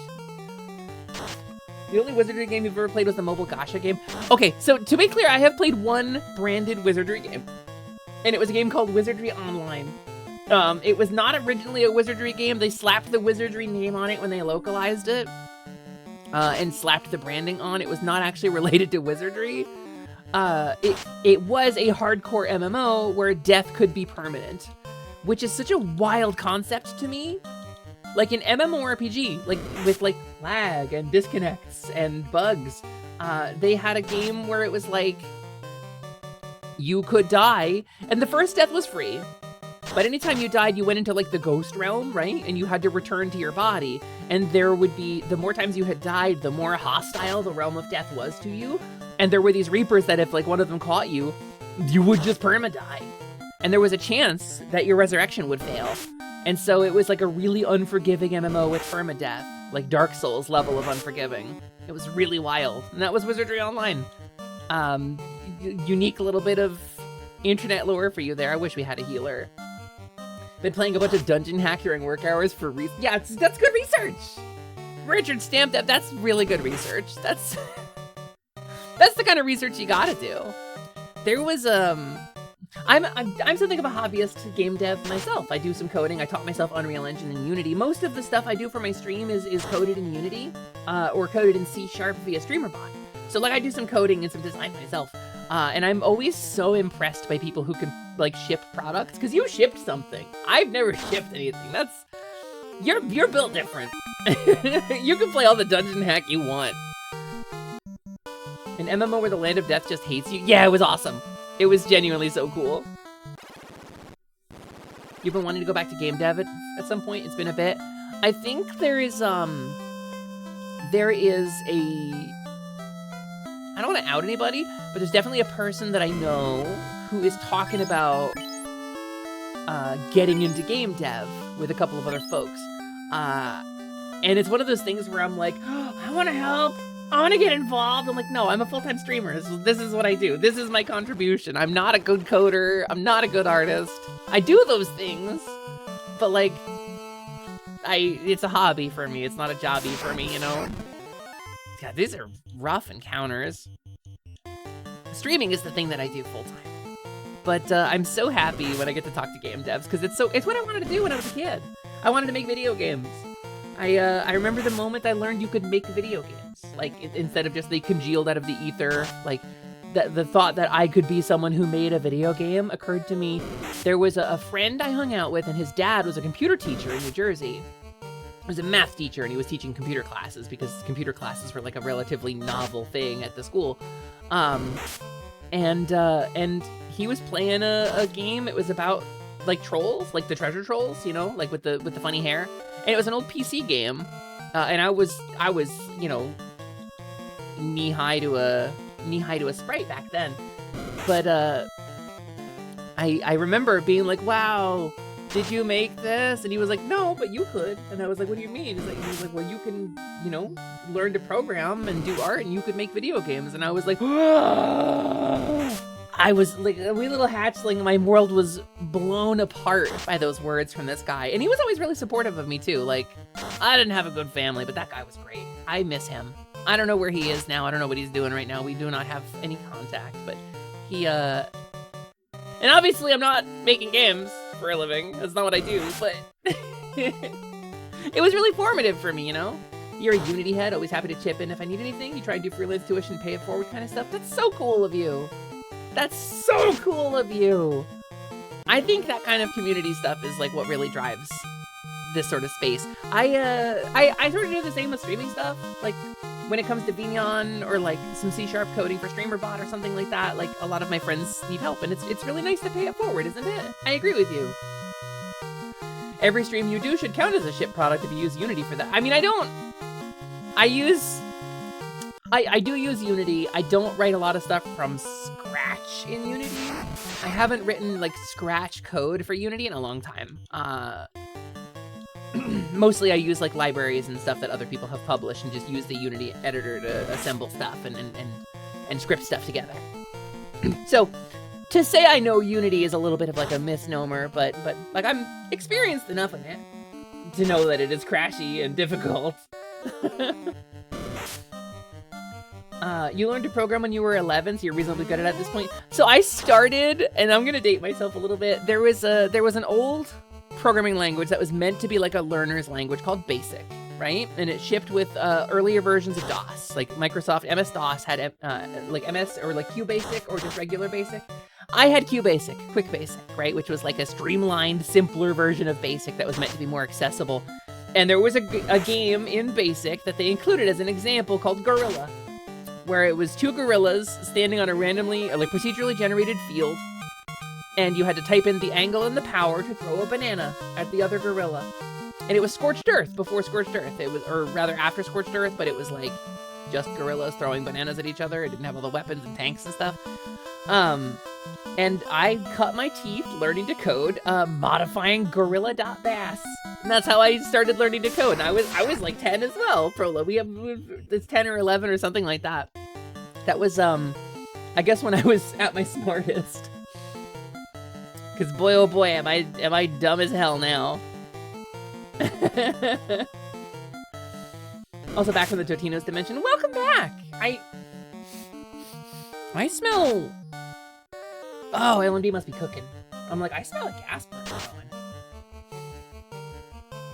Today you were learning that there are people who think you are cool and that is nice to feel. I think you're cool. I think what you do is really cool. You miss web dev a little sometimes, but at least you use the skills and making new stuff for stream. I'm friends with so many programmers. I mean, Aria makes all of our stream stuff, right? The HodmeBot and like our Clipbot and everything, so. Also, hi Inaris, welcome in.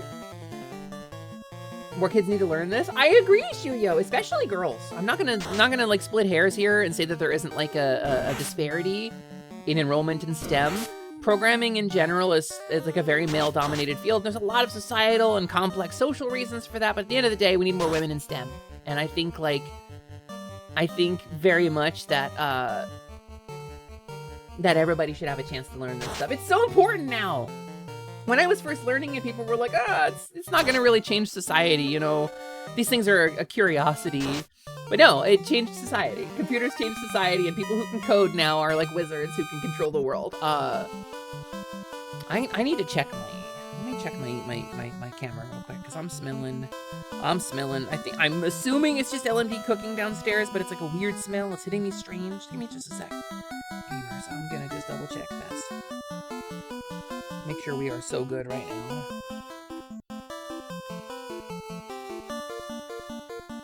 Oh, okay, yeah, I think it's just them cooking. Okay, good.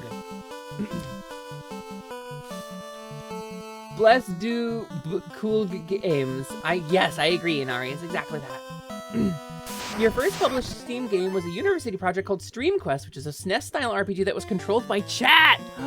That's so cool! You really missed out by not pushing it further? No, that's so cool. So there's a game you might be familiar with called Kukoro Stream Games, and it's one of the options for that. It's like a community thing where you play a bunch of different mini games with your chat as a streamer. It's really like a neat idea, and that's kind of like in the same territory, right? Because there is one that's like a kind of very simplified RPG that is controlled by chat, and it's very popular. Kukoro's awesome. I resisted the urge to push a bunch of Kukoro during the partner push when we had more viewers, more eyes on the stream.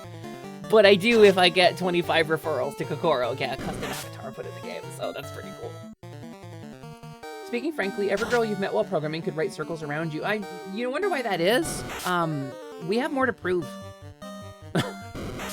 And like, as a trans woman, I know my experience is never going to be the same as a person who was like raised into being a woman from birth, you know? I know my experience is never going to be the same, but absolutely that disparity hurts me too. And so I constantly have to perform, you know, better and faster and more precisely than my male peers in order to receive the same respect. And so there's more of a pressure to not fuck up, I think. And that's just the way it is. It sucks, but that's just the way it is. You did a small amount of programming on old school PCs, copied a lot of games from printed books. Copied from printed books? Line numbers? Maple line numbers over there. Used to modify those TI-83 games to have your friends' names? That's wild. Wild and good. Yeah, whether this is more about your skills or theirs. Yeah, Nestor, I'm sure you're a very competent coder is what I'm getting at.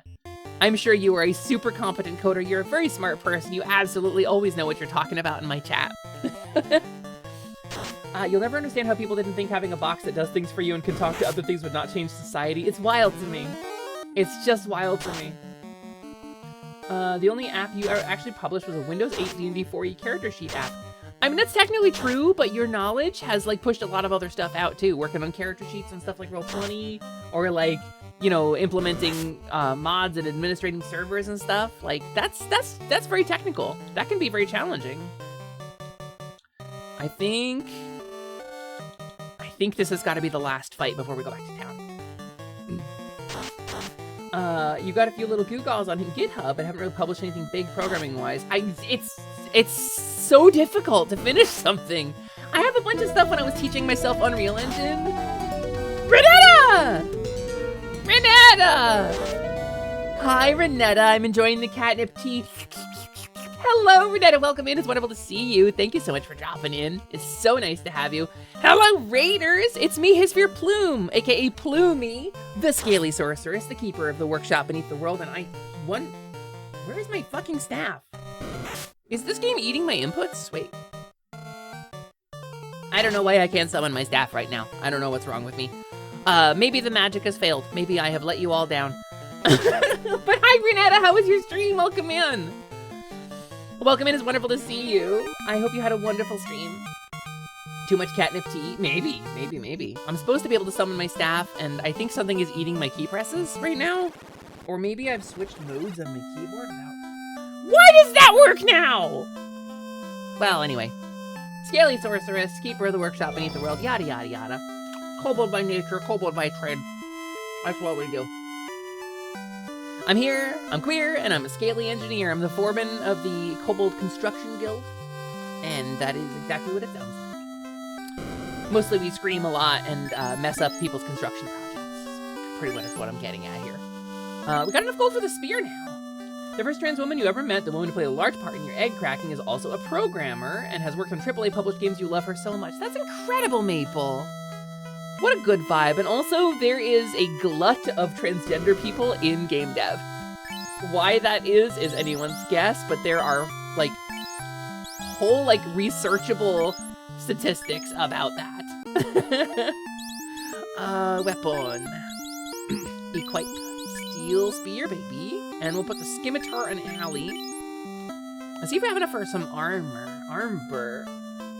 Programmer Socks is a meme for a reason. Not just because Linux's mascot was very nearly a trans or non-binary fox person. Is there an armor shop here in Bravo? Oh, there is. It's down there. Bravoca, let's avoid Picky the pirate now. He's standing in the square. Oh, I got a gloves too, didn't I? I got a gloves as well, I think. Ooh, iron armor. Wait. Okay, you guys already have chain. Iron armor would be really cool for Scott, because he takes a lot of damage.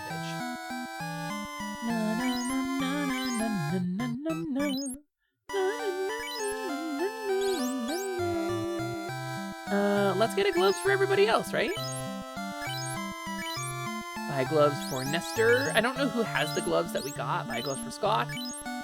And buy a gloves for Ellie. And then we'll sort it out. Armbert. Traded gloves down to Magna. Equip. Glove, glove, glove. I don't know how to save.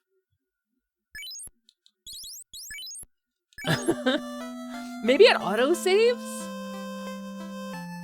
Maybe it saves when I go to the inn? I'm a little concerned because I really don't want it to like not save. Did you bought programmer gloves? I did. Ooh, Final Fantasy Renaissance. Haven't heard of it, but it seems really intriguing. It is Lilith! It's another retro remake. Look, I got a Lancer and a Black Mage and a Thief and a Spellblade. And also I got a Thief who can find items on the world map. But the Bravoca's a big town, so I'm gonna have to search all around for it.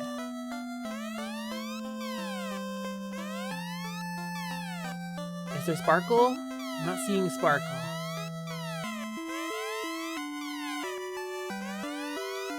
Very close by, huh? Anybody seen the Sparkle? Am I missing it? Oh, there it is. Heal potion.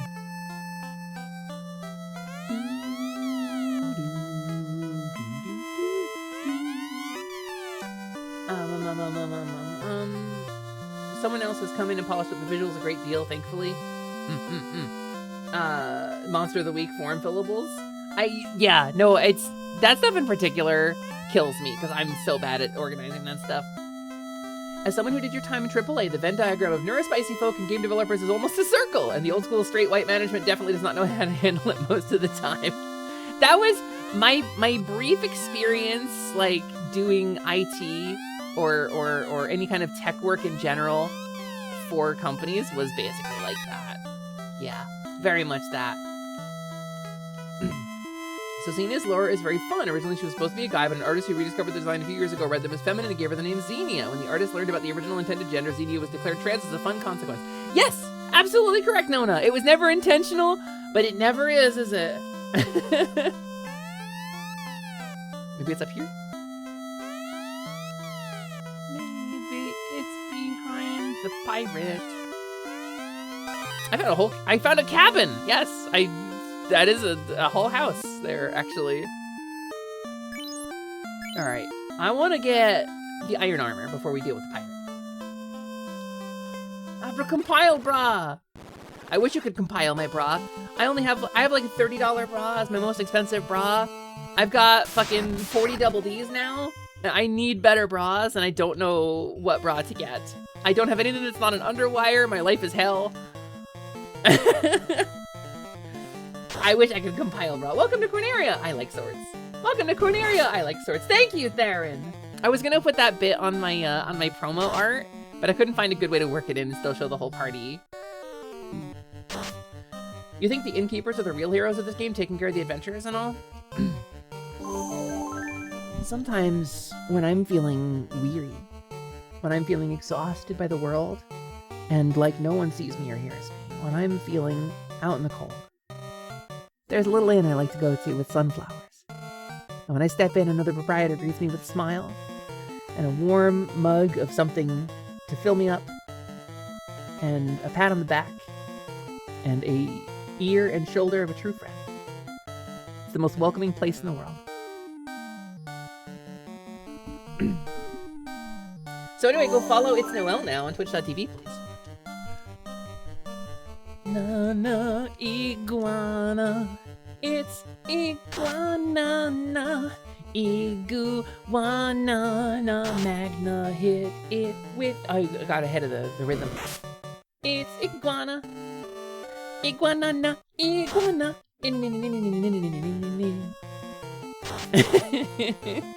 Ooh, okay. Scott just smooshed a lizard.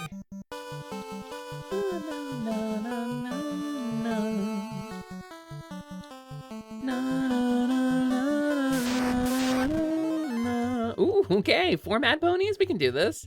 Watch this, though.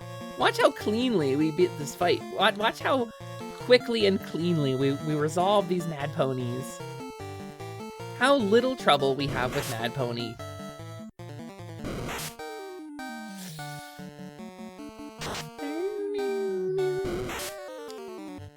Gale Sword's doing some work. So, no ineffectives on sleep. I guess sleep just hits everybody, but I wake them up immediately when they take damage now.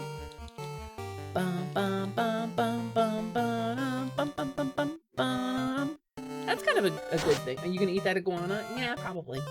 Most likely.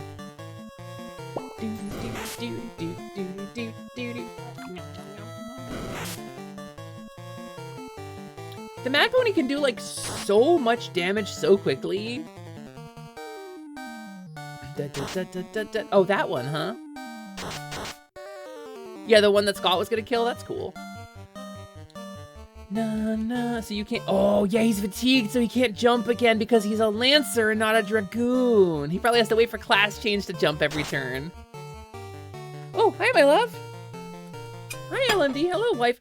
You made a grilled chicken salad, and this looks amazing. What the fuck? Oh, my God. Come... Gamers, I gotta kiss my wife. Hold on a second. I gotta be gay for a second.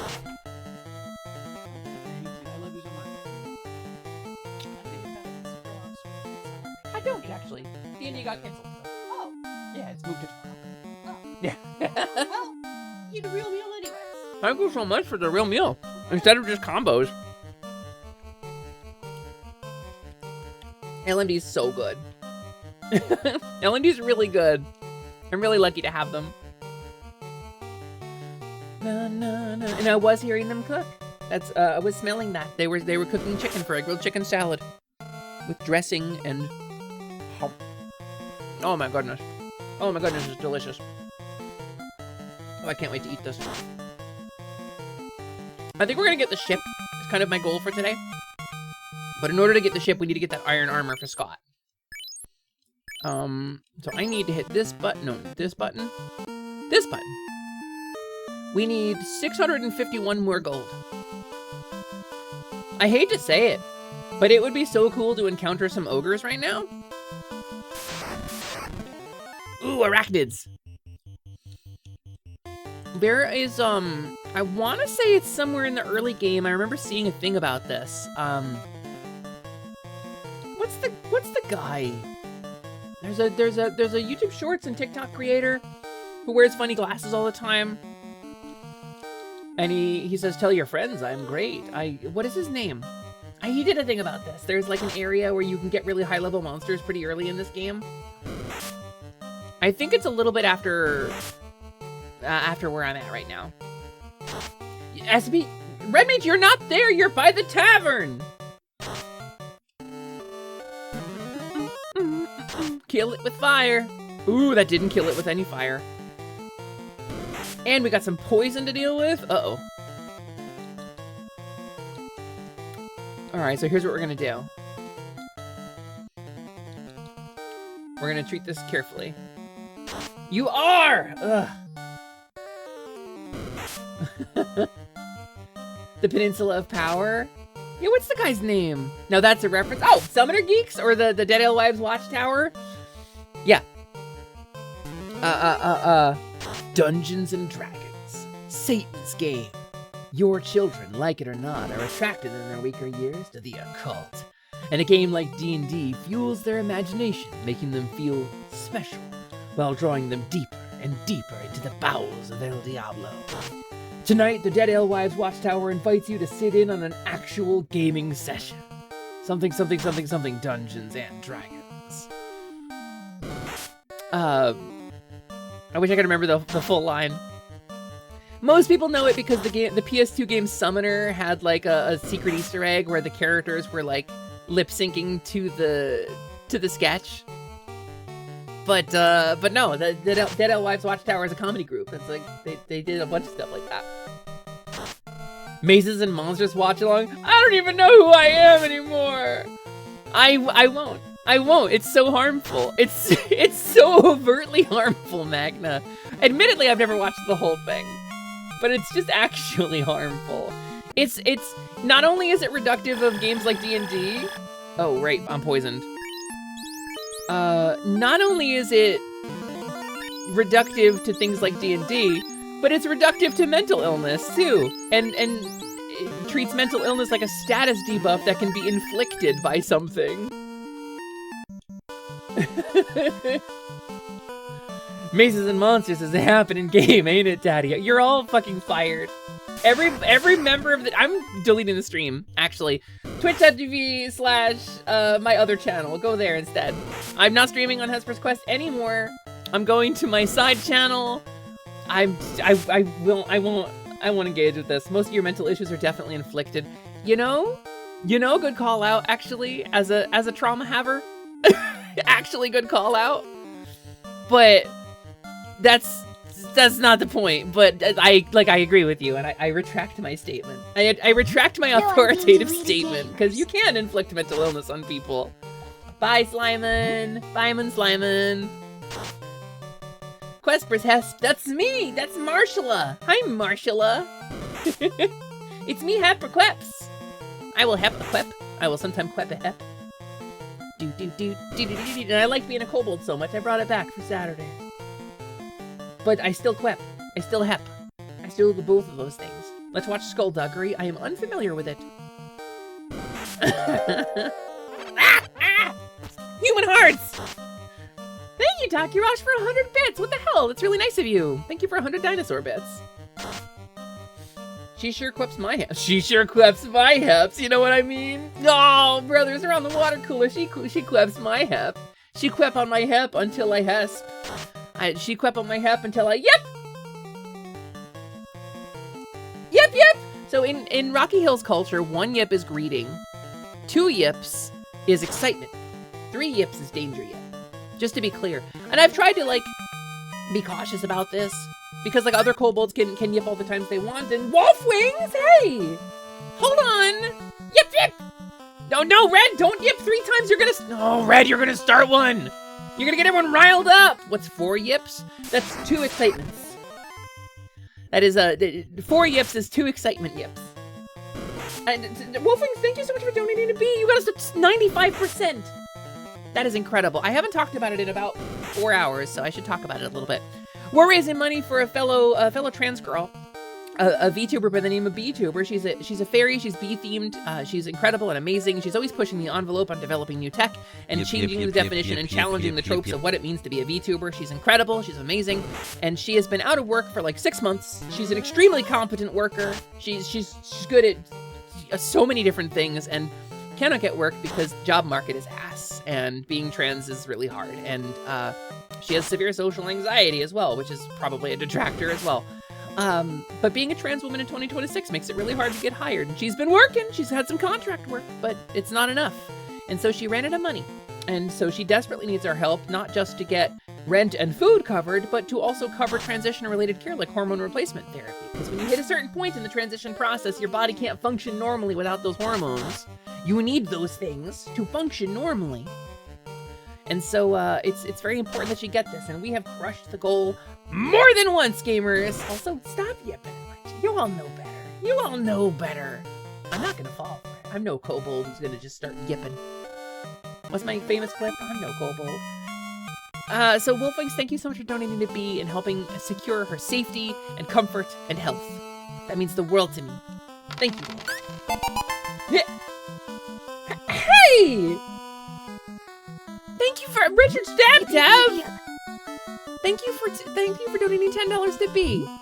You should go follow twitch.tv/btuber while we're at it. If you want to see some really cool creators, and she does some really cool stuff with a bot called Sammy, which is a bot that you another streamer bot that you have to like program manually. She's pretty competent. She's pretty capable and stuff.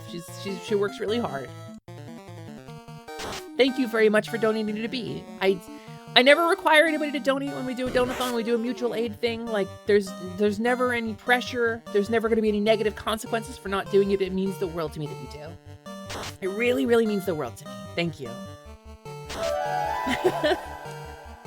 Well, listen, I'm so happy I can make you feel good. Like that's the whole point, the whole vibe of my stream is to create this community where people can be themselves unapologetically and explore what it means to be them.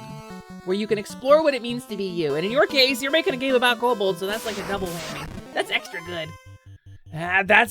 Okay, I don't like this. I don't like this layout here. I'm not a fan of this, actually. Let's do the Grewolf. Let's do a Slep. Oh, we're out of spell slots. Do we fight it out, gamers? I feel like we fight it out. I feel like we just see what happens. I'm gonna eat another piece of chicken though off the salad. Honk. Honk.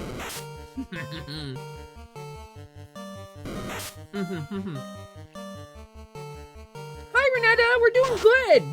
We're doing very good. This is a very dangerous setup right now. I think we're high enough level that we're not in any significant danger, but some of these guys with a stray attack could do significant damage to us, so.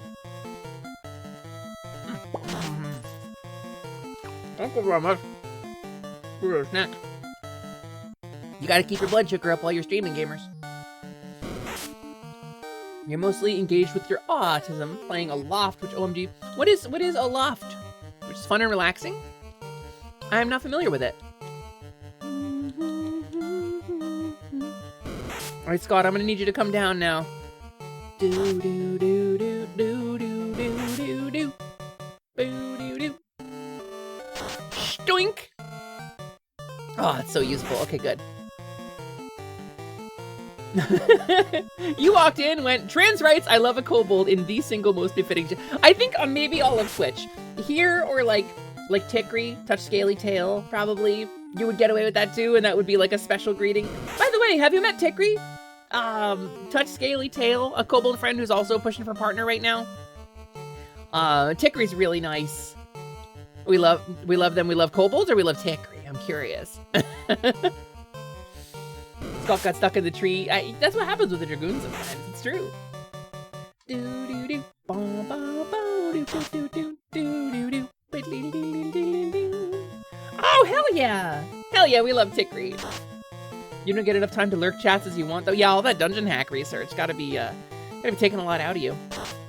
Can I ask you a question? A weird question. I know this is not a game that you developed, but I gotta ask how you feel about Barony. I gotta ask what your thoughts on Barony are, because that is one of my favorites as far as like indies in the fantasy kind of genre and fantasy dungeon crawler kind of genre. I am a Barony fiend, and I really, really want them to add kobolds. I want them to add kobolds to Barony so bad. They really need to. Barony on your haven't. Really? Oh, let me tell you. So we sometimes stream Barony around here. Myself and like Noelle and Ren and them, some folks in my chat right now have all streamed Barony together. And also Anonymous Gifter, thank you for giving a sub to Renetta. Renetta, please enjoy the emotes and ad-free viewing. Barony is one of my favorite games of all time. It is so punishing and so good. In solo play, it's weird. If you've ever played like NetHack or ADOM or something like that, like an old like dungeon crawler roguelike, solo, it's very much that kind of vibe to play solo. But if you are a fan of the genre, it's like natively multiplayer for 4 players. And that is a way to spend a long evening. I love Barony. But maybe between you and me, we can convince them to put kobolds in the damn thing. I don't know. Maybe they'll see us yipping and yapping and yarking. Maybe we will no longer yark in the dark. Maybe the gods will hearken to our yarkin and add kobolds to things. Because it needs to happen. We work really hard. We work too hard, actually. We work our little claws to the bone, getting kobold representation and stuff. You've now beaten Barony twice. Yeah, congrats on your successful run the other night, Ren. I heard about that. I also played with with Zoe and Lily in the chat. God, those two are funny. I don't know if they're still in the chat, but Skylord Zoe and your Captain Lily are two of the funniest people I've ever had the joy of collabing with. I was fucking dying. Like, it's good. It's good for personal growth when you are doing something, right? To be the worst at it in the room. Like, if I want to get good at playing a musical instrument, I want to be the worst at the musical instrument in the room, because then I'm surrounded by people who are better than me and I can learn from them. And I feel that way about comedy with Zoe and Lily. I just feel like they're the funniest people, and they're fun to play Barony with. That's what I'm getting at. That was a really good time. If only there was a game developer adding kobolds to things. Listen, if I was gonna market a kobold game, I would add kobolds to everything else. We get into nonsense, and it's a game about infiltrating, right? It's 3 kobolds in a trench coat. So, I saw a block stat, like, or not a block stat, like a tabletop class in a couple of different systems for 3 kobolds in a trench coat, and I just think it's such a vibe. We actually have a kobold stack emote. It's difficult to pull off because one person has to input all 3 emotes in sequence. But we have a kobold stack emote. Myself and some other kobolds have a special series of emotes of us in a trench coat. Zoe's Noida rant on you was one of the funniest moments that's ever happened on your stream. She's so funny! You keep wondering what else you can do with your kobold chums. The best idea you've come up with is something Lost Vikings style. That's... The Lost Vikings is such a deep cut, and it's so good. You have the head, at least. So they're like 7 TV emotes, or better TTV emotes, I think. I forget. It's like Bucket Jacket and Sprig Jacket. Bucket's the torso for sure. He's got big torso energy, but I mean, look at the guy. He's got torso energy. I don't know what to tell you. Jing is usually the head because she's the smart one. She's the one who can talk. I mean, she was Sprig at the time, but I can't do like 7 TTV inputs, so I did wonder how to do an FPS and you technically had 6 hands. Yeah, it does seem like a concern, doesn't it? That's okay, Rin the Goblin Mouse. Thank you for being here. It's always nice to see you. Thank you so much for dropping in, and it was nice to meet you. Please have a good go. We love a goblin, we love a mouse around here, so you're both of those things. Yeah, I'm curious how you did do an FPS when you have 6 hands. I'm looking forward to playing this game on stream, really and honestly. Probably if I had to put a loose guess on when, because I don't know what my schedule's gonna look like over the next week with all the fundraisers and stuff. But probably next Saturday. Yeah, we have Kobold Stack. What's the price of VIP these days? It's 8,000 rupees, Dakirash. 8,000 of rupee, and I will afford you to VIP if there is a slot available. That's the thing. There's got to be a slot available, and I've got to start writing some module to pull out the oldest VIPs and cycle it out. But that's not the Kobold Stack. Although pyramid successful, well done.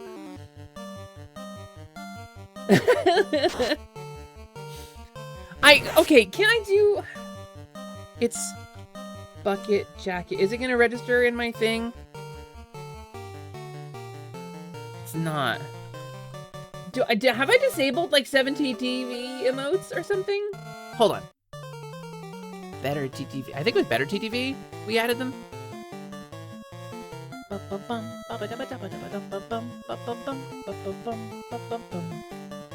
Here it is.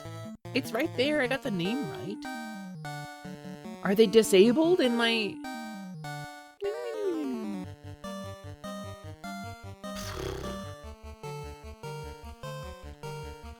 They must just be disabled in my settings, maybe? It's Better TTV. It's a Better TTV emote.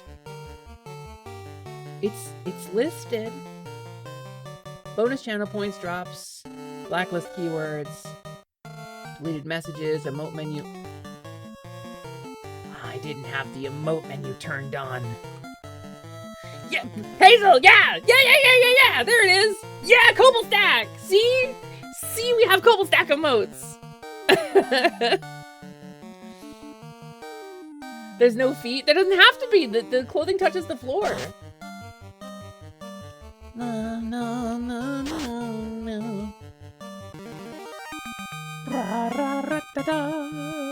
Thank you, Hazel. I knew it fucking worked.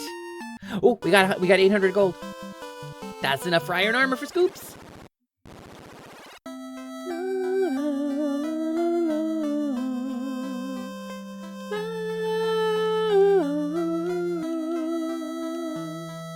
Sir, please!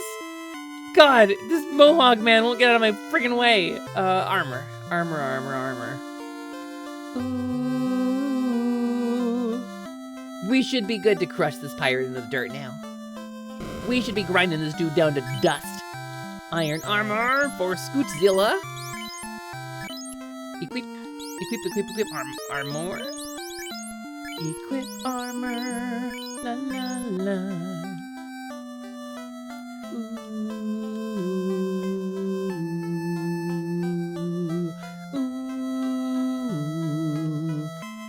I am Bicky the Pirate, and surprised I am that you scurvy dogs have the nerve to face me. Mates, get these landlubbers! Look at those pirates. Look at these little bare thigh, Frank Frazetta ass looking pirates. You know what's really funny? Oh, you have bluff. Interesting, Megan. Slip. What if I mug the muggers, right? What if I mug the muggers?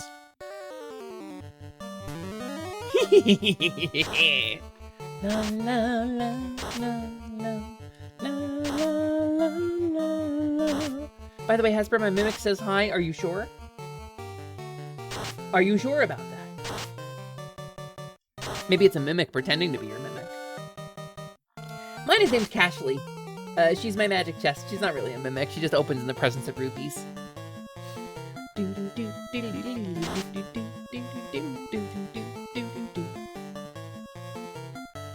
I just load that area up? I could probably just load that area up and use it. There's no reason I couldn't, right? I think my code would still work for it. I'm curious. I'm actually so curious. Hold on. Maybe the game capture wouldn't be there. Give me a second. I'm in a menu. Stream. Bignon. Worlds.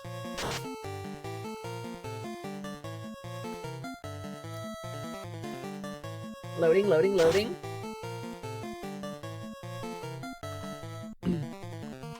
Give it a sec. Takes a minute. It's like 300 megs. My count says hi. Hi! Oh, you mean you're... Oh, okay. I see what you mean. Okay, yeah. Welcome to the workshop. Welcome to the workshop beneath the world in 3D. Thank you for the snack. I appreciate you. Can you say moo to the cow for me, no? Confidently. But yeah, no, welcome to the workshop. This is live. This is like, I actually have like a little camera down here now so I can like show you the place where I stream from. Those flag banners, you love them? Thank you, Hazel. I set them up for Pride Month like 2 years ago, and I was like, why would I ever take these down? So, this is my representation. And this in the background is Cashly, my magic chest. She is a magical chest. Her whole thing is that she opens in the presence of rupees. Like if somebody does like a rupee redeem right now, that's you have the that would you could see it. See? And people are like, Asper, it's a mimic, look out! But it's not a mimic. It's not, it just opens when there's rupees around. I don't know what the deal is. I don't know why everybody gets so upset about it. It's just fine. It's nuts to me, the things that you think are going on here. You know what's really crazy? I used to have a button for this, and I guess I don't have the Cashly button anymore. I guess I replaced her with something else, and that makes me kind of sad, because I don't remember what the Cashly button is. Let's see if I can find out. Come on. Let's see if I can find out. Cashly. Aha! There's 2 WebSocket commands, and that's why. But yeah, so obviously, not a mimic. I would know if there's a mimic. I'm a dungeon constructor by trade. And so with Cashly, my magical chest here, if there were a mimic somewhere behind me hiding in Cashly, I would know. I'm a kobold. I'm attuned to monsters. I understand the flow of dungeon mana. I would feel the flow of mana coming from a mimic. If there were a mimic in my most sacred of sanctums. So just to constantly suggest that there is some kind of monstrous creature masquerading as my beloved ambulatory luggage. Look, see? That's all it is. Anyway, that's my point. That's all I got for you. And unfortunately, wait, do I have this? Hold on, can I just do this? Wait, let me see if it still exists. Do I still have this prop? This is a question. We can do an old school stream. Look at that. Hold on, I can adjust this. I've changed my camera position, but we can do it like we used to. I need to scale this just a little bit. And I can move it a little bit this way. Look at that. It's actually a 3D object that exists in the world. I can, like, if I go far enough back, I can phase through it. You always scale this? You're scaly? I am, that's true. Anyway, we're powerful enough to completely body these fucking pirates. You like my trans flag border? Thank you, Hazel. Okay, so I want to talk about that a little bit too, because like obviously I'm a transgender woman. Like this is the thing about me that is true. There was a point that I came to where I realized I was kind of leading with that. And let me hold on. Let me talk to Becky and get the cool music going again. Okay, you got me. Take my ship. Done and done. Easy. Easy peasy. Easy as pie, actually. We didn't have any difficulty at all. You should mention the Donathon overlay blocks the wallet messages. I know, it's more important. The Donathon blocks everything. The Donathon is at the top layer, and that is by design. My stream, it takes second priority to Bee's fundraiser right now. So, we have a ship. I like this music a lot, so we're gonna go on this. So, I realized, like, as a trans woman, I was kind of leading with being trans. And I was frustrated because, like, I was frequently identified by people as, like, oh, the transgender kobold. Or, like, oh, the transgender game developer. Oh, the transgender voice actor. And I was like, stop identifying me as the trans whatever. I just want to be the whatever. This is the trans girl who plays Mech Warrior. No, I don't want to be that. I just want to be a girl. I don't want to be iconically the trans whatever. That's really reductive. But I realized that people were doing it because I was asking them to. I was leading. I was making it the most foremost part of my identity, and I am incredibly proud of my community. I'm so proud of the things that we've done, and I'm so proud of the things that we continue to do, and I'm constantly dazzled and baffled and amazed by the brilliant and beautiful and amazing people in this space around me who have accepted me and helped me grow, and I can't thank everybody else enough, but there's a certain point where I want to be more than just my transness too. And I think that's something that's really important to consider, particularly as we wave our flags around, to remember that we are more than the flag too. We exist beyond. The flag is one aspect of our identity, and we can be proud of it. We can push it, but at the end of the day, it's not the defining feature of me as a person. It's just a feature of me as a person. And so I think that's important to remember too, to kind of temper that. And obviously, I ain't talk about Pride Month. Pride Month, you fucking wear that shit. We shove it in everyone's face and we never shut up. But like, so that's kind of why I've scaled back on being as aggressively, you know, trans forward on my streams. It's not that my opinions have changed. It's not that I'm ashamed of who I am. It's just that I want people to identify me by other stuff first. You know? So I hope that helps. But anyway, yeah. So, that's... Gamers, I think that's about all I have the energy for today. We're about 2 hours in. My body hurts. I am a disabled streamer. It's a thing that's gonna happen. So, if I go here, I can set up a raid out. I don't know how to save this game. I'm hoping it auto-saves. Because there hasn't been a save option. Oh, I guess we'll find out. We'll find out the next time I try to load it up. Let me get some music going. We'll do a little outro. We'll do us a little outro. So gamers, thank you very much for being here. That's an excellent way to characterize it. You do see a lot of people who do make it identity central. If that works for them, heck yeah, 100% support. I agree, but I want to be more than that. I want to have more to me than just my flag, you know? But obviously I'm obscenely proud of it. I'm very proud of the people that I am around, so.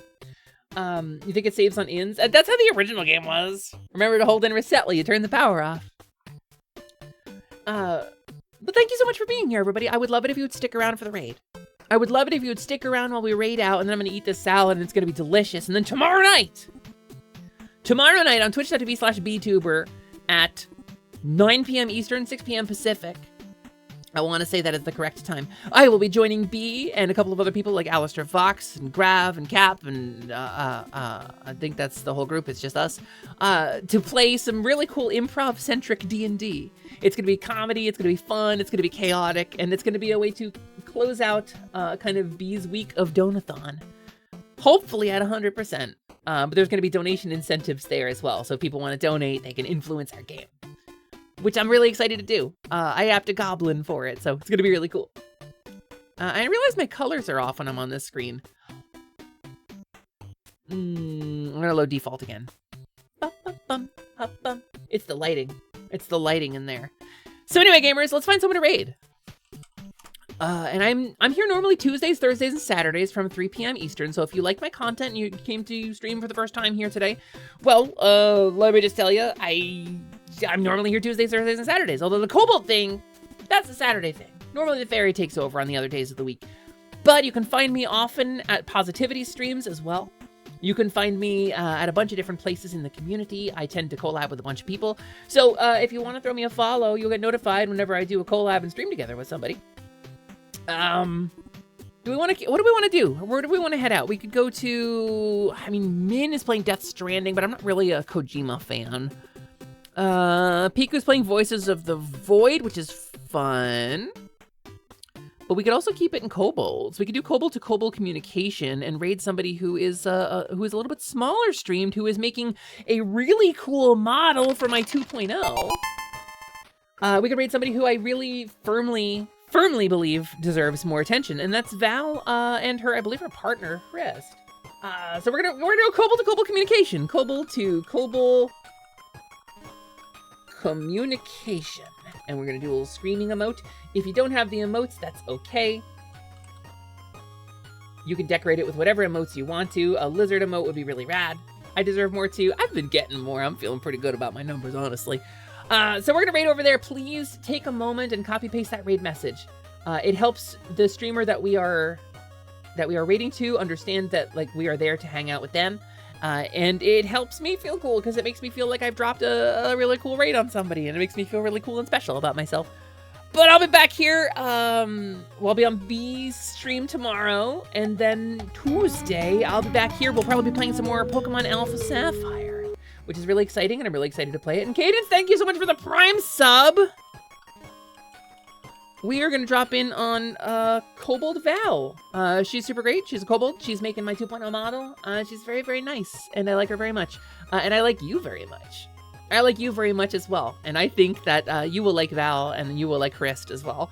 So gamers, I will kobold scamper away, and I'll see you very soon. Goodbye. Yip, yip, yip, yip, yip, yip, yip, yip, yip.